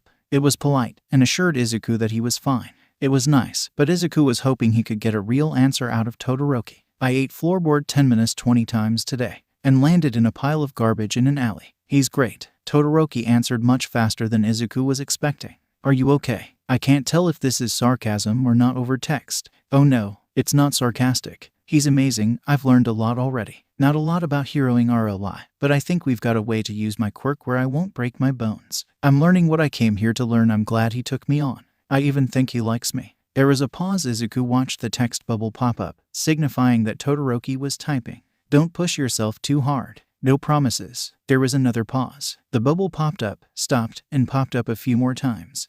Did I do that correctly? Izuku stifled a laugh. When Full Cowl crackled to life for the first time, Izuku knew he had it. Gran Torino cackled like a madman. The ensuing battle between them destroyed half the room, left scorch marks on the ceiling, and even singed the edge of Gran Torino's cape. It ended with Izuku launching a coffee table at him. Izuku wasn't done yet, he knew that. Full Cowl was at 5%. They estimated. It didn't seem like a lot, but the structural damage in Gran Torino's house spoke otherwise, and Izuku would take it. It gave him an effective way to fight without destroying his body, and he knew he could raise that percentage eventually. It was hard to imagine what a full cowl at 10% would look like. It didn't seem like much, but really, it would be double what he had now, and that simple idea was blowing Izuku's mind.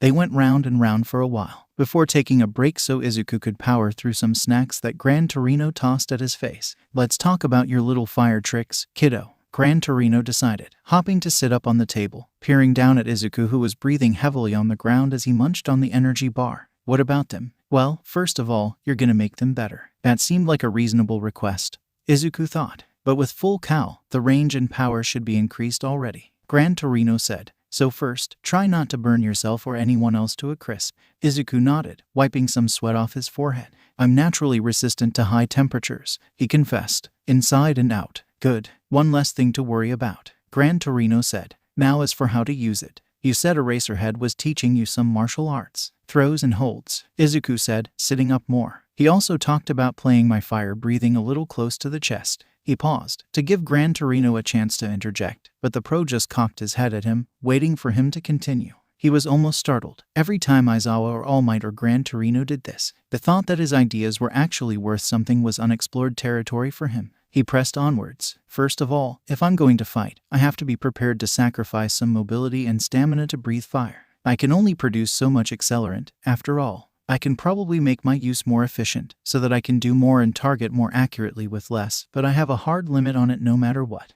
And I know that it was televised, me using it. But some footage of me burping flames doesn't really encapsulate what it's capable of, I guess. Aizawa-sensei suggested that it's not a bad card to keep in my back pocket. I already know that they're going to avoid close combat with me. The breathing fire gives me a mid-range weapon that could take them by surprise. I don't need to never use it, but if I do, I should finish a fight with it, not start one. Izuku knew he was rambling, but Gran Torino looked interested. But I think I see what you're getting at with the martial arts. I can't control it that well once it leaves my mouth, but the fact that I'm pretty fire resistant means that I don't have to worry about it burning me and I can theoretically use momentum and inertia to aim it more. Izuku didn't want to say exactly what he was thinking out loud because the idea sounded dumb, but he had an image in his mind, and that would be, "You're going to make me say it," Izuku said, cringing. Gran Torino laughed. "Spit it out, kid. Fire whip." The old man slapped the table, still laughing. "That's stupid," Izuku said meekly, as he shrunk down against the back of the couch where he was sitting. "I was going to say giant rolling ball of fire. Your idea is better than mine." The green-haired boy blinked. "Oh," he said. Gran Torino hopped off the table. "Don't discount your own ideas, kiddo. They aren't bad." He patted Izuku on the shoulder. "I use my jet and inertia to change direction mid-air and use pressure-based attacks. It's possible, especially with the boost to the propulsion you get from One for All. You have the core strength to pull off some fancy moves. You just have to learn them and figure out what works best to redirect flame. It's going to be hard. You're not pyrokinetic, like the Todoroki kid you fought during the festival, so I should try it. Kid, if I was a villain and I saw a whip made of fire coming from the mouth of something moving fast enough I could barely see it, I would shit myself." Izuku blinked. He felt hands grabbing his cheeks, pulling the skin apart and moving it up and down. "I can't believe you have this baby face and you breathe fire." Izuku made a garbled noise as Gran Torino pulled on his face. When Gran Torino released him, he patted the skin on his cheek. "You're making a lot of progress." "Thank you." Toshi chose well. Izuku felt his face go bright red as he tried to stutter out a response. The old hero just grinned back at him and gestured for him to get back to his feet. "Let's get back at it, kid." 40. And then everything happened so fast. They were off to fight some real villains, so Izuku wouldn't get too many weird habits from sparring with Gran Torino exclusively. And then the Namu attacked, and the fires were raging across Hasu. Obviously more than one of these terrifying creatures attacking the city. Izuku knew exactly how powerful they were, how much it had taken out of All Might to defeat even one of them, and while there was a low chance of them having the same odd amalgamation of quirks as the first, they were all formidable. And all he could think about was Iida, out there in Hasu, undoubtedly at Manuel's side, and he had to help. Leaving the bullet train was likely not his best idea, and he was sure Gran Torino would kick the shit out of him later.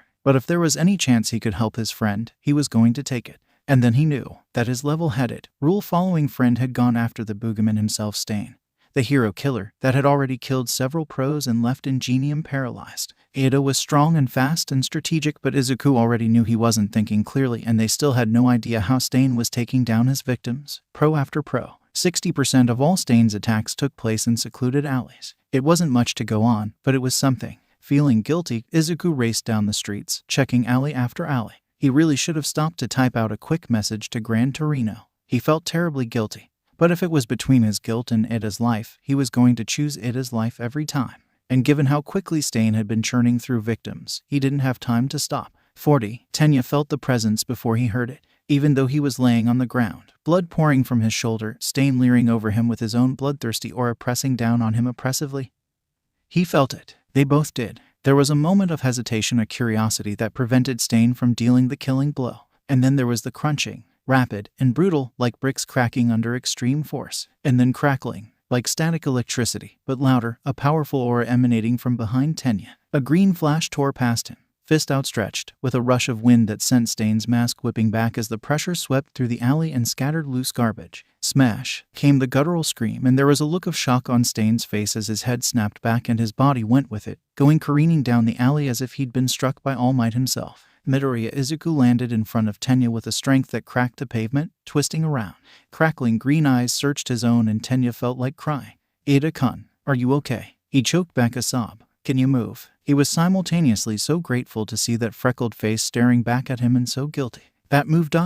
was unlike anything Tenya had seen Midoriya capable of so far, but it wasn't enough. Midoriya couldn't have made enough progress in only 3 days to be able to take on a serial killer who had left Native paralyzed in the alley next to him, slumped against the wall, that had left Tenya at his mercy, that had already killed pro after pro. Tenya was about to get Midoriya killed. And no, if he consumes your blood, he paralyzes you. You have to leave, Midoriya, he shouted. Get out of here. The green-haired boy glanced back at him, and Tenya could see he was doing something behind his back on his phone. Okay, Tenya felt like he couldn't get enough breath in his lungs. He wanted Midoriya to leave. He wanted him to save himself. But he was still scared. I just won't let him cut me. Midoriya, he choked out. Izuku flashed him a soft, encouraging smile. I'm going to save you, Iida. I'm here to protect you. His eyes hardened and he turned back to Stain, who had risen up from the alley, yanking himself to his feet. He was hunched over, a crazed smile on his face as he took the newest addition in. And then he started laughing. It sent chills down Tenya's spine.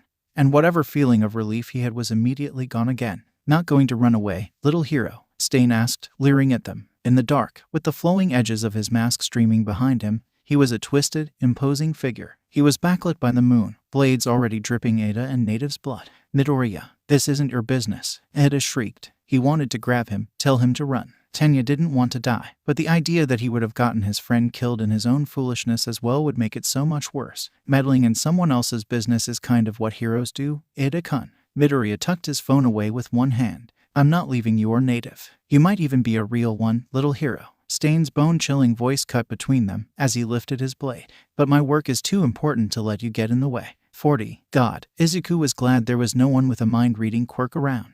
All they would have heard from him was one effing long scream. 40. Shadow barely made it in time. He knew something was wrong when he received a location drop from Midoriya that was nowhere near where Midoriya was supposed to be for the week. A location drop. In Hasu, where Stain was operating. In a Namu attack, Shadow could think of a million different problems that seemed statistically unlikely for Midoriya to encounter, yet was certain the green-haired boy would anyway. He was a magnet for trouble. It took barely a moment of thought for him to ditch his father and go sprinting in the direction of the location drop, telling him to send any pros his way when he could. Endeavor shrieked after him, but Shadow waved a hand and ignored him. Midoriya wasn't one to ask for help, so that meant his life was almost definitely in danger and likely the lives of others too. And then he saw Native slung against the wall, bleeding. Iida trapped on the ground. Midoriya, hunched over, rooted to the spot, the twisted, imposing figure of Stain himself passing him, running a long finger down Midoriya's spine. You might be a true hero, little one. The words themselves felt invasive and cold, like they were pulling at the base of his skull and sending shivers down his spine. Shadow didn't know what his quirk was, but there was an aura of killing intent strong enough to rattle him. You will not die today. He took a step past Midoriya, who screeched Iida's name. But you. And Shadow let loose, fire and ice shooting through the alley and very nearly colliding with the hero killer. Shadow had to admit, this man possessed nearly inhuman reflexes, twisting and darting out of the way, using the walls to leap out of Shadow's range. He pressed forward, forcing the warped man back even further so that he was next to Iida, hovering over Midoriya, who was frozen to the spot. Midoriya. He heard a sigh of relief from the boy in front of him, who seemed unable to turn around.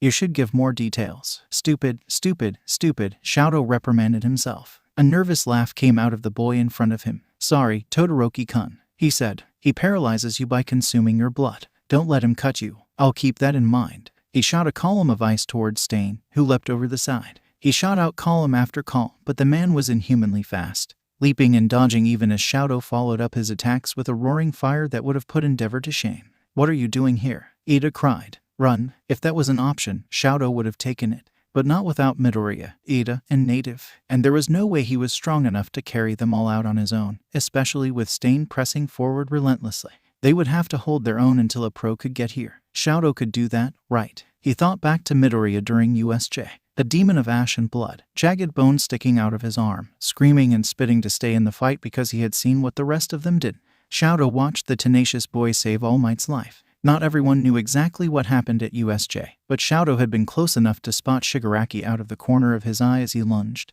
and he knew how close of a call it had truly been. Shadow could absolutely do this. Shut up, Iida, Shadow snapped, a wall of ice rising as Stain leapt at him. We're saving your goddamn life. You're pretty strong, but you should pay attention more. And then there was a knife shooting past his face, and Shadow felt his heart leap into his throat, twisting to avoid it. It whizzed past, and Shadow felt a drip on his face, a drop of blood welling up, and then Stain was on him. His long, slithering tongue out of his mouth almost onto Shadow's cheek. Fire burst forth from his left side, sending Stain rocketing back as he took his place on one of the columns of ice, grinning down at Shadow. Don't throw up, don't throw up. That was a close call. You have to stop. Iida said. Get out of here. This isn't your business. Ingenium will be the one to. Shadow stopped listening. He knew this was nothing but a ploy to try and get his friends to save themselves. Funny, Shadow said flatly. I never saw that look of vengeance on Ingenium's face. Stain lurched forward and Shadow tried to slam him back with a wall. Please, run. Iida, shut the F up. The guttural scream that ripped itself from Midoriya's throat was punctuated by a crackle of energy around him that raised the wind pressure. Shadow almost stumbled back, even as he heard Stain's breathing, suddenly closer and out of his view. You should never block your view. Midoriya lurched from his position awkwardly and shot forward like a bullet. Shadow watched him slam into Stain's side, twisting with a sharp kick straight to Stain's chest. The villain's eyes almost bugged out of his head with the force of it as he flew back, a knife falling from his hand onto the ground. Midoriya didn't pause though, leaping into the air. The ground cracked under him, and it was all Shadow could do to gape at Midoriya. He moved with the momentum of a train, fast, way faster than before, changing and twisting mid-air. He used one of Shadow's ice structures to leap off of, the ice shattering under his crackling foot as he pushed onward towards Stain. He watched Midoriya snag him low, around the waist, trapping his arms close to his center of gravity. A jet of flame shot from Midoriya's mouth and they flipped mid-air. Midoriya threw Stain like a discus. 3 effing days. Shadow was dimly aware of the realization hitting him, that if Midoriya had been fighting like this at the sports festival, he might have crushed Shadow. The green-haired boy zigzagged along the walls with a force strong enough to crack the bricks under his feet, skidding to a halt at Shadow's side and twisting to face Stain, who had been flung down the alley. Midoriya, Shadow said. What the F was that? I told you I figured out how not to break my bones, right? Came the answer next to him, Midoriya sucking in breath rapidly. Can you control fire that's not your own? Or at least, protect yourself from it? The answer to the control part was no, but he could protect himself, certainly. Yes, why? Ooh, I'll be extra careful, I promise. What was he planning? Did his quirk wear off? Shadow asked instead, brow furrowing. He was the last one paralyzed. Native shouted from his position down the alley, still trapped by his own body. It should have worn off him last. The only thing I can think of is that it must come from amount of blood consumed, amount of people he has under paralysis, or blood type. Shadow finished for Midoriya. Congratulations. Stain was rising to his feet. It's blood type. Won't help you. Try and keep him away. I'll fight close combat. You fight ranged, Midoriya said, eyes tracking Stain with an intensity that was making the villain grin. Shadow had heard enough to realize that this frightening figure in front of them had already formed an odd attachment to the little green-haired boy next to him. The little, fire-breathing, terrifying green-haired boy next to him. This wasn't the time for it, but he was hot right now. Maybe it was the fear of death, addling Shadow's brain. He didn't exactly like the plan. He would much rather just get the wounded out of here. But there was not a shadow of a doubt in his mind that Stain would pursue, and turning their backs on him for even a second was not a risk they could afford to take. There are pros on the way, Shadow said. We have to hold him off until they arrive. If you get cut, ice over the wound, Midoriya suggested. Shadow nodded. It was a good idea. Stain seemed to have mastered those effing blades, and if he couldn't avoid them, he could at least do his best to keep his blood away from him. You're clever, little hero. Lots of ideas in that little head of yours, Stain hissed. Shut up, Midoriya said. And then he was gone. 40. Izuku shot forward towards Stain. Thank God for Gran Torino, because imitating his zigzag of movements was the only thing keeping Izuku alive right then. He bounced around him, ignoring his creaking bones as he ducked and swerved around Stain's blades. He managed to distract him enough to force the katana to swing towards Izuku instead of Todoroki, but couldn't stop the blades that shot from Stain's hand and embedded themselves in Todoroki's arm. To his credit, the split-haired boy didn't even flinch, and iced them over, even though they were on his left side and would almost certainly melt in a few seconds. Seconds counted right now. Izuku zigzagged out of grasp and then surged forward, trying to catch Stain off guard. In this moment, he desperately wished he had more martial arts training, especially against Stain, who was clearly a master of it. Stain twisted and lifted the katana, as if he were about to slice Izuku apart. He heard a cry of alarm from behind him, but Izuku dropped his jaw, sparked the ignition at the back of his throat, and breathed. He heard a shriek from the hero killer as he flung himself away from Izuku, having to jerk back as a pick of ice shot straight for his head. Stain screeched to a halt against the ice, shoving the ruined katana into it to slow his skid. The metal was still so hot it melted the ice on contact, Stain bumping into the wall. Izuku sprang back again, grabbing a fire escape and hanging onto the side of the wall. He took a breath, trying to make sure he didn't run out of steam halfway through. He watched the twisted figure raise the warped, ruined, smoking hunk of metal that used to be his katana to his eyes. It was useless and blunted. Shit, kid. Izuku took a deep breath. He was about to cause some property damage. At least it wasn't Gran Torino's house. He leapt off the wall, letting out a stream of flames, holding his mouth like he was whistling. He made it white hot and thin. Nothing like the conical jet he'd used before. As hot and dense as he could make it. Put some spin on it, kid. He couldn't tell if the voice in his head was Gran Torino's or Aizawa's. But he tightened his core and twisted as he shot through the air, the thin stream of flame twisting around him like it was licking him. It managed to stay connected, a fiery whip that was flaring and burning, scorching the bricks and gaining speed as it twisted. Izuku ducked his head and flung his legs over his lead, not graceful, but keeping the rotation as best he could, still letting out the flame even as he could feel himself running of air. The effect as he collided with Stain was the best he could hope for. The whip of fire ripped along the alley, cutting through ice structures and scorching the walls. It was wrapped around him, almost protectively, but the end whipped out, at the mercy of the rotational force Izuku put on it, rushing towards Stain. The hero killer attempted to dodge, distorting his body to try and avoid the ever-changing motion of the whip and let himself get bowled over by Izuku. Stain screamed, as the fire surrounding him burned his skin and Izuku's weight collided with him. He tried to keep his own yelp silent, fully aware of how ungraceful this attack was, smoke and flames still billowing out of his mouth like a furnace. He heard something snap as his body hit Stain's, and he went skidding along the ice, feeling something catch and rip skin as he hit the alley wall. When he finally stopped, he immediately tried to shoot to his feet, even though Stain was laying limply against the icy ground, and couldn't. I quote him paralyzed. Izuku immediately shouted to Todoroki. I quote him sorry. He glanced down to see where his leg had caught against one of Todoroki's ice spikes, ripping through the skin, but he couldn't see where. The villain rose up, groaning and smoking. Izuku could see burnt, blistered flesh, smoking, twisted burns zigzagging across Stain's torso and arms as the man breathed raggedly. He was holding a small knife to his lips, and it was smeared with blood. Izuku flicked his eyes down again, and spotted where his suit was sliced open along his arm, a thin, shallow cut that wouldn't have stopped him in a normal fight. But any cut was one too many in this one. He still couldn't figure out what caused the snap he had felt so violently under his body. He felt okay, other than the stinging pain in his leg, the wound deeper than the one in his arm. Sore, but not like anything was. Stain took a pained step forward, his hunched motions familiar to Izuku. Oh, Izuku realized. Those were his ribs. Nice move. The ragged compliment came, and it drew Izuku back to reality. He stared, stunned at the villain, who was grinning. Needs some work, though. Izuku had never been more convinced that the entrance exam was bullshit than in this moment. If it were Shinso in this alleyway, the fight would have been over in 2 seconds flat.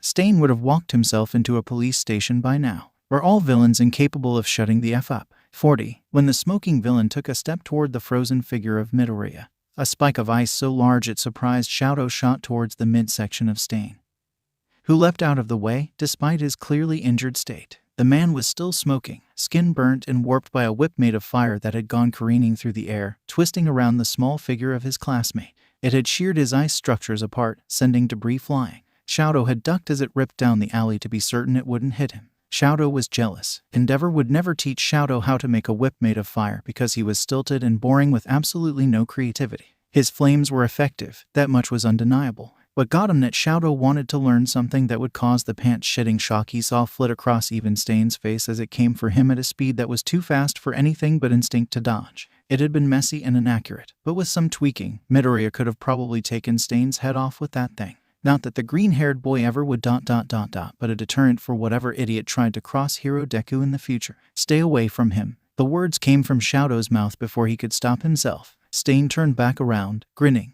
I wasn't going to kill the little hero. Just wanted a closer look. Shadow had been hoping that the obvious injuries dealt to Stain would slow him down. But he shot forward with the same goddamn intensity as before and Shadow threw everything he had at him. Please, stop. He could barely hear Iida's voice over the roar of the flames, all his attention devoted to keeping Stain at bay, whatever qualms he had about using lethal attacks. He let go of, shooting spike after spike at the man. Nothing short of that was going to keep the howling beast away from him. It leapt from structure to structure, taunting him. Words spilling forth from a mouth that was too wide, rolling across a tongue that was too long. Inhuman and warped, every feature saturated in sick intent and a desire for blood. Stub. It was close to a sob. No, Shadow said, eyes tracking Stain, delivering attack after attack. It wasn't enough. There's nothing you can do. Please, don't pay for my mistake. Iida sobbed. This is my fault. I let my grief cloud my judgment. But you can't die for me. Like you could stop Midoriya, Shadow thought briefly. We aren't leaving you here. Either of you. He could see Midoriya trying to move, struggling against the paralysis. The green-haired boy would be free soon, he could tell. Stain's unwillingness to kill him might be the key to all of their survival. Please, you act like you've already given up. Like you made a mistake and you're condemned forever by it. Shadow shouted. He wanted to shake Iida. He could tell how rattled Iida was by grief. He had sensed something was wrong, but he had never guessed the path it would lead him down.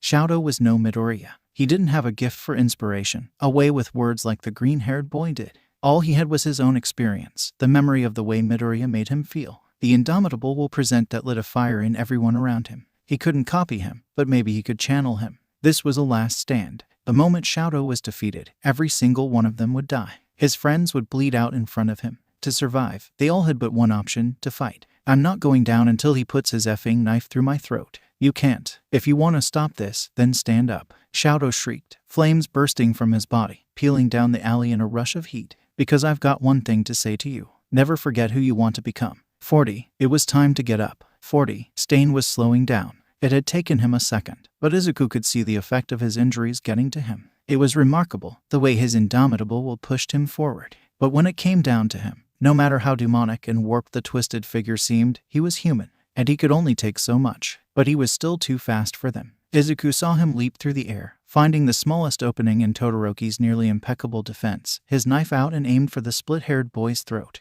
Izuku let out a cry, trying to rip himself from the last dregs of the paralysis that held him back, but he couldn't, and his friend might die. And then Iida stood up. Reciproburst sent Stain shooting backwards, his knife dropping from his hands and blood spurting from his mouth at the impact. He flew past Izuku, away from his two friends, and Izuku almost cried. He was so relieved. He could feel the tears smarting at his eyes, but he blinked them away. Now was not the time to break down into a blubbering mess, even as it started to hit him how truly close to watching Todoroki bleed out in front him he was. He could see Iida hunched, one arm at his bleeding shoulder, his engine sputtering from the force of the kick he nailed Stain with.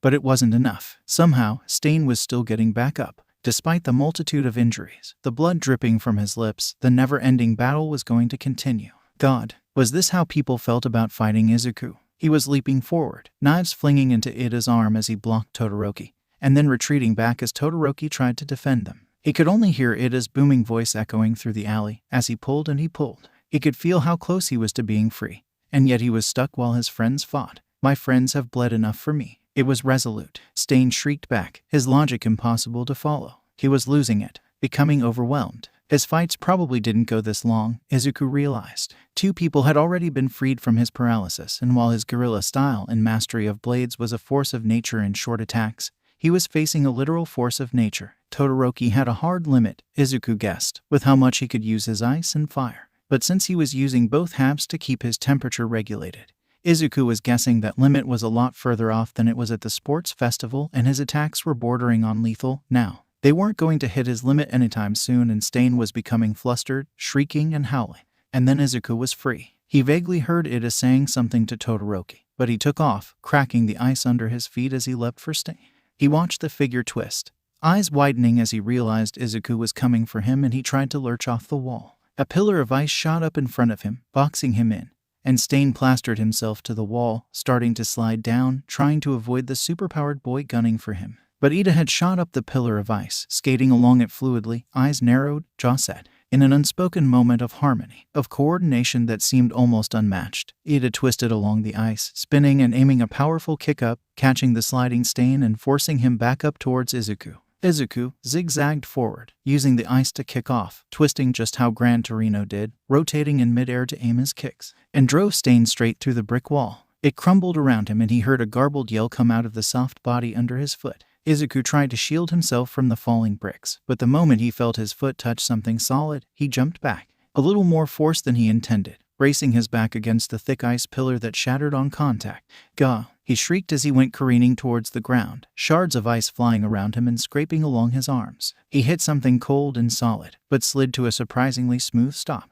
Izuku hadn't even realized, but he shut his eyes as he had caught nothing but air, shooting backwards through it and unable to find any footing. The moment of panic that shot through him had him involuntarily closing his eyes, which, in retrospect, was an incredibly bad instinct. Midoriya. Izuku opened his eyes, peering up at Todoroki. His friend had made a ramp of ice, so he had slid down harmlessly, instead of crashing into the ground. When the familiar heterochromatic eyes swam into view, he grinned up at him, sitting at his feet. "You're kind of scary, mate," Izuku squeaked. 40. They dragged Stain out of the building. His legs had hung limply over the edge. But after Midoriya kicked him through a brick wall, the man was out, alive, but injured and hopefully not waking up anytime soon. Though Shadow was still hesitant about that. They approached him out of necessity, removing the multitude of blades from his body and tying him up with some rope that Shadow had coiled up on his utility belt. He was still afraid the whole time that Stain was going to wake up and cut his throat with a hidden blade. Midoriya seemed to sense it, and he sat on Stain's back and pinned his arms down while Shadow searched him, just in case. Once Stain was completely immobilized, Native was starting to get up, and they could take a breather. Shadow watched Midoriya whirl around onto Iida-kun. He shouted. Iida turned, facing the smaller boy with his head hung. He was still bleeding from his shoulder, holding his arm carefully. He was bruised and beaten, knife still lodged in his arm. A knife he took for Shadow. Midoriya-kun. Iida's voice was low, full of shame. Smack. It was barely anything at all, Shadow realized. He couldn't even tell what Midoriya had done, until Iida reached up to touch his head where Midoriya had smacked him. He looked surprised. Shadow suppressed a laugh. "I'm gonna beat you up," Midoriya shouted at him. It was so innocent. Shadow almost choked, holding back his laughter. Here, the green-haired boy was obviously struggling to find the words to say. Iida's head dipped lower in shame. Midoriya-kun, his classmate, reached out and grabbed the taller boy abruptly, pulling them together so they knocked heads. Shadow heard the sound of them colliding as Midoriya pressed his forehead against Iida's. The taller boy winced. The impact of their foreheads probably hurting more than whatever that swat Midoriya had tried did. He smothered his laughter with his hand, struggling to hide his smile, until he heard Midoriya's gutted sob. He felt his own smile slide off his face instantly and watched Iida go limp underneath Midoriya's death grip on his head. "You scared me." The shorter boy lifted his head, pressing a teary kiss to Iida's forehead, tears streaming down his face silently. "I am sorry, Midoriya." The voice was muffled, but the shame in it was audible. "I have made a terrible mistake, and it is only through your intervention that I survived it. You know I'm here for you." His voice was frail, the words almost like a question, spoken hesitantly. "I do. It was never your kindness or your heart that I doubted, Midoriya, but my own." The green-haired boy held Iida close for a few more moments, gripping him tight, before he finally let go. When he did, he watched Midoriya turn on his heel, looking straight at Shadow. "Oh," Shadow realized, as Midoriya made a beeline. It was his turn. Strong arms wrapped around his waist, pulling him into a hug that made him wheeze. A fluffy head of green curls pressed against his chest, tickling his nose as he peered down at the smaller figure locking him down. He was pretty sure he couldn't escape Midoriya's hug even if he tried. The shorter boy was disturbingly strong, even without his quirk. He informed him so, as he hesitantly laid an arm over Midoriya's shoulder. Midoriya sniffled against his chest. "It's so I can give better hugs." Shadow laughed. It gave him a warm feeling in his chest.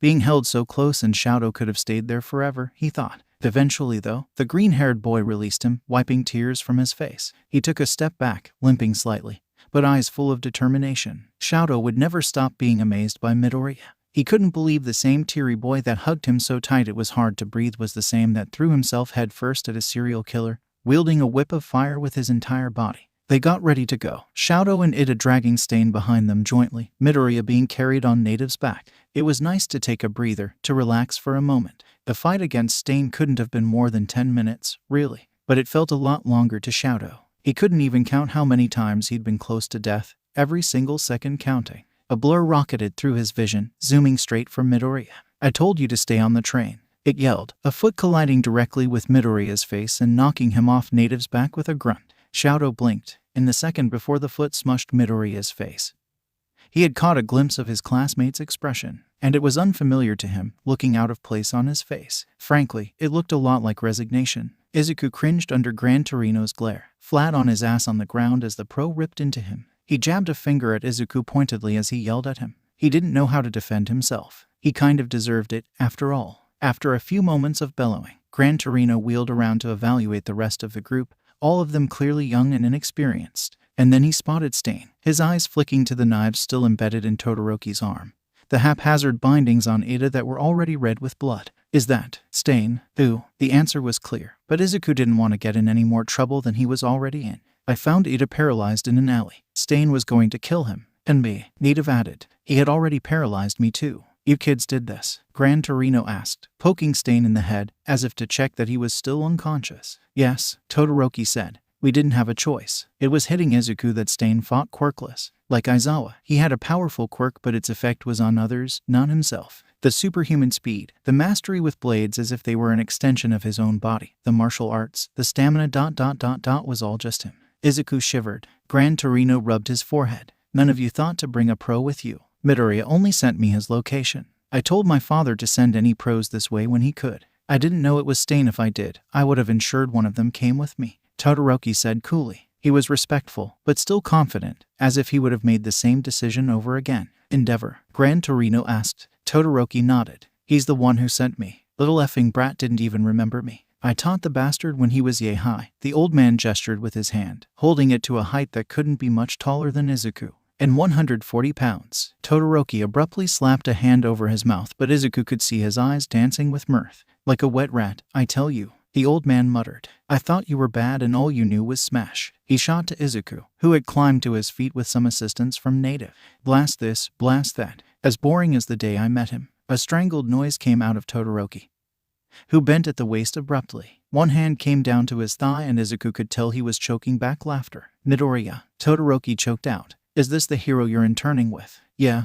this is Gran Torino, Izuku said. His classmate straightened up, sucking in a breath, and sticking his hand out to Gran Torino. Todoroki Shouto, he said. We're Midoriya's classmates. The old hero looked the split-haired boy up and down first, eyes narrowed. He was obviously studying him, formulating his opinion. Eventually, he took his hand, shaking it. Eraserhead must be going gray, Gran Torino said, tilting his head, before breaking out into a cackle. He turned around to Izuku again, a grin on his face. Seems like a fun group. That's a word for it, Todoroki offered dryly. Iida was already sputtering, face going bright red. They started to drag Stain further out of the alley, a few more pros running up to them, battering them with questions about their well-being and Stain. Thankfully, Native and Gran Torino stepped forward to handle most of it, giving the students a moment to breathe.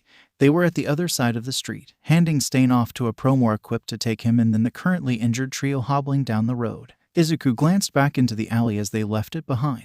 It was still crested with ice, columns and pillars decorating the sides. Some were destroyed, melted, cracked, even stained with blood. He could see the scorch marks along the bricks from both Todoroki and him, thin, whipping lines marking the walls along with the places where Izuku had crunched brick. He flexed his right hand as he took it in. He couldn't believe that he had gone through all of that without breaking a bone. Well, maybe that wasn't true. There was some pain radiating out from his foot and Izuku was pretty sure he at least cracked it kicking Stain through the wall. But it was different from the shattering that One for All did to him. Not that Izuku wished he had used One for All at 100%.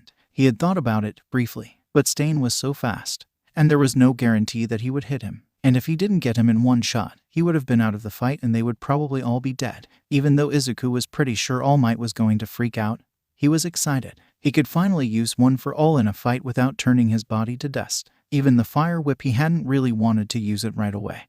But at least he was able to test it and it had been effective. He had done some damage to Stain, which saved them in the last part of that fight. A loud screech pulled him out of his thoughts, and everyone whipped around to see a winged creature, brain exposed, dive bombing the alley. 1 second it was coming for them, claws outstretched, drool and blood flinging from its mouth, all wings and teeth. One of the pro heroes snagged it, but it was hard to see in the struggle as it whirled around, and then Izuku saw sharp claws and he shoved Todoroki away before he could only see veiny wings. There was a pressure on Izuku's abdomen, sharp points of pain pushing through the skin. He yelled as he felt weightless, like Uraraka had used her quirk on him, and when he blinked, he realized that he was whipping through the air, his friends getting further away. His arms were still outstretched and he saw fear in familiar mismatched eyes. Todoroki's hand outstretched uselessly. He started to struggle and twist in the Namu's grasp, banging on its claws, screwing his eyes shut. They were moving higher up and if it took too long to get free. He heard yelling below him, sounding like Iida's voice. I can't ... my engines. Midoriya. He heard the guttural yell, eyes snapping open. And then his vision was completely obscured by ice and they were frozen in midair. He blinked to see a massive glacier shooting up from the ground like a ramp, catching the Namu around the midsection, barely tall enough to encase it. It was shrieking, still alive, but frozen in place. Izuku let out a sigh of relief. And then the Namu shrieked again and its wings beat down heavily, a shockwave rippling out from it and shattering the ice. It burst apart violently, and Izuku barely got his hand in front of his face before a few pieces of ice embedded themselves shallowly in his palm. Shattered, dust-like particles rained down on his head and he tried to blink them away. He couldn't see what was going on, but as soon as he heard another sharp scream, he started beating on the claws again, as useless as it was. The Namu screeched and they were suddenly losing altitude. Izuku spotted the dark figure leaping from the ground, climbing through the air and using the weak remnants of the glacier. They shattered under his feet as he leapt forward, mask twisting behind him like a bloody specter. Izuku let out a garbled yell as Stain's body hit the Namu that was quickly descending towards the ground weakly, and Izuku realized Stain must have gotten a hold of its blood somehow. There was a sick, squelching noise as the knife flashed in front of Izuku's face and Stain twisted it into the exposed brain of the Namu.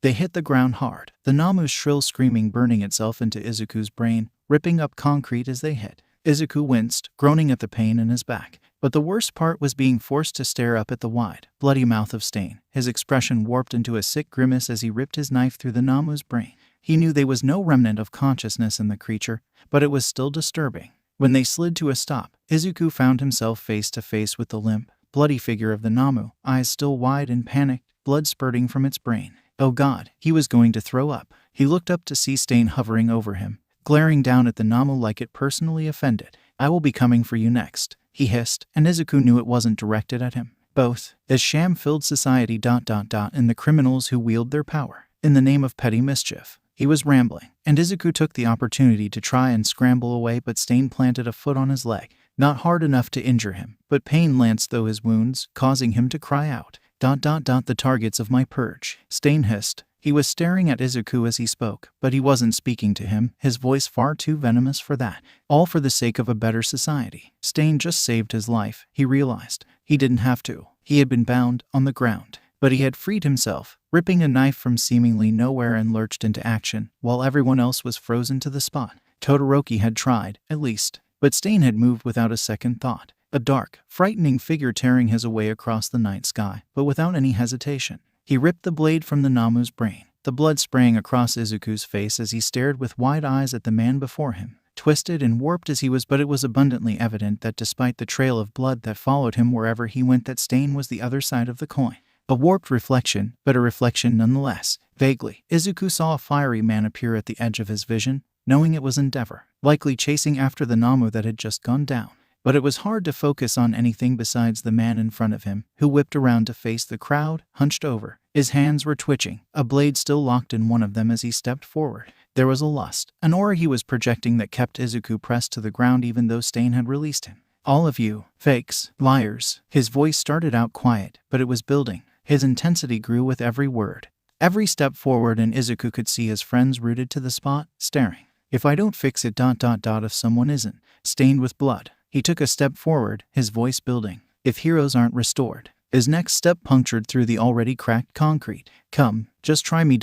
you fakes. He roared. His mask had fallen away and Izuku couldn't see his bloodshot eyes. But he could see the horror on the faces of the heroes watching him. The only one allowed to kill me is All Might, a true hero. And then it all just stopped. Even his hair and clothes that had been blowing in the wind seemed frozen in place, mouth open in a guttural scream. Later, Izuku would learn that his broken rib had punctured through his lung and that Stain had truly fallen unconscious at that moment. Standing up, rooted to the spot, his bloodthirst and indomitable will pressing everyone in the area to the ground with fear. But it was like watching that moment be preserved in time forever. Wincing, ignoring the blood streaming down his leg, Izuku stood up. 40. He couldn't get enough air in his lungs. It was like Stain had reached down his throat and pulled them out of his chest, eyes smarting in the struggle to breathe. And of course, it was Midoriya who got up first, shooting to his feet. He looked injured, hobbling, one hand at his side where the Namu must have punctured skin. But alive. Shadow couldn't believe it. The green-haired boy limped over to Stain, his hand going to the hero killers and prying the knife from his death grip, letting it fall to the ground. And then he turned to study Stain's face. Shadow couldn't tell what happened. Was Stain unconscious? Dead? Frozen in time forever? Midoriya poked him in the cheek. Midoriya. Iida shrieked behind him. The green-haired boy lifted his fingers to his neck, before turning to the crowd slowly. He's alive. That was enough. Shadow broke out into a sprint, shoving one of the pros aside. He darted for Midoriya, grabbing him by the arm and yanking him away, the green-haired boy almost falling over as he did. "Get away from him," he hissed. His classmate stumbled, and Shadow quickly looped his arm around Midoriya's side without thinking, lifting his arm over Shadow's shoulder, a position reminiscent of when he helped him off the field at the sports festival. He dragged him away from Stain, practically lifting him off the ground as he did so, with a grunt.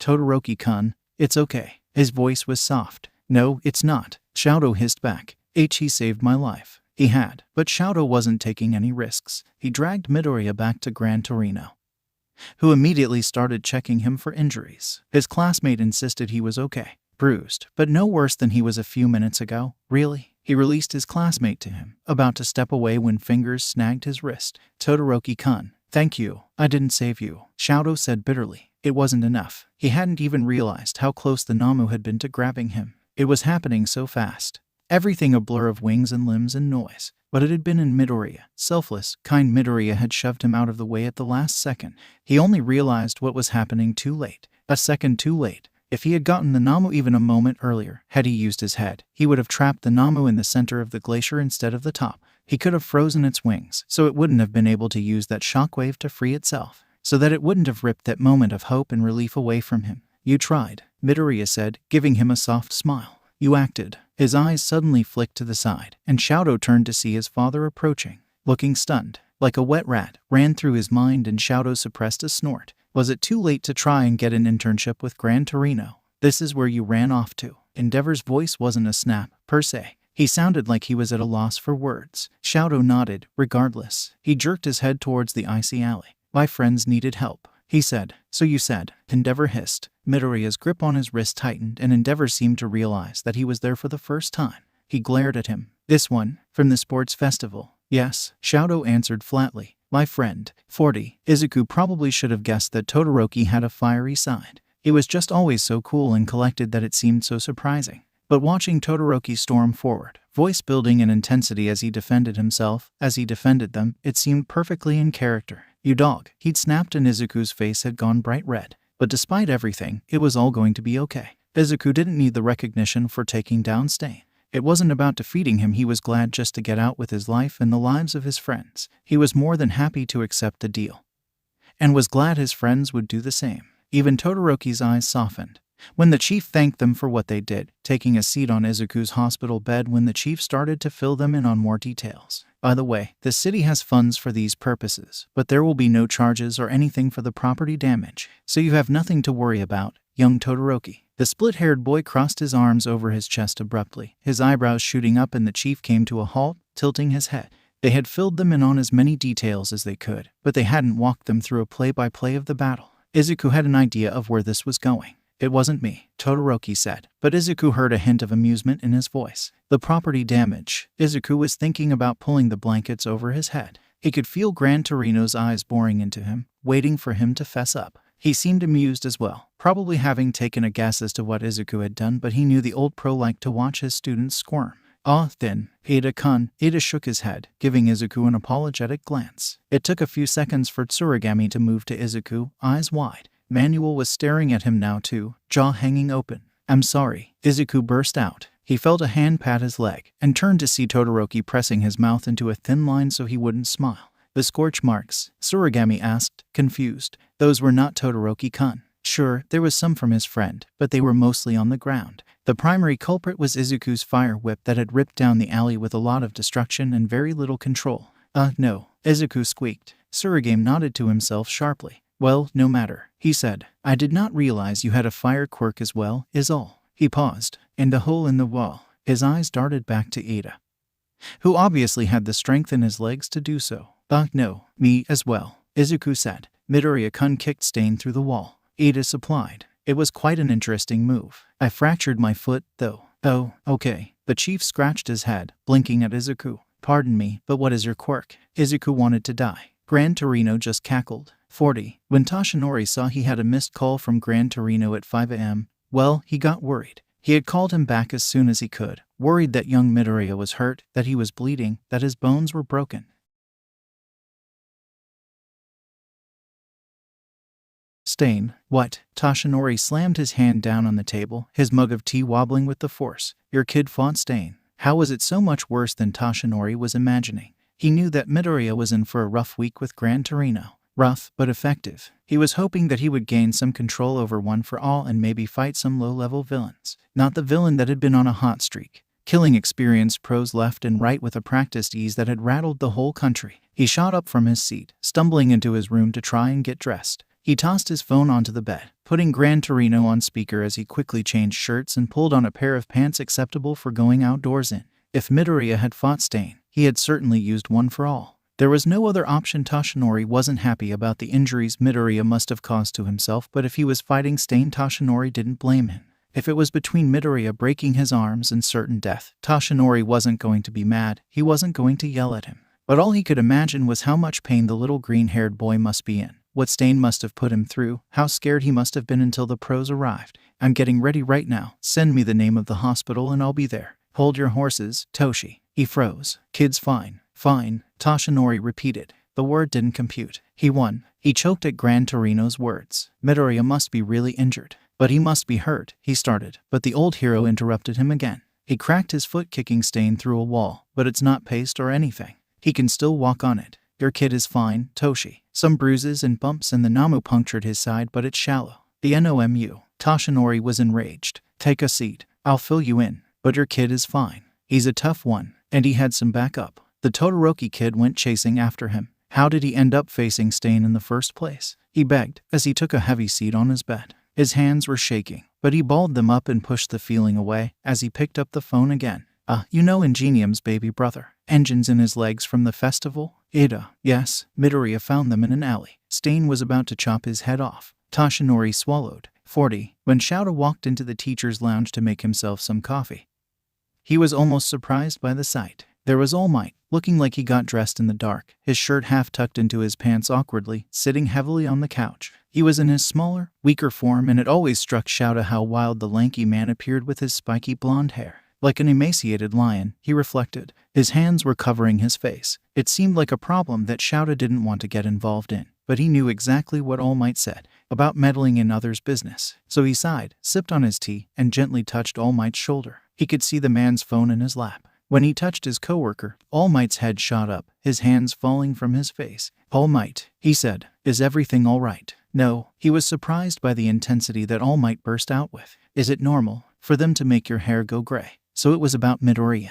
He thought back to what he knew about the green-haired boy's internship. He knew he was interning with Gran Torino, All Might's former mentor, an old pro, a hero who taught at UA before Shouta did. It seemed like a good choice for Midoriya. He had seen what happened on the news and spoken to some contacts briefly in Hasu, who had simply informed him that Stain had been caught. He intended to dig more, but he knew things were hectic with the cleanup in Hasu, so he didn't press yet. But he also knew that Midoriya wasn't interning in Hasu. If anything, he was concerned about Todoroki and Iida. Normally, no, but I would say Midoriya is a special case. This entire class, really. Though, Shouta couldn't blame them. The attacks at USJ were no fault of their own, and Shouta couldn't deny he felt closer to his students after that, closer than he had been to any of his classes in a long time. He was in Hasu. All Might's voice was ragged. Shouta blinked. I see, he said carefully. Is he all right? Probably not, Shouta guessed. Some more broken bones, which was par for the course. He would scold him about that when the week ended. All Might sighed, scrubbing at his forehead. You'll hear about it soon enough, but it has to be kept under wraps. All Might said. Shouta didn't know where the lion-like man was going, but he just nodded, walking so that his coworker had a better view of him.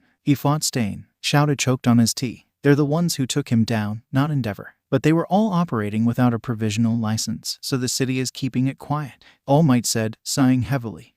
His coworker unlocked his phone and handed it to him. Young Midoriya, are you okay? Image attached. We lived. Shouta clicked on the picture. It was a selfie. Midoriya's freckled face beaming in the bottom corner, bandaged lightly. They were clearly in a hospital room of some sort, 3 beds filled. He could see Iida off to the side. His arm and shoulder were heavily bandaged, and he was waving enthusiastically at the camera, despite the obvious scrape on the side of his face. Off to the right, in the background, was Todoroki, sitting cross-legged on his bed with a book in his lap. He looked confused, but was holding up his fingers in what looked like a peace sign.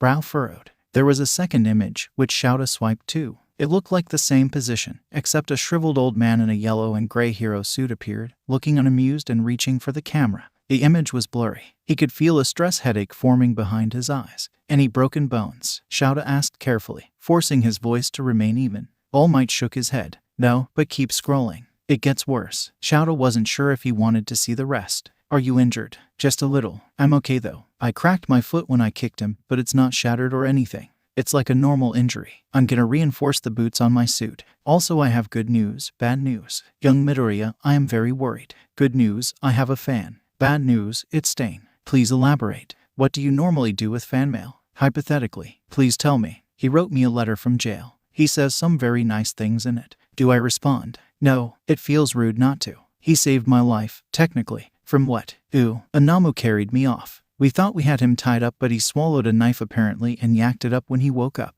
But I'm good now, I swear. He is a serial killer, young Midoriya. He says I'm too pure to kill. He's a big fan of yours too. Shouta couldn't read anymore or his brain was going to shut down. All Might's dejected expression made a lot more sense now. He handed his phone back to him, watching his coworker groan and rub his face. He's alive, at least, Shouta offered, and relatively uninjured. He didn't know what to say about the fact that a psychotic serial killer had developed an attachment to Midoriya.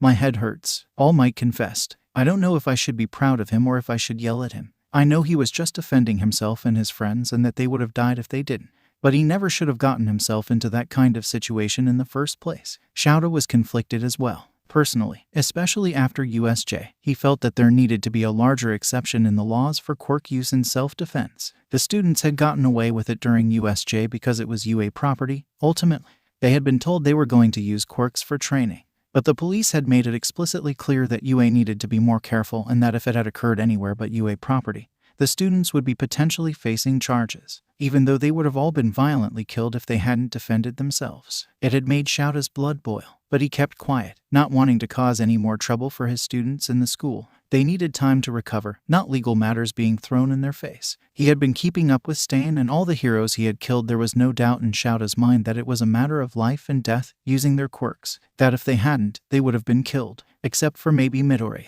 But Shouta didn't want to dwell on Stain's insistence on Midoriya's moral character for too long. If the situation was being kept quiet, it was to avoid charges against his students, meaning that they would have faced them, if not for the grace of the Hasu police and the proximity of Endeavor to the situation. He didn't like that at all. I can't tell you what to do. I don't know the full measure of the situation yet, Shouta said. I don't know if there was anything Midoriya could have done differently, but if it were me, I would scold him for the things he could change, but not for defending himself. I don't believe a 15-year-old should lay down and die rather than use his quirk, provisional license or not, he said with a sharp nod of his head. All Might sighed again, setting his phone down. I'm going to think about what to say to him, he said. He never has any ill intentions, at least. Shouta nodded to that. He says he has something to show me when he gets back. You too. He cocked his head to the side, sipping on his tea. Something good, hopefully. He can use his quirk without breaking his bones now. All Might answered, and he did something interesting. Gran Torino talked about it, but he was cackling too much to be clear. Exactly. All I got was that we should use a fireproof training room. Midoriya just said it was hard to explain. I can arrange for that, Shouta said, unable to deny his curiosity. He wanted to see what that crazy strength enhancement looked like without blowing the teenager's body apart. 40. Shouta was aware he was playing with fire. He was aware from the moment his father found him sitting next to Midoriya on his bed, pressed thigh to thigh. They had been talking quietly, while Iida went to physical therapy. The green-haired boy seemed to get shaky when it got too quiet, so he had taken to sitting next to him and reading. His presence seemed to be enough for Midoriya, pressed into his warmer left side and scribbling away in one of his noteworks. His handwriting was a messy scrawl, so characteristic of the teen that it made Shouta smile. Occasionally, Midoriya would stop writing, flex his hand, and spend a few minutes doing hand exercises. It gets a little stiff, Midoriya explained, but I'm working on it. As long as I do this regularly and try not to break it again too soon, it'll improve, he promised. On the third round, Shouta reached over and put his own hand over Midoriya's. His heart had been pounding when he did it, but he wanted to do something.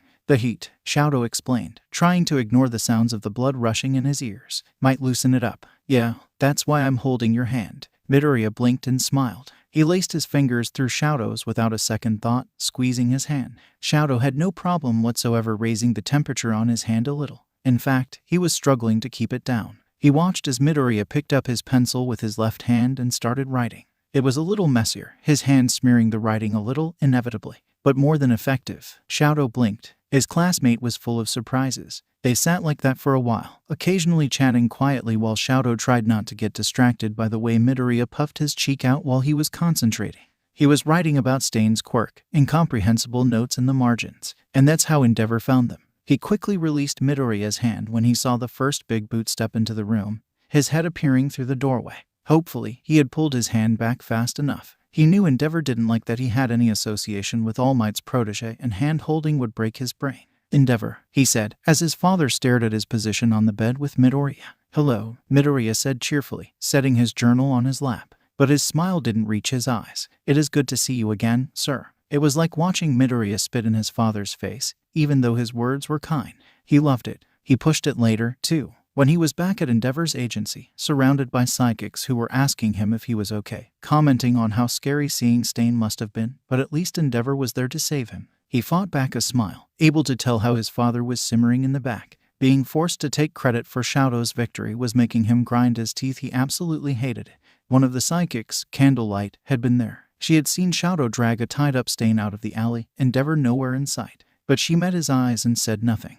With a quiet nod of acknowledgement, knowing that things had to be this way. The video was out, too, of the Namu attack on Midoriya, Shadow's attempt to save him, and then Stain. Shadow wasn't in trouble for using his quirk against the Namu, as the authorities had determined the creatures had no semblance of sentience. It wasn't great, but it was akin to defending himself and his friend from a wild animal that was attacking. "Father," Shadow said, cocking his head to the side, "Midoriya can do something very interesting with his fire quirk. I was hoping I could learn something similar to that." "Something interesting," Endeavor ground out, the eyes of his entire agency on him. "Like what?" "The closest I can approximate it to is a fire whip. The hero he's interning with helped him learn it. Do you know anything similar?" His father's flames were currently out, but if they had been on, they would have started to flare. He knew his father had nothing like that. Endeavor was an effective hero, but creativity was far from his forte. "No, but I'm sure we can work on it," he spat out. There were some hushed comments of "Wow, that's so interesting," and "Oh, I wonder who his friend is interning with. And is that the guy from the sports festival?" Shadow smiled. "I know, he's just learning so much at his internship. I was very impressed with what he told me." "Gran Torino is very experienced," Shadow said, before he tilted his head a little more. "I spoke to him a little. He said he used to teach at UA. And you were in one of his classes." The words were dripping with politeness, but he knew every single one of them was cutting into his father. "Oh, wow, Todoroki-kun," one of his father's sidekicks said. "That's amazing. I would love to meet one of your father's mentors. I can't believe Midoriya is so lucky to be able to work with someone who used to teach such great heroes." Endeavor looked like he was going to have an aneurysm. "Actually," Shadow said. He knew he was twisting the knife at this point, but nothing he said could be construed as negative by anyone besides Endeavor, and he was feeling bold. "I think Midoriya mentioned he taught All Might too." "Amazing." Izuku knew he had to keep the incident with Stain quiet, but he had been thinking about it a lot, about things they could have done differently, easier, pain-free ways to take him down. He couldn't think of any. The man was inhuman. For someone who fought essentially quirkless, he had been running circles around them. If he hadn't been flustered, if it had been one fewer person in that alley, they wouldn't have made it. If Todoroki hadn't reacted fast enough that first time Stain cut him, they would all be dead. If Iida hadn't gotten up in time, they would all be dead. If Stain hadn't decided that Izuku was too pure to kill, they would all be dead. It was terrifying, really, and all he could think, really, was how easily Shinso would have won. "Hey, we're getting you into the hero course." He knew his friend had started working out, going for runs, doing some exercises. It was a slow start, but Izuku also knew that they could get Shinso there faster. "That's the plan." "What's bringing this on?" "Fought a villain. It was ... bad." "What villain?" "I can't tell you. For legal reasons." He wanted to tell him so badly, and maybe he would be able to one day. But not now. There was a pause in the conversation, the text bubble popping up a few times and going away again. "Those are good reasons. You would have taken him down in a second. Your quirk is perfect for heroics." It really was. Izuku wasn't just being nice. He objectively understood why the gut reaction to Shinso's quirk was negative. But if anyone put even a second more of thought into it, they would see how great it was. A quirk that could make criminals handcuff themselves and sit quietly as they waited to be arrested. A quirk that could end conflict with no bloodshed whatsoever. Hostage situations, active shooters, terrorists, villains of every kind. There were some barriers, of course. Once you knew the trick, it could be defeated. But some villains, like Stain, seemed physically incapable of shutting up. Even if he knew what Shinso's quirk was, Izuku doubted the hero killer would have been able to keep himself from responding. Besides, if Shinso stayed an underground hero, he would be able to keep his quirk under wraps. And this kind of mind control quirk was so rare. Psychological ones always were. And there wasn't a lot of research done on them. It was hard to quantify their effect. Maybe they could observe it. But as for how his quirk actually affected the people it was used against, it was hard to know. Shinso could likely expand his control in a lot of ways. Izuku doubted he had much practice with it. He would need a willing test subject, and kids could be cruel. Besides, Izuku already had plenty of ideas for getting around some of the downfalls. How good are you at voice mimicry? Not great, but I know where you're going with this. Are you serious about this? Yes, this guy killed people. If there were a hero like you, none of that would have ever happened.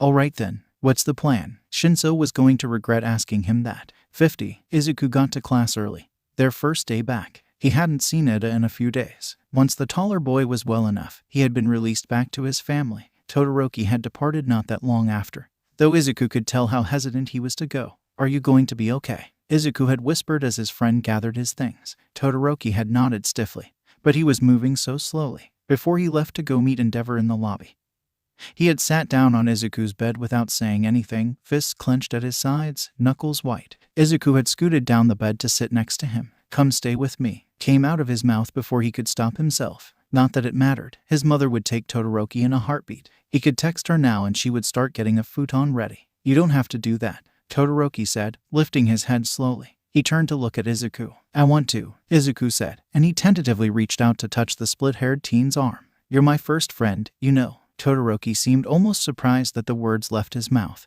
but he nodded to himself at the end of his sentence. I was never allowed to have them when I was young, and then by the time I was older I just I didn't know how to. Izuku shifted next to him, swinging his legs over the side of the bed and moving closer to him so that they were shoulder to shoulder and thigh to thigh. What I'm trying to say is that you don't have to take care of me. You just being there is enough. He seemed hesitant to meet Izuku's eyes, but Izuku took his hand and forced him to make eye contact. Would I be your first friend if I didn't try to take care of you? Todoroki smiled. I guess not. He left, not long after that. They had texted a few times since, Todoroki assuring him everything was okay and that he was making a full recovery, that he had been relegated to light office duty, rather than going out into the field with his father, so he was spending most of his time around sidekicks. He made Iida text him as well and he seemed better, though he admitted that his brother had yelled at him for a half hour before bursting into tears. Still, when he opened the door to the classroom and saw Iida there, he bolted across the room. Iida-kun. He barreled into his side, giving him a tight hug. He felt his friend wince under the force, but he hugged him back and smiled when they separated. I am fine, Midoriya-kun. I know, I just missed you, Izuku said with a small smile. He spotted some long dark hair out of the corner of his eye and turned to see Aizawa standing at the podium, shuffling some papers and raising an eyebrow at them. He usually came in right at the bell, so it was surprising to see him there so early. Don't mind me, Aizawa said dryly. The door slid open again, and both Iida and Izuku whirled around to see a familiar split-haired boy walk in. He waved at Todoroki cheerfully. He didn't smile back, which Izuku thought was odd, but he walked directly over to them, clearly moving with a purpose. Surprised, Izuku backed up into Iida, who steadied him with his hands on his shoulders. Todoroki pointed a finger at him, moving so that they were almost nose to nose. Fire, whip, Todoroki-kun. Iida questioned him, equally confused. Izuku could feel Todoroki's breath on him. This close, he could see himself reflected in his heterochromatic eyes. Teach me, please. Izuku blinked, as it took a few seconds for his friend's request to hit him. Oh, he realized. Yeah, of course. I didn't quite get the rotation I needed for it to work, but you're pretty good with hand-to-hand and martial arts, right? I talked to Gran Torino and he said I should work on some of them because I might be able to pull off the kind of force I need better. Izuku was already rambling, thinking through how they could make it work for Todoroki. His friend nodded back. I was taught several styles. How do you ensure that it doesn't burn you? Well, I'm naturally resistant to high temperatures, but I also made sure my suit has some fire resistance, so maybe you could upgrade yours, or I was thinking you could use your ice to cover your skin for a short time to ensure it doesn't burn you. Really, though, you have to get some lift off the ground. Unless you went for a vertical kind of rotation instead of a horizontal rotation. Izuku started to gesture with his fingers what he meant, and Todoroki nodded intensely, following his logic. Really, you just need some way to generate the propulsion, which actually might be easier for you than me. Maybe we could do something to try and model the motion of the whip, Todoroki suggested. Get a better idea of what kind of propulsion would send it in which direction. The fact that Todoroki was directly feeding into this kind of brainstorming was like crack for Izuku. He loved nerding out over this kind of stuff. Yes, if we didn't want to try out every type right away, maybe we could use a computer program. I have to link up with Hatsume anyways and she would be thrilled to test it out. Don't forget the wind, Iida interrupted. There wasn't any at the time you used it, but in different terrains that may be a problem and will affect the projected motion. Izuku could have kissed both of them. Even Todoroki was nodding enthusiastically. Slam, they turned around to see Aizawa, who had brought his hands down on the podium heavily. I'm putting a stop to this before it gets out of control, he said, narrowing his eyes at them. Izuku gulped. Sensei. He watched their teacher sigh and pinch the bridge of his nose. If you do this, it will be under the supervision of myself or another instructor, he ordered, glaring at them. It will be at a designated time, in a designated room. You will be required to get approval from me first. Yes, Sensei, Izuku said quickly. There will be fire safety measures, Aizawa continued. Extinguishers, sprinklers, safety gear. Got it, Todoroki nodded back. Their unkempt teacher rubbed his forehead. We do work on developing special moves for you later in the curriculum, but I suppose it would be too much to ask you to wait that long. Izuku knew his face was red. That was a given, but he suppressed a smile when he saw Todoroki's ears turn pink. We will be careful, Todoroki said. We'll have emergency exit himself watching us to make sure nothing happens. Izuku had kind of forgotten about that. He had been worried that Iida would be offended by the nickname.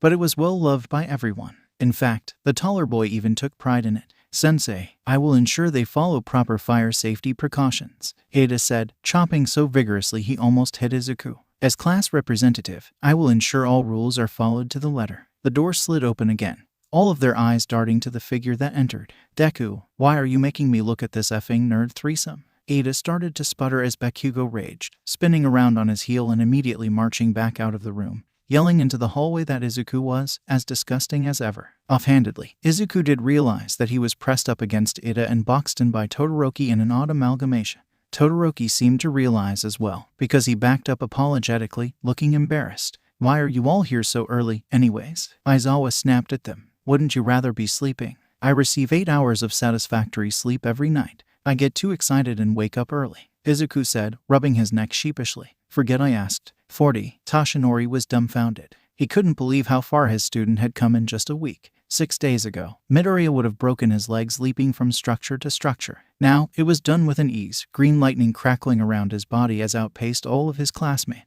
He was zigzagging back and forth in a way that reminded Toshinori of Gran Torino. He knew he was supposed to be watching everyone, but he couldn't focus on anyone else. The entire class was screaming. The red-haired boy that Midoriya seemed friendly with thumping his hand on the ground as they cheered. Go, Deku. Uraraka, the girl with the anti-gravity quirk from the sports festival, was cupping her hands around her mouth and yelling, jumping up and down excitedly. He was going to win by a landslide, Toshinori was realizing, even with Zero fast on his heels, jumping from pipe to pipe, never slowing down until he had suppressed a laugh when Midoriya slipped, the garbled yell and look of shock on his face as his foot slid off the pipe and he went tumbling. He caught himself a few pipes down. It took him a little while to get back up, ultimately putting him at the back of the pack, but Toshinori didn't care. He still congratulated him when his student tumbled to a stop at the finish line. Not that he needed to, really. The rest of his classmates were pulling him to his feet and complimenting him, expressing their awe at the difference in his abilities. And now, in the fireproof training room Aizawa had arranged for, his coworker was off to the side, goggles on, with a gigantic fire extinguisher by his side. Midoriya had rubbed the back of his head. You might want to duck if you see it coming for you. We'll keep that in mind. Aizawa sounded amused, and then he was leaping, crunching against the walls as he zigzagged across the room. Even Toshinori's normally cool and collected coworker looked amazed. Of course, then came the fire. A thick, dense stream of flames burst forward from his mouth and Midoriya took off from the side of the room, twisting midair with a core strength Toshinori hadn't known the kid had. The twisting whip of fire shot out from around his body, snapping in midair, and Toshinori ducked for cover. He could barely see what was happening. Midoriya looking like a blurry mass of twisting fire as he rotated, sending his head over his heels. Gah! Thud! Toshinori snorted as he straightened up, to see Midoriya in a mass of limbs on the ground, at an odd angle. There were small fires burning around him, the temperature of the entire room having been raised. The white-hot whip had scorched the walls and sliced through 5 or 6 targets, leaving them burnt and mangled. I'm still working on the landing, Midoriya confessed, from his odd upside-down position. He rolled to the side, groaning, as his instructors approached. Aizawa sprayed the fires around Midoriya lightly, smothering them quickly. That's what you want to teach Todoroki. He heard the amusement in Aizawa's voice. There was a pause, as Toshinori realized what was being said. Oh no, slipped out. The green-haired boy blinked, shifting to a sitting position. He'll probably be better at it than me. Midoriya said. Since he's pyrokinetic, he probably would have better control, but it didn't exactly fit with what Toshinori had seen of young Todoroki's fighting style. Gran Torino said I should work on martial arts. That way I can generate the force I need with my body. And I wished I knew more when. The small teen closed his mouth abruptly, looking up at Toshinori with wide eyes. When you fought Stain, Aizawa said, his mouth twitching. He removed his goggles, crossing his arms over his chest. I'm aware that Endeavor is not the one who defeated Stain. You can speak freely, Toshinori nodded his approval to his student, who had been looking to him as if for permission. Midoriya took a deep breath and shuddered. Toshinori felt his heart drop. He fought quirkless, Midoriya said, his voice barely above a whisper, and we barely won. He got flustered towards the end. He rubbed his head. I don't want this to sound like I like him, because he was crazy and he tried to murder my friend. Go on, Aizawa said, but it was amazing. It really was. He was faster than I was, even with my quirk, almost as strong. We couldn't keep up with him. Hand-to-hand combat, blades, anything. He was just better. Midoriya took another breath, glancing down at his scarred hand and flexing it. I want to learn. I have to. Young Midoriya, Toshinori started, and both turned to look at him. I agree that you still have far to go, but I don't want you to forget how far you've come. He bent down, offering a hand to his student. Midoriya took it, and he pulled him to his feet. The changes you've made in the past week... They're not just impressive. They're beyond that. More than any of us expected from you. He patted down the green-haired boy's mess of curls as he stared up at him with giant, doe eyes. All Might is correct, Aizawa said. It is not surprising that you felt overwhelmed fighting Stain. You have a powerful quirk, but that doesn't mean you're ready to be a hero just yet. That is why you are here. He leveled his gaze carefully at Midoriya. I doubt it needs to be said, but I will anyway. Stain wasn't just any villain. He was stronger, smarter, and more skilled than most, so much more so that many heroes will never encounter someone like him in their career. I know, Midoriya said, glancing downwards. I just want to be better. 40. Hitoshi was going to die. He was almost regretting taking Midoriya up on his offer to help him train. He had severely miscalculated how much of Midoriya's strength was his quirk and how much was just him. He looked so small, but the moment they headed to the locker rooms together to change, he knew he had made a fatal error. When the short, green-haired boy took off his shirt and Hitoshi could see just how jacked he was, he knew that he was in for it. Shinzo, Midoriya asked, furrowing his brow. Is something wrong? He ripped his eyes away from Midoriya's absolutely shredded torso to look up at wide, green eyes. No, he said, quickly changing. And Midoriya's idea of a quick warm-up was already making Shinzo sweat. They did some stretching, something Shinzo wasn't terrible at. He could see it was a little harder for his friend, who confessed that he was trying to work on his flexibility and to keep that in mind while they train. You might lose your flexibility if you focus only on strength. Midoriya explained. That's kind of what happened to me, so we'll make sure you don't. Midoriya led him through a series of stretches that seriously tested his balance and left him feeling boneless. Before they were off on their run. When they finished, Hitoshi collapsed on the mat, sprawling. He had been going for daily runs, but Midoriya was brutal. Every time Hitoshi seemed like he was slowing down, his friend would poke him in the side and take off in front of him, teasing him. Somehow, he would pull that burst of energy from somewhere, even when they were already 2 miles in. He breathed heavily, wiping sweat from his forehead, groaning. His heart was pounding, vision swimming. The little green-haired bastard appeared in his view, standing over him with his hands on his hips. Hitoshi waved his hand at him, as if to swat him. Ugh, get away. Midoriya nudged him with his foot. Sit up and drink some water. Let me die. Midoriya nudged him again. And Hitoshi lurched forward, grabbing Midoriya's leg. With a yelp, he pulled him to the ground next to him. He was satisfied with the heavy thud as Midoriya hit the mat. Slowly, he rolled onto his side and sat up.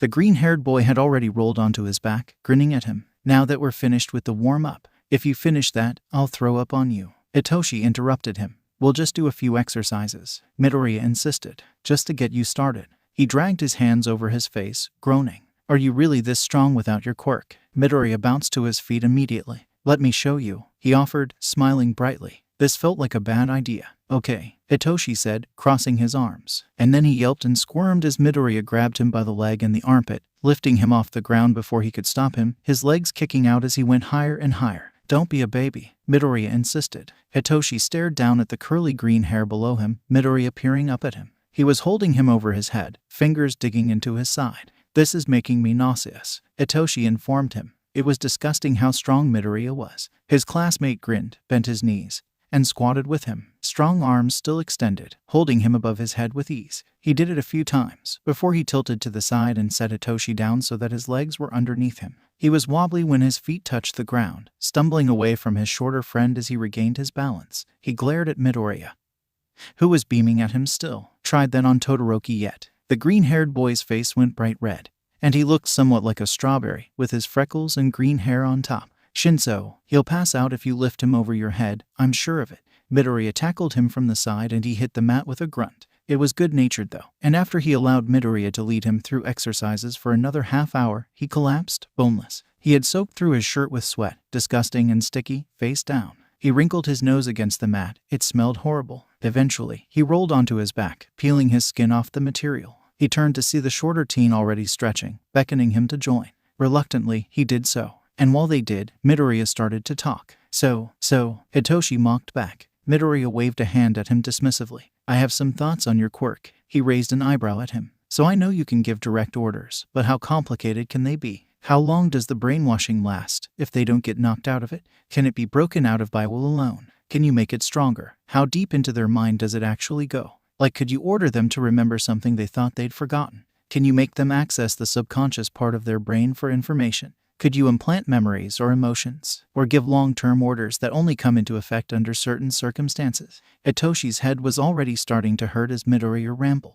Like, if you brainwashed me and ordered me to do a headstand on Friday, would I act normally in between? Would I remember you ordering me to do it? Midoriya, Hitoshi interrupted. The answer to pretty much all of those questions is I don't know. The green-haired boy flushed red again, squeaking as he bent to touch his toes, trying to flatten his back as much as possible. Sorry, it's okay. Hitoshi would like to know the answer to most of those questions. He knew his brainwashing could be broken by will alone. Apparently, it had never happened before, but Midoriya was able to do it. Then again, he had never used his brainwashing in such a high-stress situation as a competition before. Still, he was inclined to believe that Midoriya was more of an exception than the rule.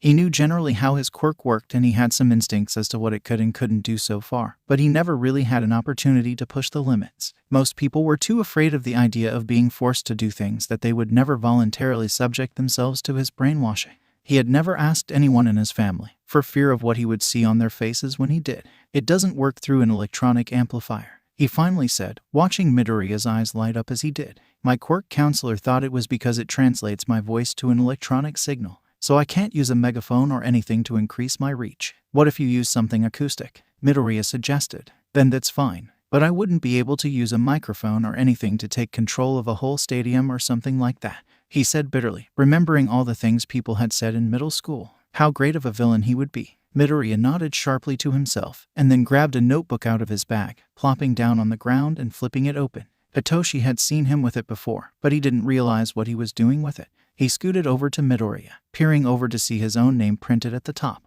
What is this? His friend lifted his head sharply, looking bashful. Sorry, I take notes on every new quirk. What? Midoriya must have seen the shock on his face, because he started waving his arms frantically. It's not just you, he promised. He flipped to another page, tapping it. Uraraka Ochako, Uravity was printed at the top. There was a crude sketch of a hero costume and notes about her quirk below. It was divided into strengths, weaknesses, scribbled notes and suggestions in the margins. It's kind of a hobby. You wrote about me. Was he flattered? It was mostly weird. It was in character for the quirky teen next to him, though. Oh, yeah. He flipped back to Hitoshi's page, adding a few notes on the side once they were back about not being able to use electronic amplifiers. We should test things, Midoriya said. On who? The green-haired boy blinked back. Me, obviously. Hitoshi wasn't so sure about that. He didn't have a lot of friends, not even in the general studies department. It had followed him here, the wariness of his quirk. He had kept it quiet, mostly. But after the sports festival, he could tell people were nervous, especially that purple-haired boy who had transferred in from heroics, the one with the weird balls on his head. He was kind of a brat. Maybe Midoriya said he was okay with Hitoshi using his quirk on him, but losing control of his own body would change that quickly. Only if you want to, Midoriya said quickly. But I'm a willing test subject. I really don't mind. We could record them too, so that way I can look at them later if I don't remember things. Hitoshi leaned back on his hands, still sitting cross-legged. I think you're going to change your mind. I doubt that, Midoriya responded. Just don't have me do anything too bad, and it'll be fine. I promise. I'm curious. Plus, I can even practice breaking out of it. It's a useful skill to have. Hitoshi eyed him warily. Are you absolutely certain? Midoriya nodded enthusiastically, eyes lighting up again. Yes, we have to develop your quirk to get you into heroics. He made some notes on the page, scribbling furiously. I know how you feel. Something must have shown on Hitoshi's face, because Midoriya started waving his arms again. I know you don't believe me, but my quirk didn't come in until I was 15. What? Hitoshi had never heard of someone getting a quirk so late in his life. The idea of it was ridiculous. Such a powerful quirk too. No wonder the guy had busted his limbs in the sports festival and had absolutely zero control over it. Hitoshi couldn't even remember what it was like before he had his quirk anymore. Midoriya nodded, rubbing his head. What, did they think you were quirkless or something? Midoriya was silent. The only people in his school treated worse than him, a villain, were those who were quirkless. They were pariahs. He remembered the girl in his grade who had been quirkless, and she always had bruises and scrapes and burns, people harassing her for something she had no control over, acting like she was incomplete, like she was missing something. And she didn't even have a quirk to defend herself with. It was horrible. Yeah, Midoriya finally said. They did. Maybe it was a good thing, though. Hitoshi was trying to see an upside to not getting your quirk until you were 15. Maybe it was safer, after all. With a quirk that could blow his bones apart as a teenager, he could only imagine what would happen to a 4-year-old. So you really have only had it for what? A year? Hitoshi asked. Midoriya looked up at him, guiltily. Wait, Midoriya, when did you get your quirk? He scrubbed a hand over his face. Ew, would you believe me if I said I got it the day of the entrance exam? He squeaked out. Holy shit. Well, I got the strength part the day of the entrance exam. They noticed I had internal mutations, but we didn't know what else they did. I got the fire breathing at USJ. When you were attacked. What the F was wrong with this kid? Midoriya nodded back. We're backtracking here. Hitoshi had something he wanted to know. Were you planning on taking the entrance exam without a quirk? Midoriya looked even guiltier. Maybe. You're crazy, he said with disbelief. That pulled a laugh out of the green-haired boy. So I've heard. He shook his head. I'm just saying that I know what it's like to feel like you're so behind your classmates. I get it, and I want to help you. Maybe Midoriya was crazy, but Hitoshi didn't doubt that. 40. Is that what my name is in your phone? Izuku nearly knocked Shinso over as he tried to get a good look at it. Shinso whipped his hand away and held it over his head. Oh, real mature. Izuku jumped in the hallway, trying to reach it. What do you think you saw? Shinso asked, grinning as he stepped away, turning so he was walking backwards. Izuku bent his knees a little more and leaped. Strawberry shortcake. He burst out as he jumped, clearing a few feet of the ground and snagging it from Shinso's hand. He went to open it, to try and see, but the phone had locked. He held it out to Shinso, demandingly. Show me. They had been testing out Shinso's quirk for about a week now, and frankly, Izuku was thrilled to get a chance to learn so much about such a rare kind of quirk. Shinso didn't quite get his enthusiasm, but was nevertheless grateful. It had been incredibly informative, Izuku taking detailed notes. They were walking back from their free period now, Izuku's class coming up first. They had started their last unit before final exams in one and were tearing through the material at a rapid pace. Shinso unlocked his phone, so Izuku could open up his messages, spotting the last one he had sent to the lavender-haired boy. Strawberry shortcake stood out, loud and clear to him, with an emoji of a strawberry punctuating it. You bastard. Izuku burst out, and quickly pulled out his own phone. What are you changing mine to? Shinso asked. Mind F. That pulled a laugh out of the taller boy as he pulled his phone from his grasp, tucking it back in his pocket. There were a few people ahead of them, milling into Class 1 as the free period drew to a close. And then, everything went blank. 40. Shadow wasn't sure how to feel about Shinso. The lavender-haired boy sat with them at lunch sometimes. Now that he had taken to sitting with Midoriya and Iida, he and Midoriya seemed close in an odd way. He had never seen Midoriya fling rice at someone before Shinso got there, and even the rest of the Deku squad seemed surprised as well. There was an odd energy between them that Shadow couldn't quite put his finger on. It bothered Shadow, that was for sure. He suspected he was jealous at how easily Shinso could start a conversation with Midoriya about something inane. The teasing things he said, his willingness to reach out and yank Midoriya's food away from his mouth the moment before he bit down. It was playful and easy for him, whereas Shadow felt like he had to psych himself up. Even when he thought about teasing his friend, like he saw Shinso and Uraraka do, he felt like it would be weird coming from him. Like they would take him too seriously, and then he would just be embarrassed. It wasn't that he disliked Shinso, really, though. He was still surprised at Midoriya's instant friendship with someone who brainwashed him the first time they met. He was just jealous of how easy it was for him. Yeah, he could never tell anyone that. He sounded like an idiot, being jealous of the ability to make a joke or hold a conversation. He spotted the lavender-haired boy with Midoriya, right outside the door. They were talking and laughing, having walked back from the free period. He guessed Midoriya must have spent it with him. They still had a few minutes until the bell rang. though Aizawa was already at the podium, waiting for them all to get there. And then something changed. The moment Midoriya's foot crossed the threshold to the door, his eyes went blank. Instead of going to his seat, he walked up to the board and picked up a piece of chalk robotically. A murmur ran through the class, Shinso stepping in behind him and Shadow stood up abruptly. Midoriya was being brainwashed. A few people noticed, and he heard an outcry as Midoriya started to do something on the board, Aizawa's head snapping to the side. "What are you doing?" he hissed to Shinso, who was watching Midoriya curiously. "Stop that," Shadow snapped, already walking towards the front of the classroom. Shinso held up his hands. "I swear, we were just testing something." "I'm not. I know he's brainwashed right now, but I didn't brainwash him. He knew it was coming. If it hadn't been Midoriya, it would sound ridiculous. He'll snap out of it in a second." Though, Shadow would be lying if he said there wasn't a flurry of negative thoughts going through his head. He knew, objectively, that Shinso probably couldn't manipulate higher brain functions, like making someone be his friend. But there was a dark moment of what if that whispered in his ear the moment Midoriya's eyes went blank. True to Shinso's word, Midoriya stepped to the side, set the chalk down, and turned around, his eyes clearing. He blinked, obviously confused. The class could see what the green-haired boy had been doing on the board now. He'd drawn a small cat face, crude, but similar to the doodles Shadow had seen in the margins of his notebook. He'd written NYA under it. It was cute, actually. Their classmate twisted to see what everyone was staring at. His companion let out a snort, covering his mouth. "Shinso," Midoriya shouted, and he darted for him in a flurry of small, clenched fists, reaching for his shoulders. "I'm gonna throttle you." He shook the lavender-haired boy, who was snickering to himself. Aizawa sighed, pinching the bridge of his nose. Shadow felt kind of stupid now, standing there, dumbfounded. There was nothing wrong, even if it was weird. Midoriya took a step back and fell onto his butt abruptly with a yell. He looked down at his legs. "Are my shoes on the wrong feet?" "It took you 3 hours to notice," Shinso informed him. "Shinso-kun, usage of quirks on other students is highly inappropriate." Iida started, jerking up from his seat. Aizawa interrupted him with a glare, stepping out from behind his podium to survey the scene in front of him. Their long-suffering teacher looked so tired. "What are you two idiots doing?" Midoriya blinked up from the ground at him, as Shinso pulled him to his feet and he almost tripped again. He stood in front of the lavender-haired boy, waving his arms frantically. "I told him to use his quirk," he said quickly. "We were just testing to see if he could order me to forget something." "This is ridiculous," Aizawa said. But then, he paused. "Do you remember now?" Shadow had to admit, he was a little curious too. As terrifying the prospect of mind control was, Shadow was well read enough on quirks to know how rare this kind of quirk was and how little they confidently knew about them. Midoriya glanced at the taller boy behind him. "No, I don't. Do you think I could order you to remember?" Shinso asked curiously. "Give it a shot." Before Aizawa could say anything, his mouth already open, Midoriya's eyes went blank. "Remember putting your shoes on the wrong feet," Shinso said, and the green-haired boy's eyes cleared immediately. "Do you?" Midoriya thought for a second, rubbing his jaw, before nodding vigorously.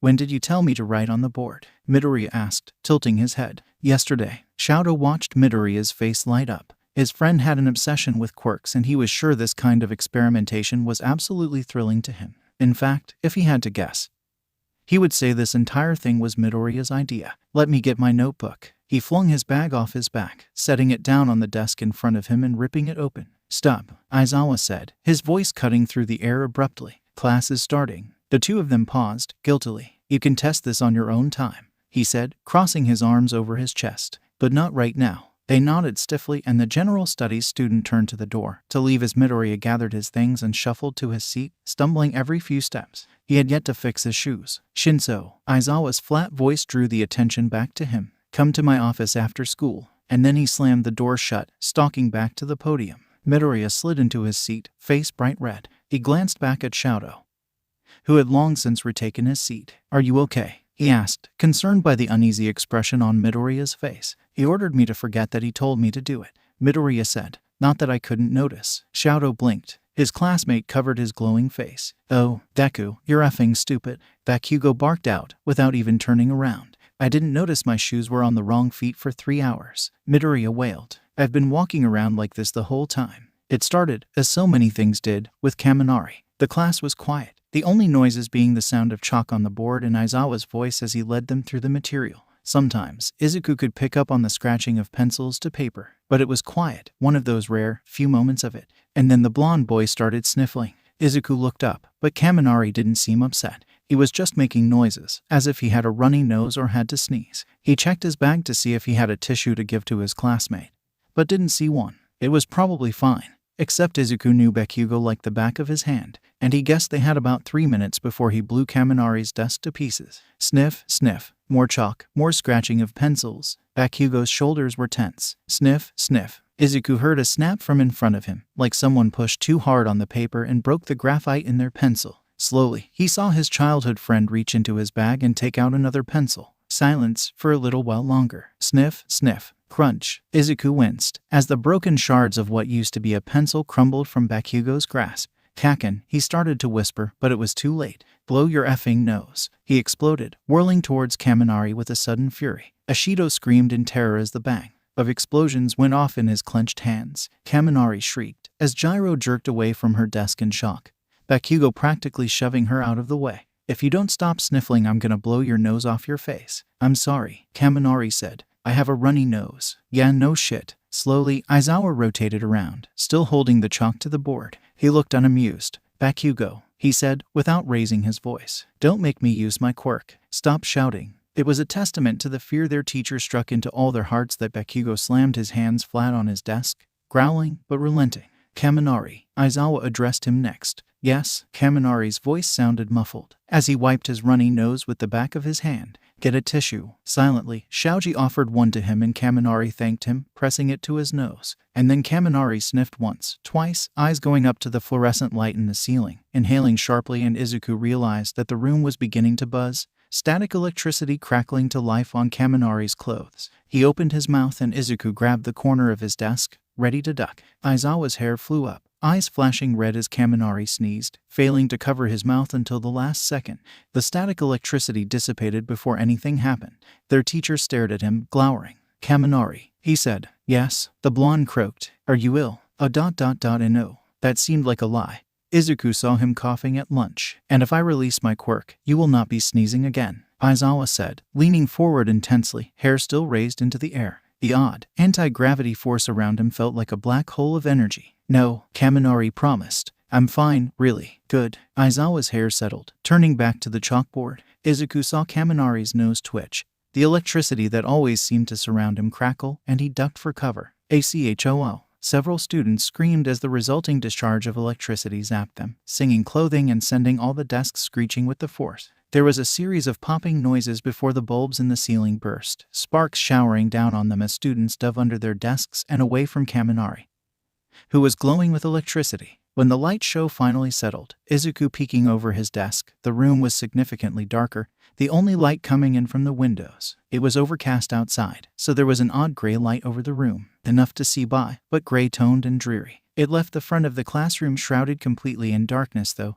almost impossible to see Aizawa at the front, with the dark clothing he wore. Kaminari inhaled sharply again and a series of screams rippled through the classroom before the glowing red eyes appeared in the darkness. Achoo! The blonde boy sneezed into his arm harmlessly. Kaminari, came the low, angry voice. Slowly, Izuku watched his classmate lift his head from his arm, looking immensely guilty. Recovery girl. No, but the exams. Kaminari started to protest as Aizawa released him from his quirk.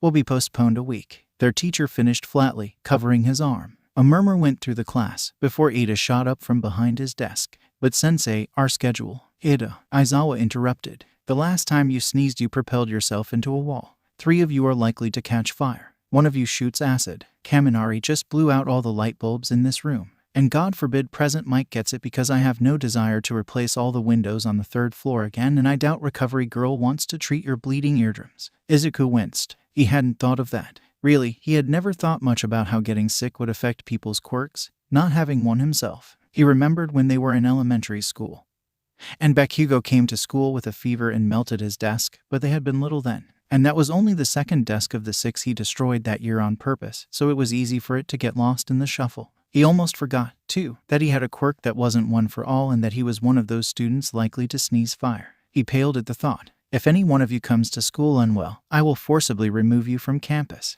Understand? Aizawa said, glaring. Yes, sensei. They chorused back. 40, Midoriya. He heard his voice being called from down the hallway as Present Mike's voice boomed out of the classroom he was exiting. Izuku turned to see Shinso waving him down. There was an expression Izuku didn't quite recognize on his face, a wide, joy-filled smile that was uncharacteristic. It was excitement, Izuku realized. He wasn't sure what had gotten his friend there, but he beamed back, waving to him, stepping away from his classmates milling about. The lavender-haired boy ran up to him, face flushed from the excitement. Izuku realized that Uraraka and Tsu were following him, with Todoroki hovering. Shinso seemed to realize, too. Can I talk to you for a second? He asked. Aren't you coming to lunch with us? Izuku asked, confused. Shinso nodded. Yeah, but he rubbed his head. I just need to talk to you for a second, alone. Yeah, sure, Izuku said, immediately. He glanced back at his friends. Uraraka was obviously bursting with questions, pressing her lips together. Todoroki was less subtle, brow furrowing. He pressed his lips together, flicking his eyes to Shinso and back to Izuku. They had all been sitting together for a while now, and Izuku still couldn't figure out whether or not Todoroki liked Shinso. He didn't hate him, Izuku was sure of that. But he also supposed it took him a while to warm up to people. It happened quickly with Izuku, mostly because Izuku broke all the bones in his hands doing so, and somewhat faster with Iida. But that was a bond formed from a near-death experience. Uraraka and Tsuyu too were likely easier because both were generally positive, cheerful people and their class had already bonded somewhat at USJ. Izuku was guessing Todoroki didn't trust Shinso. He didn't think it was because of Shinso's quirk, or at least he hoped not, but rather that Shinso was an outsider to their group and Todoroki didn't feel sitting together at lunch was sufficient to form an attachment. That was Izuku's opinion, at least, but he could be wrong.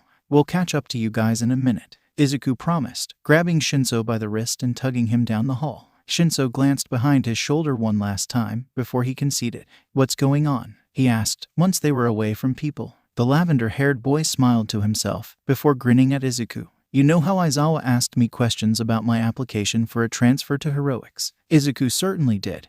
They'd both been convinced that the man was planning on ripping him apart for their quirk experimentation when he told him to come to his office. And how you were shitting yourself all day thinking about it. Izuku responded with a grin. His friend generally didn't bend to authority, unafraid of the majority of their instructors. But Eraserhead was different, both a respected hero and terrifying teacher. Shinso flicked his forehead before continuing. He pulled me out of class last period, he said, a wide, genuine smile on his face. Izuku's breath caught in his throat. He squeaked and clasped his hands over his mouth, waiting for Shinso to continue. He says I'm not ready to transfer in yet, but that. Shinso paused, smiling to himself again. He's taking me on as a student, Midoriya. Privately, Izuku threw himself at him, wrapping his arms around his neck in a tight hug and yanking him down. Midoriya, why do you always have to go for the over not the under? Shinso grunted, but Izuku could tell he was smiling, squeezing him back. I'm so happy for you, Izuku choked out. You're not allowed to cry, Shinso said, pulling back and glaring at him. Izuku wiped away tears, blubbering. Stop.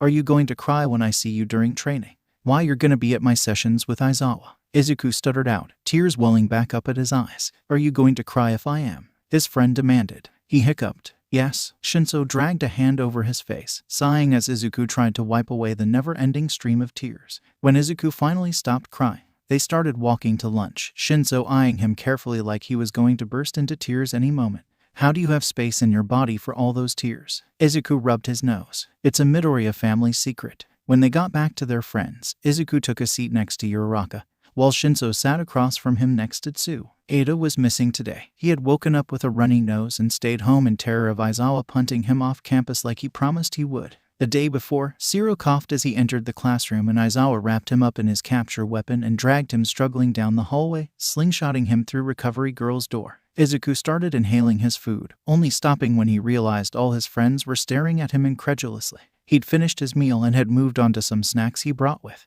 Midoriya-chan, Tsu said, and he lifted his head, slowly crunching down on his pretzels. How much did you just eat? Even Todoroki looked dumbfounded. He slowly swallowed. Ooh, he stuttered. My metabolism ... is a lot faster than we initially thought. He had asked All Might about it, like Gran Torino suggested, and his mentor had promptly taken him to Recovery Girl. She had informed him, packing energy bars into his hands as she spoke, that he needed to be consuming a base amount of 5 calories per day minimum, and that if he felt hungry or weak that he should feel free to consume up to 4,000 more. They would reevaluate in a month or two and see if his needs were being met, and that she would consider upping it from that. You're a growing boy, she had said. Izuku's mouth had dropped open, but apparently, between his quirks and his training, he was at the range of a high-level endurance athlete. He had wandered out, dazed, but All Might had just clapped him on the shoulder and laughed, saying that in his prime, he had needed to consume around 12,000 per day at least. All Might had pushed him to eat more in the 10 months of training, insisting on it, even. But Izuku hadn't expected his metabolism to jump that much. How fast? Uraraka asked, tilting her head. Izuku shifted back in his seat. Well, now I don't want to say. He could feel his cheeks burning. You looked like a squirrel, with all those pretzels stuffed into your mouth, Shinso informed him, and Izuku covered his face with his hands. What, did you intend to swallow them whole? He swatted blindly at his friend, giggles coming from the girls at the table. It's okay, Midoriya-chan. I had to up my calorie intake too, once we started training, Sue said between laughs. My quirk is very physical. How many pretzels did you have in your mouth, Deku? Uraraka was giggling already. I genuinely don't know how they all fit in that small head of yours, Shinso remarked. Izuku dragged his hands away from his face, still bright red. 6, I think. I bet I could beat that, Shinso said, and Uraraka's head snapped to him immediately. I want in too, she cried out. His friend had a surprisingly competitive streak, something that had become more prominent after the sports festival. Izuku waved his hands frantically. Wait, when did this become a competition? He wanted to know. Afraid you'll lose, Uraraka challenged him, an intensity entering her eyes. Izuku's eyes widened. You're on, Shinso said, grinning at her. Midoriya, give me your pretzels. Izuku blinked before, bending to the side to reach into his backpack. You guys are lucky. He plopped the nearly full bag of pretzels on the table. I'll keep count, Ribbit, Sue volunteered, pulling out her notebook and a pencil. Todoroki-kun, Uraraka asked him, would you like to participate? The split-haired boy looked bewildered, eyes flicking from side to side. I think I'll just wait, for now, he said. Are there any rules? Izuku asked. Sue rubbed her chin. Avoid breaking them, if you can. We want whole pretzels. It started to get weird around 6 or 7, seeing his friend's cheeks puffed out. It wasn't so odd on Uraraka. As mean as Bakugo's nicknames were, she did kind of have a round face. Izuku had seen her puff out her cheeks before too, when she was using her quirk on herself and trying to keep the nausea down. It was cute, and Izuku tried to inform her through his mouth of pretzels. It came out garbled, but she flushed, so she seemed to understand. Shinso, however, looked ridiculous with puffy cheeks, bumpy from the pretzels he was packing into them. You look like the stupidest chipmunk alive, Izuku tried to tell him. Your fash is a ways round, Shinso responded, shoving another pretzel into his cheek. Around 9 or 10, Kirishima noticed, and demanded to be a part of it. Everyone tried to explain through garbled noises, until Tsu took pity and explained for them. The red-haired boy pulled up a chair, puffed out his cheeks, and started shoving them in rapidly. At 12, Todoroki reached across the table to take a pretzel out of the bag, and Kirishima slammed his hands on the table and roared with delight. The split-haired boy's eyes widened. I just wanted to eat one, he said quickly. Piwis. Kirishima was the only one of them still capable of speech, but they all nodded enthusiastically. Todoroki shook his head, but Kirishima started pressing them into his hands until Todoroki reluctantly put 2 in his mouth at once. He settled them in his cheek, and then looked at them, as if he was seeing the scenario for the first time. He made a brief, choking noise before a snort ripped itself from him, so loud and unexpected.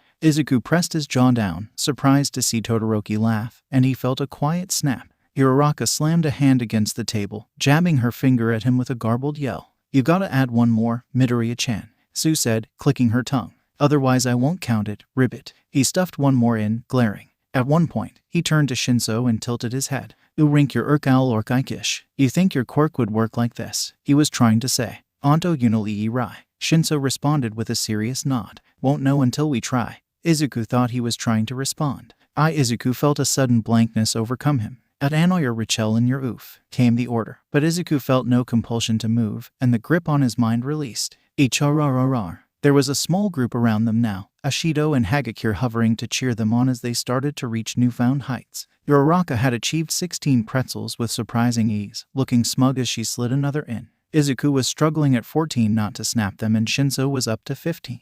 Kirishima kept snapping them on accident as he got excited. Todoroki had been bullied up to 7, his cheeks puffing out, but not to the ridiculous proportions the rest of them were at. It was hard not to laugh at the competitive spirit, but Izuku was determined not to break any more pretzels. He was so focused, in fact, that he didn't even hear the heavy footsteps until the large figure was behind him. Young Midoriya. The voice rang out. Izuku felt his eyes go wide, and everyone instantly fell silent. He twisted around in his seat to see the larger-than-life figure of his mentor standing over him, hands on his hips, and beaming down at him. All Might looked confused, for a moment. When he saw how puffy Izuku's cheeks were, he couldn't think of how he was going to respond easily. Yes, he tried, and there was a resounding crunch behind him. They all turned to look at Todoroki, who had crunched down hard on the pretzels in his mouth in surprise. There was a beat of silence as he blinked back in shock. He couldn't help it. Izuku started laughing, the pretzels in his mouth snapping as he tried not to choke on them. He quickly grabbed a napkin as they started coming out of his mouth, and he tried to hide how disgusting it was, slamming his head down on the table. He could hear cracking noises coming from Shinso as he struggled not to laugh, and Uraraka chewing and swallowing rapidly, covering her own mouth. All Might's laughter boomed. 40. Izuku's life was a joke. All Might had asked to meet with him during his free period later. He had obviously intended to speak to Izuku at lunch, but had laughed and waved him off as Izuku tried to get around the mouth of pretzels, claiming that he could see Izuku's presence was indispensable. And then he'd gone to see him, and All Might had reluctantly dropped the bomb of all for one on him, and the secret of their shared quirk. I'm sorry, young Midoriya. I didn't want to tell you, after seeing you enjoying yourself with your friends. All Might apologized, sinking in the couch. He was in his frailer form, and it was obvious that it was weighing on him heavily. You don't have to worry, though. That didn't really help. Izuku was incapable of not worrying. I will defeat him, All Might had said, jaw set, serious look on his face that was almost uncharacteristic. I thought that I had handled this, that this would never be your burden to carry. But if he's back, Izuku had tried. I won't let you shoulder it, All Might said. If it's the only thing I can do for you, this should never be your battle. It sounded ... like he was going to sacrifice himself, and the thought of that alone made Izuku nauseous. I want to help, Izuku had said. Not just because I have one for all, but because you're ... you. He had felt like his point wasn't coming across clearly, struggling for the words. Because I'm All Might, his mentor said softly. It's not your burden. No, Izuku said. Because I care about you. I don't want you to face this alone. All Might had been silent, his face going abruptly unreadable, almost blank. His hands hung limply between his knees, head bent. You're not just All Might to me, Izuku said, balling up his hands. You're my mentor, my friend. I want you here with me. I know you want to protect me, but if taking this on alone means you won't be here to see me stuff pretzels into my mouth like an idiot, then the price is too high. He had waited for a few moments, not sure if he had overstepped, if he had been rude, when his mentor hadn't responded. He stopped, not sure what to say. Young Midoriya, All Might said. He lifted his head slowly, mouth slowly turning in a small smile. You continue to surprise me. He reached out across the table, large hands settling in Izuku's hair, ruffling it. Izuku was certain. He turned bright red. Every day I become more certain of my decision. Too, Izuku said, tilting his head, confused. To choose you. 40. Todoroki-kun. Shadow heard the familiar voice from behind him in the locker rooms. He turned his head to see the tuft of green hair sticking out from behind the corner. They were ending the day with some practical exercises, most of the other boys having changed and headed home by now. Is everything ... okay? Everything is fine, was the response that wanted to fly from his lips. But he had snuck around the corner to change. He had been walking gingerly all day. He had kept to ranged attacks all day, so he wouldn't have to fight hand-to-hand with anybody and risk making it worse. Shadow was good at hiding when he was injured, or maybe he was just good at ignoring it, and everyone else followed his direction. It didn't matter, he always had to be strong around Endeavor. If he slipped up in training because his ribs were bruised, he would be told that he needed to learn to fight through such a little injury, that the villains wouldn't stop just because he was a little sore, that he needed to learn to take a hit, and then Endeavor would show him how to take a hit. It was better to power through it, just less mess in the end, and he liked school anyways. He liked being in class and talking to Iida and Midoriya. He even liked sitting with Uraraka and Asui at lunch, studying with Momo sometimes, trying to understand all the English idioms in Present Mike's class. He even liked Aizawa, as strict and terrifying as he was. If he was injured, they would send him to Recovery Girl, or they would send him home. He didn't want to go home. He wanted to stay with his friends. His friends. The thought made his breath catch. He should have guessed, though, that one of those friends would notice, especially Midoriya, who knew all the things to look for all too well. It's all right, I will be okay, he said, finally. There was a big bruise spreading along his side. It was probably yellowing, nasty looking and sore. Midoriya bit his lip, looking like he didn't believe him. He waved his hand. It was just a training accident. Nothing too bad. It had hurt, but it was a blow he should have blocked. Really, not good, but nothing like the times he felt helpless and scared. He could deal with it, even if it hurt a little. Are you sure? Midoriya said. We could go to Recovery Girl. Shadow shook his head. No, it'll just make me tired. It will heal on its own, he said. Endeavor would probably leave him alone for the next few days. After all, Shadow had to stay at the top of his class and he had to study for final exams. Green eyebrows cinched together, his classmate still looking concerned. We'll be going to the training camp after finals, Shadow said. Don't worry about me. He was looking forward to the training camp, actually. Even after everything, Shadow didn't mind training. Not when it was at school. Aizawa pushed them, but he always knew exactly what each student could handle and wasn't afraid to intervene if things were getting dicey. Shadow wouldn't say he trusted Aizawa. Well, maybe he did, watching his teacher selflessly defend them at USJ. Fighting long past the point of reason to protect his students had earned him some measure of trust, at least. He would never forget any of that. "Don't you have somewhere to be?" Shadow asked, and silently reprimanded himself when it came out harsher than he intended. Midoriya seemed unaffected though. He shrugged. "I'm meeting Shinso for a run and some painful stretches," he said, as if on cue. Shadow heard the locker room door open and a voice call out,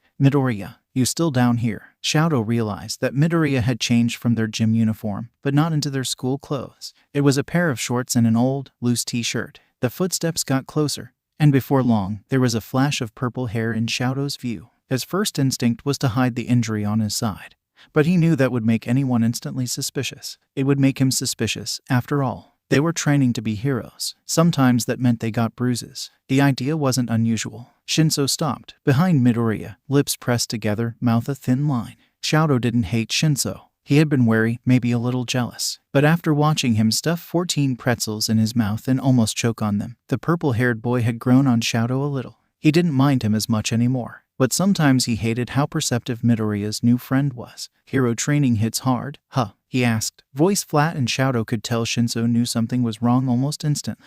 "Yeah," Shadow responded, pulling his shirt on. "Are you okay to go home?" Midoriya finally asked, worrying his bottom lip. "Yes," Shadow said, picking up on the double meaning of the green-haired boy's words. "I have to study tonight." Midoriya nodded, and Shadow gathered up his things, walking past him. He didn't miss the way he felt Midoriya's fingers brush gently against his arm, or his own sudden desire to sit down on that bench and let Midoriya coddle him. He would. Shadow knew that if he asked, Midoriya would be tripping over himself to get him to Recovery Girl, to tell Aizawa, to call the police. But even if he could, even if someone would believe him, Shadow had his mother to think about. Fayumi, Natsuo, all people Endeavor was capable of hurting if Shadow defied him. Maybe attachments are a weakness, Shadow reflected, and it stung that his father had always been right. "I'll see you tomorrow, Midoriya. Good luck with your training," Shadow said, to both him and Shinso. Izuku bit back a groan when he saw he was paired with Bakugo for the final exam.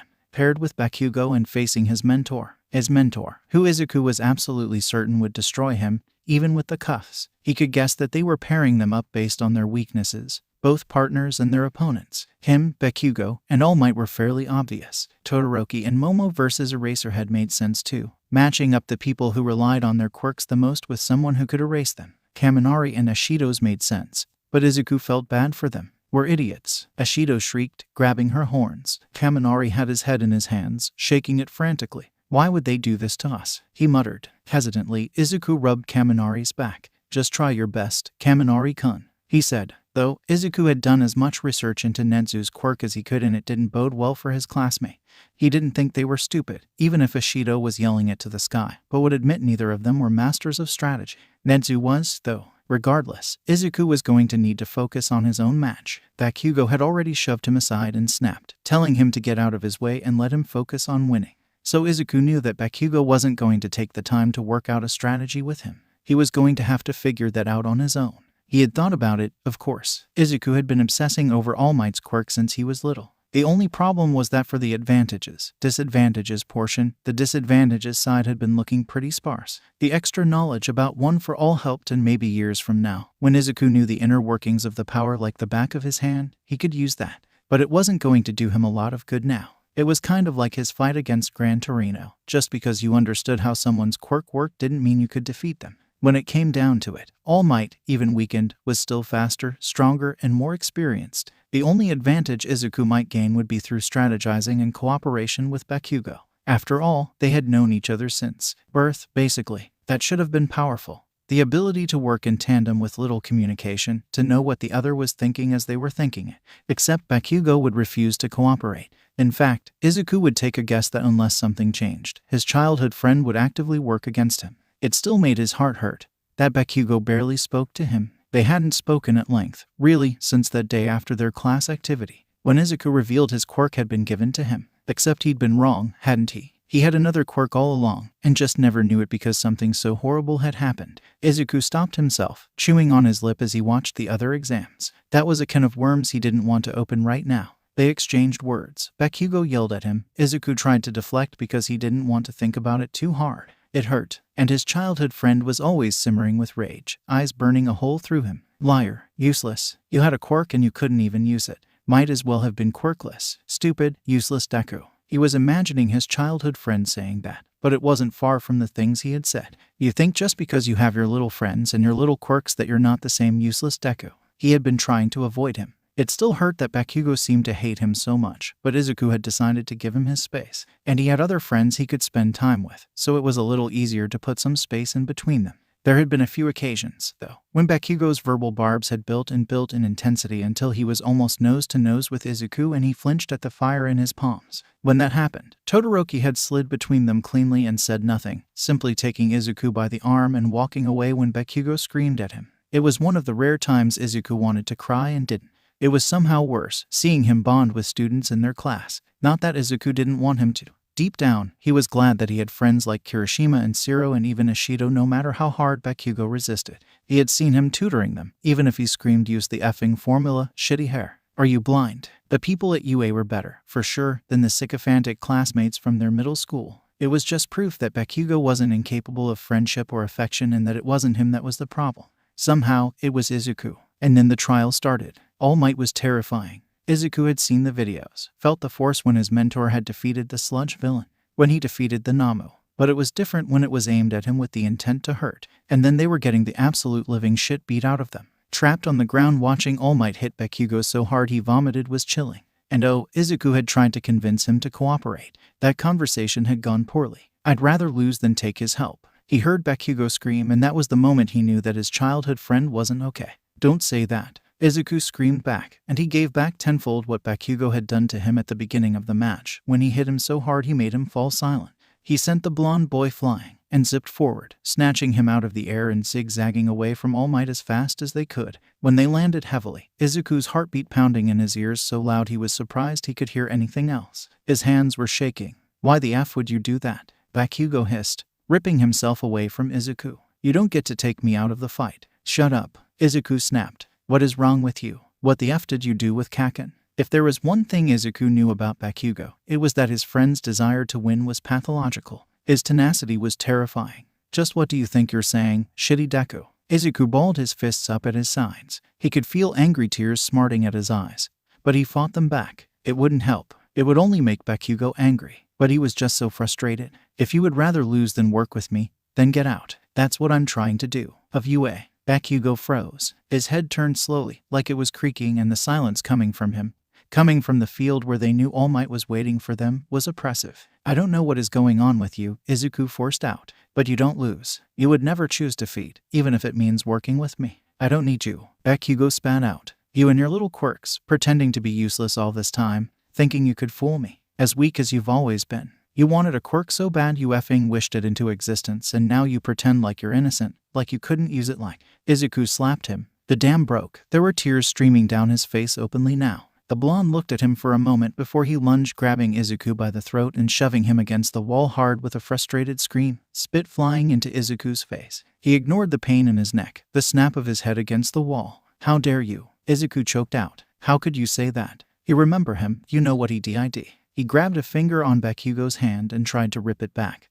But the crack of a small explosion against his skin forced him to release it. He almost killed us, you piece of shit. You got a quirk out of it, didn't you? You think I wanted this? The only good thing about being effing quirkless was that at least I didn't have his quirk. Izuku screamed back and he couldn't even see Bakugo's face through his tears. The other boy was nothing but a blurry blonde figure in front of him, and I'm trying to deal with it. I've been doing the work. I've been trying to control it. I went to effing therapy and it doesn't change the fact that he almost killed me. Deku, be quiet. Shut up. Kaken got to yell all he wanted. Whenever he wanted. Because you know what? Izuku snapped. He almost killed me. He almost killed my mom. And you're still the reason I flinch. 40. We need to stop the exam. Shouta said, quiet but firm. He knew there had been tension between the two students, but had never quite figured out where it came from. He assumed that the fights, the arguments, came from both sides. He knew Midoriya was sweet, but he also knew Midoriya was a spitfire. He had never seen him back down from a fight, and now he was realizing that he was wrong. In his opinion, they should have stopped the exam the moment they all saw Bakugo hit Midoriya, for no reason other than trying to strategize. You put them together, Netsu said. I was wrong, Shouta said through gritted teeth. He was glad that they were one of the last exams, most of the other students having gone to Recovery Girl or taken a breather. The moment Bakugo had hit Midoriya, he had gone and shut the door to the viewing room before any other student could come in. He heard the disappointed voices from outside, as their classmates came once they were free and found the door was locked. He objectively knew Midoriya didn't get his quirk until UA, but he had not thought it through clearly enough, or else he would have figured it out earlier. Midoriya had been quirkless. He wasn't, not really, but that's what everyone would have believed. Nezu, he said, tell me what you know about the statistics of quirkless people. Nezu paused, lacing his paws together. If Midoriya was to be considered an average quirkless person, that boy had never ever been average. Then he would have been told to kill himself 2.3 times a month.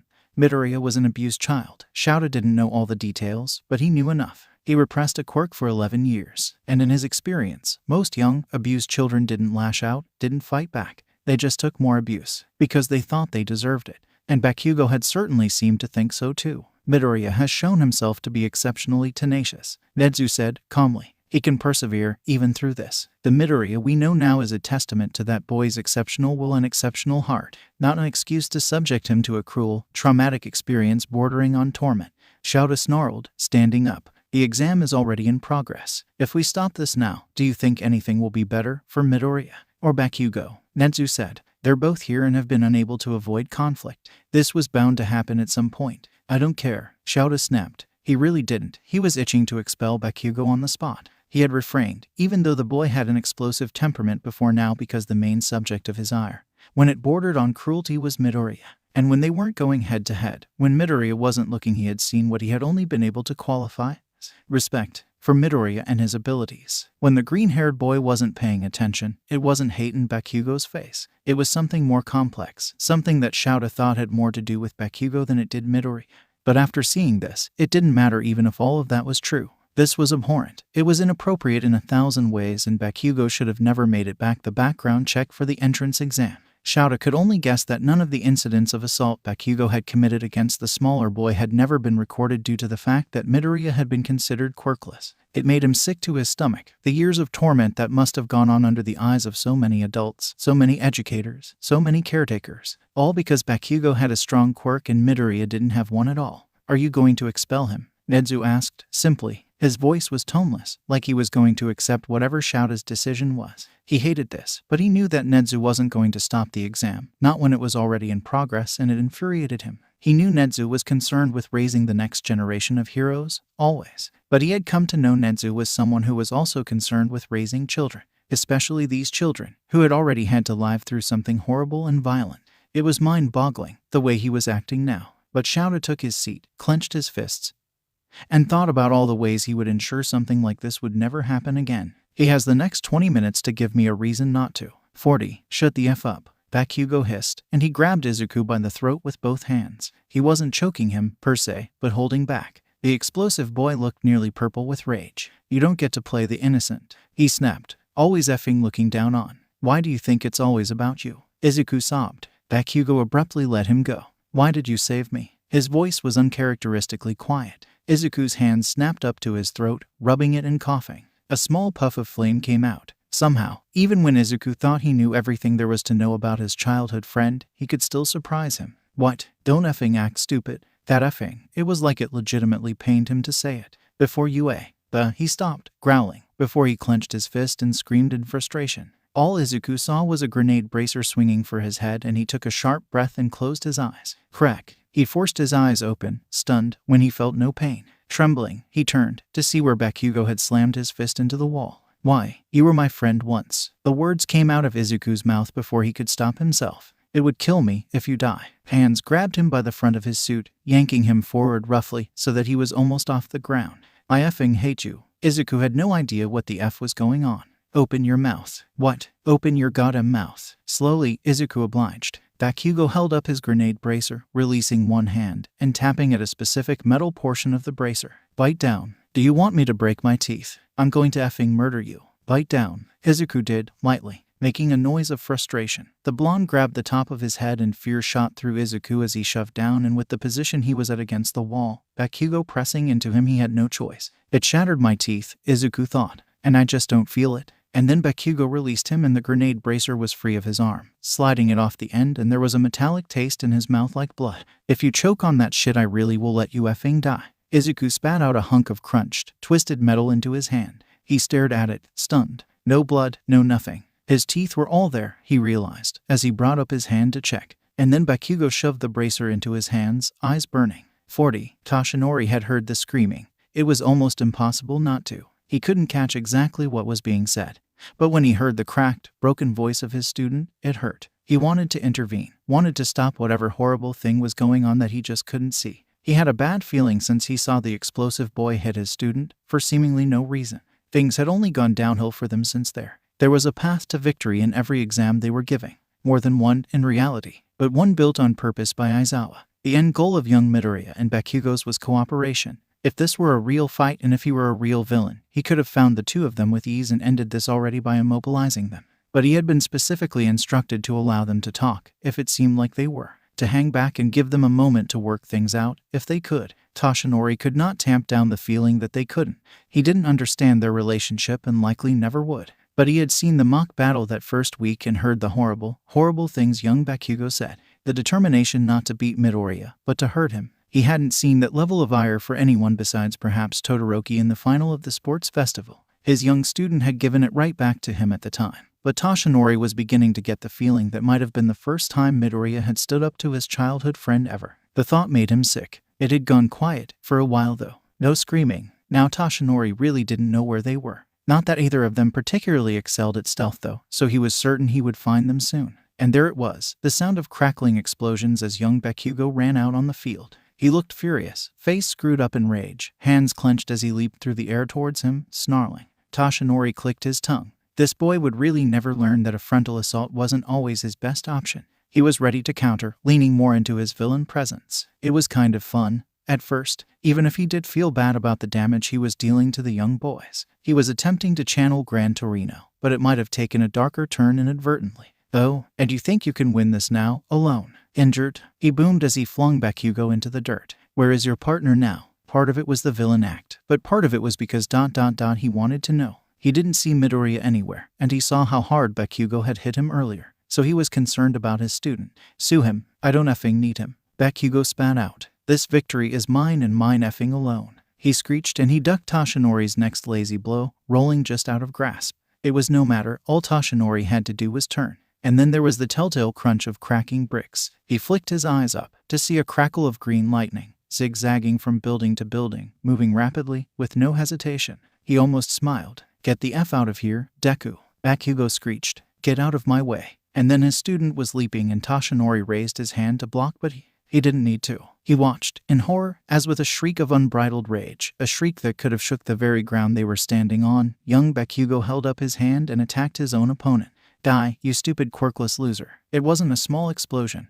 It wasn't a warning. It was reminiscent of the dense, deadly explosion he had used to incinerate chunks of falling concrete during the sports festival, aimed directly at Midoriya from underneath. There was no way he could anticipate, no way he could block. Midoriya, his partner. Midoriya, who had only been trying to cooperate. Midoriya, Toshinori's student who loved him so much it hurt. And Toshinori broke. He couldn't help it. He had seen the kind of damage that Bakugo was capable of, and this was crossing the line. It was unacceptable. And Toshinori had already allowed Bakugo to go too far once before, and he had vowed to never allow that again. What are you doing? He shouted, and through the dense explosion, the light and the smoke clearing, he caught Bakugo's smug sneer. Because Midoriya wasn't lying broken on the ground, smoking and bleeding. Midoriya was nowhere in his sight, because he was launching through the air behind him, pulling off aerial acrobatics he hadn't known the small teen was capable of. And Toshinori realized, somewhat belatedly, that Bakugo only had one grenade bracer. He didn't even know where to look. Not that it mattered, because light filled his vision and his feet left the ground.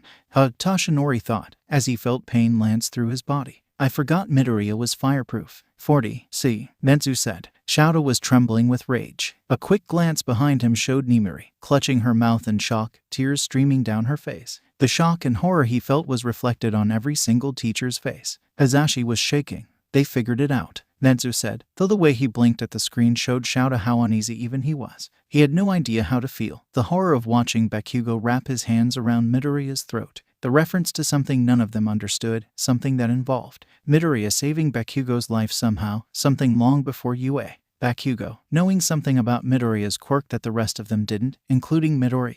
And the effing batshit plan that had compromised All Might. A plan that Shouto could say having watched the footage.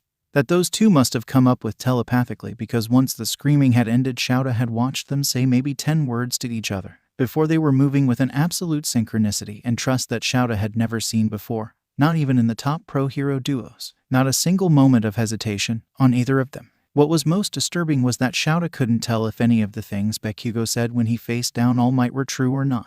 He said them like they were, and yet it was undoubtedly an element of their play. It had broken All Might down. Shouta had seen the moment he saw the attack on Midoriya. The attack that convinced every single one of them that in 15 minutes, Bakugo would be expelled and arrested. And yet, he watched. Midoriya threw the grenade bracer to the side before he even landed. And Bakugo was setting up another explosion. One hand propelled Midoriya through the air and the other lifted Bakugo, and Midoriya grabbed his hand and the flames started flowing from his mouth, and it was a move Bakugo had never seen, and yet he was using his explosions to give Midoriya the rotation he needed like they had practiced it 1,000 times. And Midoriya burst through the air, the whip of fire cracking around him, longer than Shouta had ever seen. It ripped through the ground, snapping out towards All Might, who was only beginning to get to his feet. There was a moment of pure, unadulterated shock on All Might's face as it snapped towards him and scorched through his suit, going straight through the flame-resistant material Shouta knew it was made of. The force sent him off his feet as he tried to block, and Midoriya pressed on, bringing his foot down as he rocketed towards him in a kick that Shouta knew was going to hurt. But All Might wasn't number one for nothing, because faster than Shouta could have imagined. His hand shot out and he grabbed Midoriya by the leg and he was tossing him in the air like he was nothing. The knee to his back sending the small green boy's body towards Bakugo like a weapon. Shouta could swear he saw Midoriya's eyes roll back into his head for a moment and his nails pushed through the skin of his palms. He had been standing for longer than he could remember now, hunched over and shaking. Snipe grabbed a trash can and pulled it between his legs. He didn't throw up, but he was looking nauseous. Recovery Girl covered her mouth with her hands, and even though they both went tumbling into the dirt, Bakugo rolled, grabbing Midoriya with him and forcing him to his wobbly feet, and their plan was dead in the water, Shouta knew. Even he was surprised at how strong All Might was, even with his injuries and the weights and the blow from the grenade bracers. It was terrifying. Then he watched them make eye contact and Shouta was scared for them all over again. "We have to stop this." His voice was shaking. On screen, Midoriya snagged Bakugo around the waist and with a crackle of green lightning, he was zigzagging in that same way again, around All Might, and they were turning around, Midoriya still hanging on. His explosions were more of a nuisance, disorienting the giant of a man and then using them as thrust. They were pushing All Might down, one of Midoriya's feet planted on All Might's head and the other on his neck. All Might bent and threw his body back, throwing them off with ease just as Bakugo fired his explosions downward. One of the dense, super explosions that Shouta could tell burned his skin from the way he gritted his teeth. That's what they wanted. His voice croaked out as he realized what was happening. They were flying through the air, propelled by Midoriya's jump, All Might's throw, and Bakugo's explosions. Midoriya threw Bakugo like a frisbee, sending him rocketing towards the gate. They were going to pass, Shouta realized, numbly. Midoriya started to fall, without the extra propulsion. Not that it mattered, because All Might was up and jumping towards Midoriya, grabbing him and throwing him into the ground hard enough that what used to be concrete and had long since been cracked and melted and ground down went flying in a massive spray. Shouta could barely fathom how many limbs Midoriya must have just broken, and the flash of the red marks on his throat in the shape of hands was all he could see. They would be bruised and mottled soon. Snipe retched into the garbage can. And then Bakugo did something unexpected. He was sailing towards the gate, home clear as All Might dealt with Midoriya. Shouta could see his face, contorted with rage. And then, the blonde boy glanced over his shoulder and something changed. He changed directions, rotating his body midair, foot out and aiming towards the gate. He went not through, but on, his foot making contact with the top of it, and there was a resounding crack at the force, the metal warping and bending under him, before a series of explosions launched him back into the air. He didn't go for Midoriya, who was laying limply on the ground, likely unconscious. He went to the warped hunk of what used to be a car nearby and he wedged himself underneath it, and the next thing any of them could see was it flying through the air, launched with an unseen force towards All Might while Bakugo scrambled to his feet and took off towards Midoriya. Shouta could see the gloves on his suit had burned away, the skin underneath red and blistered and bleeding. While the symbol of peace took a 2-ton hunk of metal directly to the head, Bakugo snatched Midoriya off the ground, hauled him over his back, and went running for the gate. When they crossed the barrier, his legs gave out under him and they went skidding to the ground. The green-haired boy lolled limply off Bakugo's back, onto his side. He watched as Bakugo roughly pushed him over so that Midoriya was face up, looking bloodied and broken. He went back for him. They would have passed, even if he hadn't. It was only required for one to make it through, and while they took the method of victory into account, it wasn't incorrect. The idea was that in a scenario against an opponent like All Might, that a potential correct answer was one partner escapes to go get help while the other attempts to hold off a villain that left unchecked. would kill thousands. It was the hard choice, but not the incorrect one. Shouta watched Bakugo blister his hands open, likely causing permanent nerve damage to them, just so he could go back for Midoriya in a fake scenario in a test that was already over. He didn't know what to think. Shouta. As Ashi's voice was trembling. What the F was that? I don't know, he said. That was. Nimuri's face was drained of color. I've never had a fight like that before, not even against a real villain. They didn't even speak, Netsu said, and Shouta saw red when he realized that it was triumphant. No, Shouta's voice echoed through the room. Shouta, no, he roared, wheeling around onto Netsu. They made it through, Netsu said, quietly. Just because he can, doesn't mean he should have to. Or that we should hold his future over his head to make him do it. Shouta didn't know if he had ever been so angry on a student's behalf in his life. But what he had just seen could never happen again. He's a child, not a soldier. Shouta couldn't even remember the last time he had deemed it necessary to raise his voice. Slap. Before Shouta could finish, he was whirling around to see Bakugo smacking an unconscious Midoriya across the face. Kakin. His answer was groggy. Wake up. The blonde roared in his face, bent over him, almost nose to nose and spitting. How'd you no I could. Midoriya clacked his teeth, eyes bleary. He was concussed, for certain. Shouta watched his eyes close again, starting but Bakugo snapped his fingers in front of him. Effing look at me while I'm talking to you. K. Midoriya tried to sit up, and instantly gave up. He reached up, slowly, pulling at the collar of his costume. His quirk, he slurred, hands picking oddly at it, like he wasn't sure what he was trying to do. Bakugo ripped his hand away, pushing them against his chest, obviously irritated. It's not. NGH. I remember perfectly effing clearly. You don't have his goddamn quirk, you stupid effing parasite. Bakugo snapped. Yours is different. It's better. MK. Bakugo was sitting on the ground next to Midoriya, legs out in front of him and bent over, breathing heavily. The green-haired boy's hands were drifting again and the blonde's hand shot out and grabbed it before he could worry his throat. For a moment, it looked so violent Shouta almost. He clasped it. Despite everything, even when Midoriya's eyes shut again, Bakugo didn't let it go. He held his hand in his, and then Shouta watched his other hand come up and hold it too, clenching it between his tightly almost desperately, once he thought no one was watching. When Midoriya was failing to keep his eyes open, they watched him shuffle, slowly, across the ground and slowly release Midoriya's hand, his own going to Midoriya's shoulders. I effing hate you, he said. Shouta watched the most explosive boy he had ever met slowly lift Midoriya's head and gently set it in his lap, and then slowly, painstakingly, reached down to take his hand again. He didn't know what he was expecting to happen next, but nothing did. Bakugo sat there and waited quietly. Aye. His Ashi stumbled behind him. Shouta heard him swallow, heavily. I understand less than I did before. Izuku wasn't sure what exactly happened. He had spent the next few hours, in and out, even with Recovery Girl's quirk. He knew All Might was there at one point, having woken up groggily to a large hand in his hair before slipping back into blissful unconsciousness. Bakugo was there too, sitting up on the bed next to him while Recovery Girl double-checked his injuries after some healing. He knew Bakugo knew he was awake, because through his haze he heard them talking. Oh, look who's awake, came the quiet, familiar voice of the older woman as she examined Bakugo's hand. Not for long, Bakugo said. He didn't even turn to look at Izuku, who knew his head was lolling to the side. He attempted a small smile at Recovery Girl, who was looking at him softly, but he didn't remember much after that, having fallen back asleep. The next time he woke up, they were alone and he was more awake than he was before. He realized he couldn't remember how the fight ended after All Might threw him to the ground. He must have hit his head, because everything was blurry and confusing after that. But he had been so sure that they put enough distance between Bakugo and All Might that his childhood friend would have made it through the gate. If All Might had caught up to him again, after all that, then Izuku didn't know what the teachers had wanted them to do during the exam or how there was supposed to be any path to victory. He remembered, briefly, laying on the ground outside the gate. He could see Bakugo's blurry face in his mind. Yours is different. It's better. Bakugo had said something like that, right? It seemed like a dream, but he could hear the words so closely in his mind. But it sounded further from reality and more of the kind of thing Izuku would want him to say.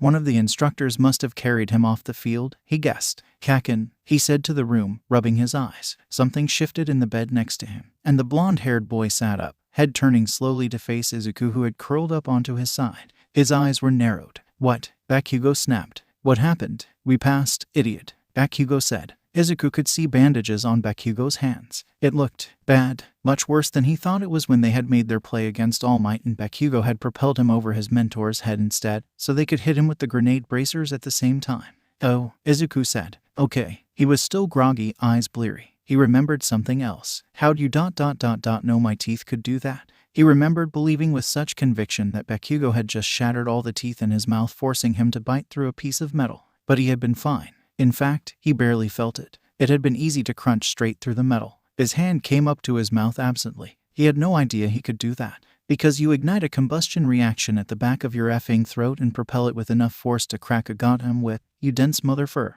Bakugo snapped. Izuku winced. If there was one thing Bakugo knew about, it was the science behind explosions. And really, Izuku should too at this point. Your teeth can't be normal or else you'd have been drinking your Katsuden since USJ. If they can stand temperatures that would turn a brick of iron into some goo on the ground, they can bite through a stupid attachment. But pause. And they remind me of that shark-toothed idiot. Kirishima, how could you be sure? Izuku tried. That I wouldn't break my teeth. Bakugo paused, glaring at him. I hit you in the mouth, dumbass, he said. Yes, I know. Bakugo clenched his hands. No explosions went off, but he looked like he wanted to. I should have knocked out one of your teeth, but instead I almost broke my stupid hand. It was like hitting All Might in the chest. Izuku blinked. Happy. The answer was of course no. But he was satisfied with the explanation, yes. It was easy to forget how perceptive Bakugo could be, with how angry and direct he always seemed. Many people wrote him off as an idiot who only had eyes for explosions, and maybe that was partly true. Izuku knew that Bakugo really did only have eyes for explosions. But he was disturbingly clever when he wanted to be. Izuku slowly shifted on the bed, scooting further up so he could support his back with the pillow. He had ended up curled on his side and his back was still hurting. He could tell Recovery Girl Odd healed it, but it was still sore. He was feeling tired, again, eyes drifting. How'd I get off the field? Izuku asked, and he sounded sleepy. Do I look like your effing babysitter? I don't know, I wasn't paying attention. Bakugo seethed. Ask a magic 8-ball. Izuku supposed it didn't really matter. All Might probably carried him off. Once the test was over, his mentor had carried his unconscious form home an embarrassing amount of times, cradling him like a child. Izuku wanted to ask more questions, but he figured he was already playing with fire here, even if Bakugo couldn't burn him anymore. Besides, he was sleepy and his childhood friend was barely looking at him, obviously done answering questions. "'Kay, thanks for working with me, after all," he murmured, rubbing his eyes again. You didn't have to, but you did. Izuku didn't know if he really understood the argument they had in that alleyway. He had screamed at Bakugo, so briefly angry he lost control of himself.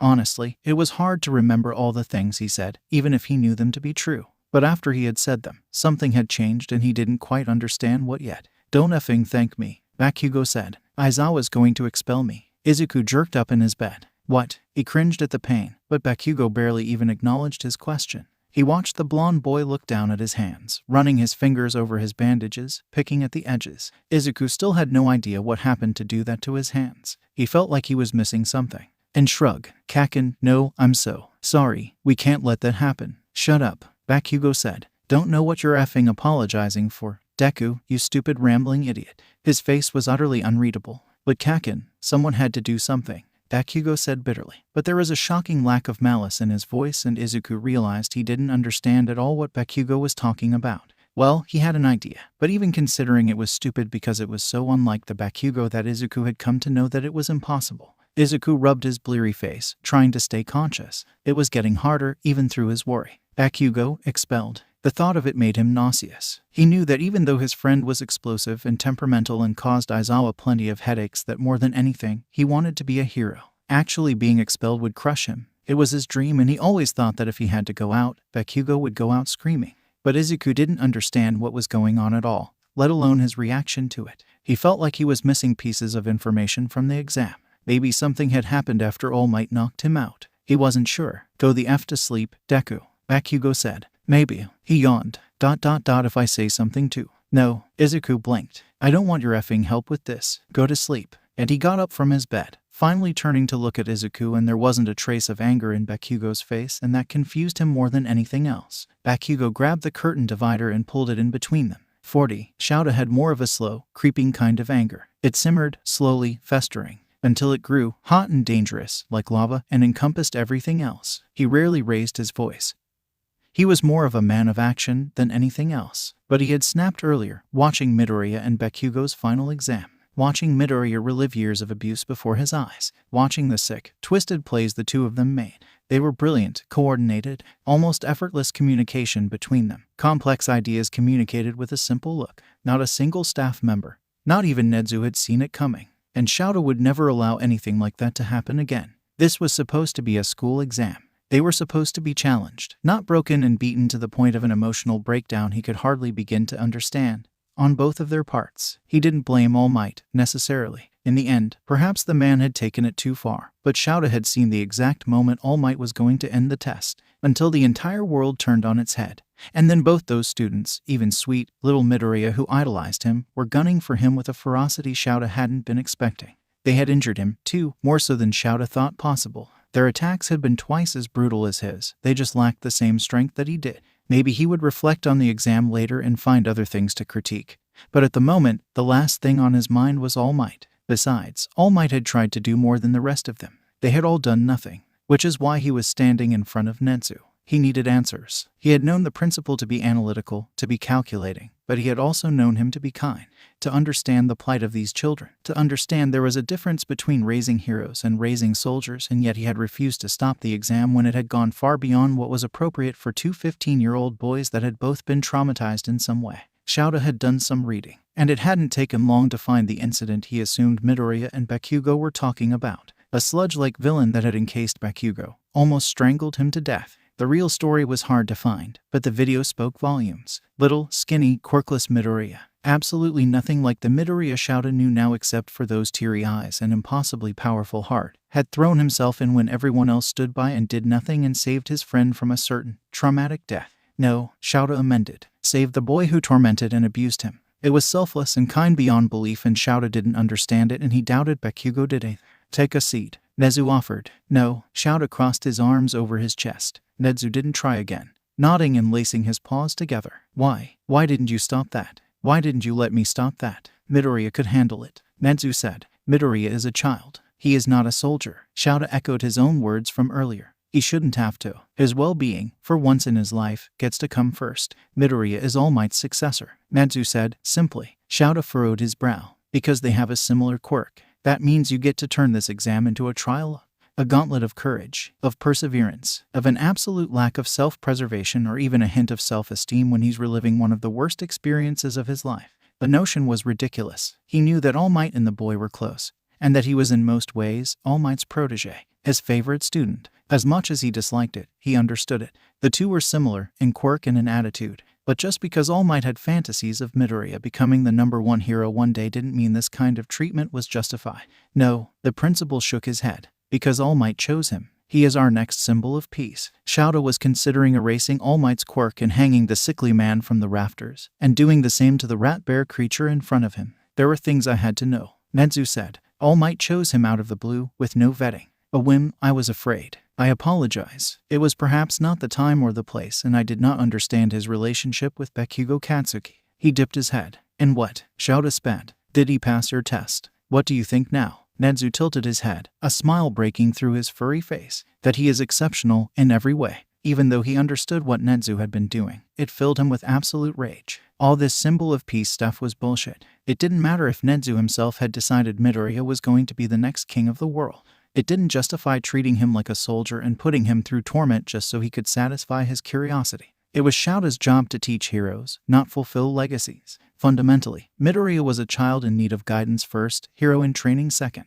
I'm glad you're satisfied, he hissed. And what about what did happen? With Bakugo, Nezu sighed, reaching a paw up to brush over his face. I know you won't like what I'm going to say, he said quietly, but they were brilliant. Nezu splayed his paws back down on the desk, before he lifted his head to look back up at Shouta. I know you believe this was all unnecessary. It was. They are children, but they're not just children, Nezu countered. They both wield dangerous, destructive powers. There are things we have to know, standards that we must hold them to beyond that of others. I dislike it, but to pretend otherwise is to ignore reality. I am genuinely regretful that Midoriya in particular had to experience such abuse at the hands of a student, and we did not stop it. I apologize for pushing the exam forward despite your wishes, but we have all learned things that we needed to know. Things that I anticipate have forced you to reevaluate both of their futures as heroes. Shouta knew what he was getting at it instantly. He leaned forward and pressed one hand to the desk, keeping eye contact with Nezu. This is the last time you deny me when I say it's done,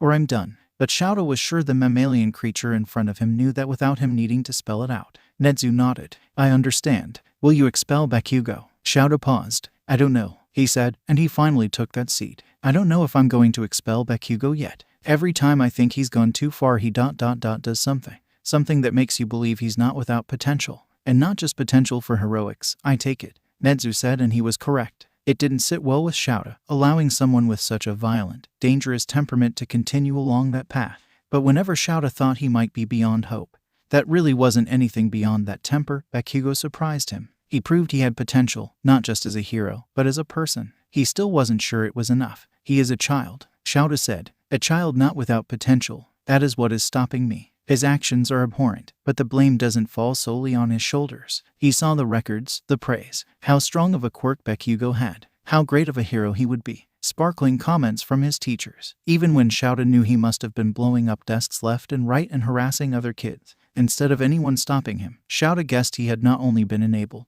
but encouraged to act that way his whole life. Like you said, he has true, destructive power, and I cannot help but wonder if expulsion will ultimately do more harm than good. Nezu finished. I see your predicament. And yet, is that our concern? Do we not have to protect the safety of students individually? Does Midoriya not deserve basic rights? Shouta said quietly. Heroes fundamentally shape society, and UA is at the top of that field. It is not inaccurate to say that we have a hand in what the world looks like. It is difficult to know sometimes where our responsibility to the world ends and where our responsibility to our students begin, especially when the two may be in conflict.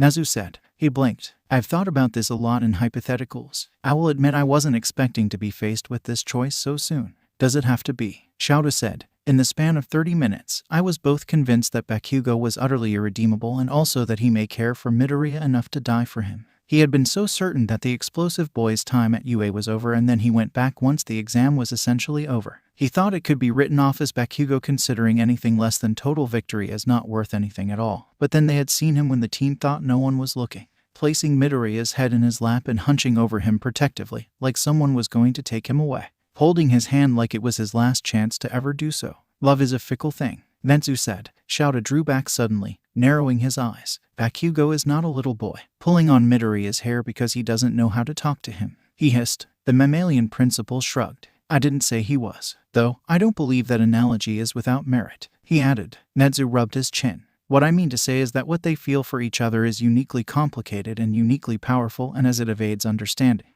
I think the closest analogy is a form of love. What else allows you to both hurt and care for someone so deeply you would burn all the skin off your hands doing both? I don't know, Shouta said, and he meant it. I really don't. Let me be clear, I will defer to your judgment in this matter. My opinion is that expelling Bakugo will hurt both of them. But my weakest point is exactly these kinds of interactions between people. I am out of touch and I trust your choice, Nezu said with a quiet nod. If he stays, Shouta began, sighing and tilting his head down into his capture weapon. If he stays, it will entail therapy, anger management, probation. It will be required to prove to me that he is capable of change. He will not touch a single hair on anyone's head outside training, and if he looks at Midoriya wrong, he's gone. They will never be paired or pitted against each other again. If, the principal echoed. I haven't decided, still. 50. I still can't believe you two got All Might and they won't let us see it. Uraraka whined. They were sitting at lunch, Izuku powering through his meal, some snacks, and a few energy bars. He was mostly healed, still a little bruised. He was still amazed All Might hadn't broken any of his limbs, even though he did a number on his back. It had been a few days, and he was just relieved exams were over. We couldn't see it, but we could hear it. Ribbit, Sue said, tapping her mouth with a finger. It sounded unbelievable. I know, Izuku said. They won't even let me see the footage, and I was there. He still couldn't remember much about the end, other than the fact that their plan had worked. Bakugo didn't seem to be in the mood to talk to him, and even Kirishima couldn't get a straight answer out of him. We passed. Hair for brains, what the F else do you think happened? He had said. It was odd. After all, the other exams had been free for anyone to observe. He figured UA wasn't in the business of handing out these recordings. But even when he tried to say he just wanted to use the opportunity to improve, and to do so, he needed to see what actually happened. He was denied. He had paused outside the door of their classroom. Aizawa-sensei, I was wondering about the tape of the final exam again, Izuku had begun, as Aizawa got up from his spot and walked over to the door. What about it? He asked. Well, I was hoping I could see it, Izuku said, rubbing his neck and offering a smile. Aizawa paused. Try your luck later, he said dryly, and then closed the door. I saw Bakugo and Aizawa speaking privately the other day, Todoroki said quietly, and every head at the table snapped to him instantly. He looked surprised. I swear, if he showed Kaken the tape and not me, Izuku thumped his hand against the table. He wanted to see it, and he really did want to improve. But so what if he maybe? wanted a personal recording of as close to an all-out fight he was going to get against the greatest hero who ever lived. It was like the goddamn golden goose of All Might memorabilia, personalized for Izuku. He had even gone begging to All Might, who had laughed, apologetically, saying that the matter was up to Aizawa. What did you see? Uraraka demanded, but Iida chopped a hand down vigorously, interrupting her and almost hitting her. The round-faced girl sprang back with a cry. I apologize for almost hitting you, he said sternly. But really, this seems like a private matter and it would be inappropriate for Todoroki-kun to expose a classmate's private affairs. Izuku almost giggled. But, Iida-kun, Uraraka pursed her lips, setting a hand on his shoulder. It's not really just his, isn't it? I mean, if it's about Deku's final exam. Yeah, Iida, Izuku tried, leaning across Uraraka. I just want to know about what happened. And Kaken refuses to tell me. Or look at him, really. The last few days had been odd. He hadn't spoken to Izuku once, avoiding him in the hallways. He almost bumped into him during gym and Bakugo had hissed Deku, and promptly cut himself off and looked down silently. You just want to snoop. Iida cried. I didn't hear much, Todoroki said. It was just what I saw. He glanced to Izuku. I'll tell you, if you really want to know. Please. Uraraka spoke before Izuku could, and then she stuttered, patting him on the shoulder. I mean ... you go. Slick, Shinso drawled. Her face flushed. If you feel comfortable, Todoroki-kun, Izuku chirped to the split-haired boy, who simply shrugged, ignoring Iida's protests. They were just standing there. Aizawa looked. He paused, angry, I think. Bakugo's head was down and he wasn't arguing back, just listening. He looked upset too, when he finally raised his head. Todoroki said, that was it, really? Upset? Like, angry? Uraraka asked, though it seemed as if that would have been impossible to miss. Bakugo's various contortions of rage were very familiar to all of them. Their classmate shook his head. No, not angry. His eyes looked red. His eyes are red, ribbit. Izuku caught the slightest hint of a pink flush on Todoroki's cheek, the tips of his ears reddening, before he shook his head. It was cute, Izuku decided, and he smiled softly. No, bloodshot. Todoroki corrected himself. Izuku stopped smiling, like he'd been. Uraraka spoke before he did. I don't know. I couldn't say. The split-haired boy responded. Izuku stood up abruptly. As should, Shinso reached across the table and grabbed him by the sleeve, pulling him back down. No, he said, taking a sip of his water. But, no, the lavender-haired boy said again. It's a bad idea, Deku. The round-faced girl next to him slowly placed her hand over his. It seems private and he's been ... off since the exam. I don't even know what happened. He protested. He wouldn't tell me. Then he doesn't want you to know, Shinso said tonelessly. Just give it some time. Though, secretly, Izuku was thinking of his and Shinso's memory experiments and whether or not Shinso could get him to remember something he didn't think he did.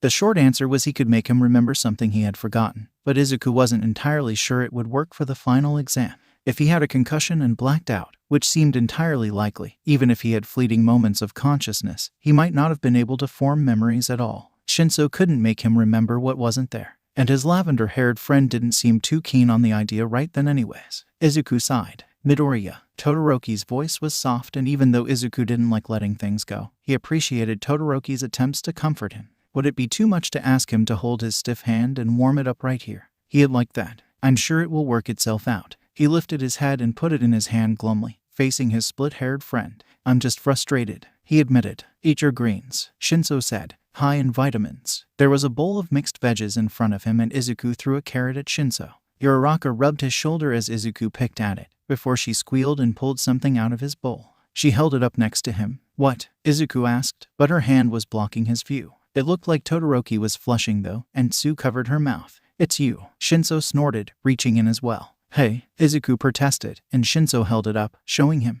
It was a piece of broccoli. His lavender-haired friend flicked his eyes from the broccoli to Izuku and back. Todoroki lifted his hand and covered his mouth, eyes crinkling. Uncanny. The word was muffled by the split-haired boy's hand, and Izuku was too stunned by Todoroki's smile to be mad that his friend was comparing him to a vegetable he didn't really like. Instead, he reached out and plucked it from Shinso's hand and popped it in his mouth. Cannibalism. Shinso deadpanned. Izuku snatched the other one from Uraraka as she giggled, eating it as well. It was kind of good. Don't you dislike broccoli? Todoroki asked, finally regaining his composure. His eyes were glimmering, still crinkled at the edges, and his nose wrinkled a little. It warmed his heart that Todoroki had noticed. Yeah, but it actually tasted pretty good. I've been craving it lately. Holy shit. He snapped to make eye contact with Shinso, both of them probably looking deranged as they stared at each other. Actually, I've gotta. Izuku stood up abruptly, almost knocking his tray off the table. Bathroom, Shinso suggested, eyes wild. Yeah, I should ... The lavender-haired boy scrambled out of his seat.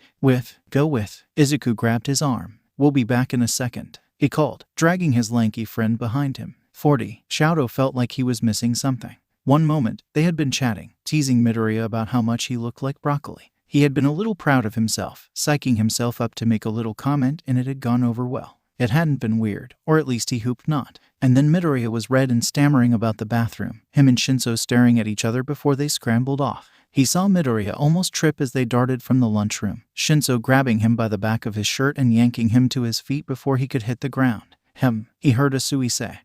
Indeed, Iida added, and Shadow turned towards both of them. Asui was tapping her finger against her chin again, and even Uraraka's cheeks were puffed out, brow furrowed as they disappeared from the lunchroom. I like Shinso, ribbit, Asui said, but Midoriya-chan's been acting odder lately. Oh, thank God, someone else noticed. Deku's always been kind of quirky, Uraraka agreed, but him and Shinso do weird things. Shadow could only nod stiffly in agreement. I saw them training yesterday, he admitted. He had spotted the two as he left the school, Midoriya waving enthusiastically. He was still on light rest, not participating himself in the exercise, but guiding the sweating boy next to him. Shadow had waved back tentatively, rewarded with a beaming smile. And then he saw Shinso's mouth move and Midoriya turned on his heel and Midoriya tackled him, not sure what it was about. He had seen as after sending the lanky boy to the ground, his green-haired classmate had grabbed him around the middle, Shinso struggling the whole time and hauled him over his head. It had seemed like something Midoriya likely should not be doing while injured, let alone carrying the purple-haired boy over his head while he kicked and struggled.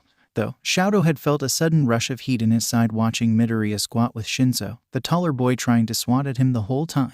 It was stressful, watching Midoriya carry another human being over his head, because he was injured, right? Shadow's heart had been pounding against his ribcage in concern. Put me down. He heard the shriek, even from a distance. Though, he reflected, it was impressive how strong Midoriya was. He was sculpted, strong arms and surprisingly broad shoulders for his small frame. His thighs looked powerful, supporting both his body weight and that of another person as he bent his knees, muscles flexing. Shadow swallowed. 40. Izuku ripped the pages out of his notebook, crumpled them out, and popped them in his mouth. He shut it tightly, breathing out a small flame that incinerated them instantly. Thank you, Shinso said, uneasily. They were hiding in the bathroom, Izuku managing to have the presence of mind to snatch his journal before they ran away. It's no problem. A puff of smoke came from his mouth when he spoke. The lavender-haired boy rubbed his face. It's just, he paused. It was easy. No headaches, no nosebleeds. They had found, while testing out Shinso's quirk, that when they pushed the limits, it took its toll on Shinso, like everyone.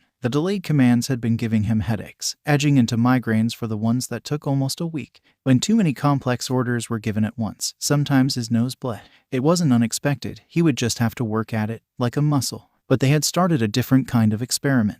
Izuku had been considering this from the beginning, and he was pretty certain the only reason Shinso agreed to it was because he didn't think it would work. Can you implant an idea into someone's mind? Yes, you could. It had been innocent curiosity, and they had picked broccoli when Shinso had teased him about his hair one day and Izuku made the mistake of revealing he was not a fan of the vegetable. It was simple enough. After all, if Shinso implanted the idea that Izuku actually liked broccoli into his mind, it wouldn't hurt him. Maybe you'll enrich your diet, Shinso had joked. They hadn't expected it to work so well. I really do like broccoli now, Izuku said, puzzled. It tasted good. I want to go back and finish the rest of it. His friend looked like he wanted to bang his head against a wall. I didn't even get a headache doing it. It had taken a few weeks, Izuku insisting that they needed to give it a control period to make sure that it worked. But all Shinso had really done was try and convince a brainwashed Izuku that he actually enjoyed the taste of broccoli. People must be highly suggestible, like that. I have been thinking a lot more about broccoli lately, Izuku admitted. And then, he guessed, the thought became pervasive. He had tasted it a few more times, and found the taste to be wanting.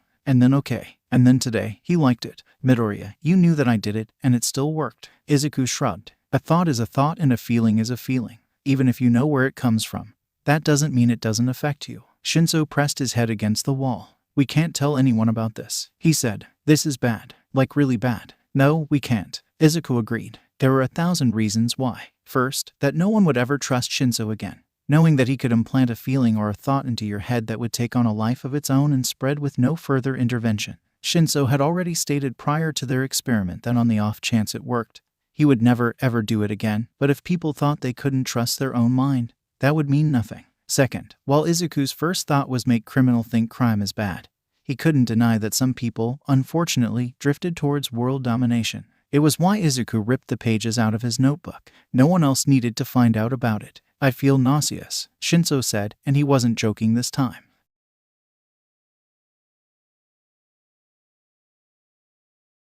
Okay, sadly the chapter is over. And if you enjoyed the video, just leave a like and subscribe with post notification. So when the next chapter is ready, you will be notified. Okay, see you in the next video. Bye.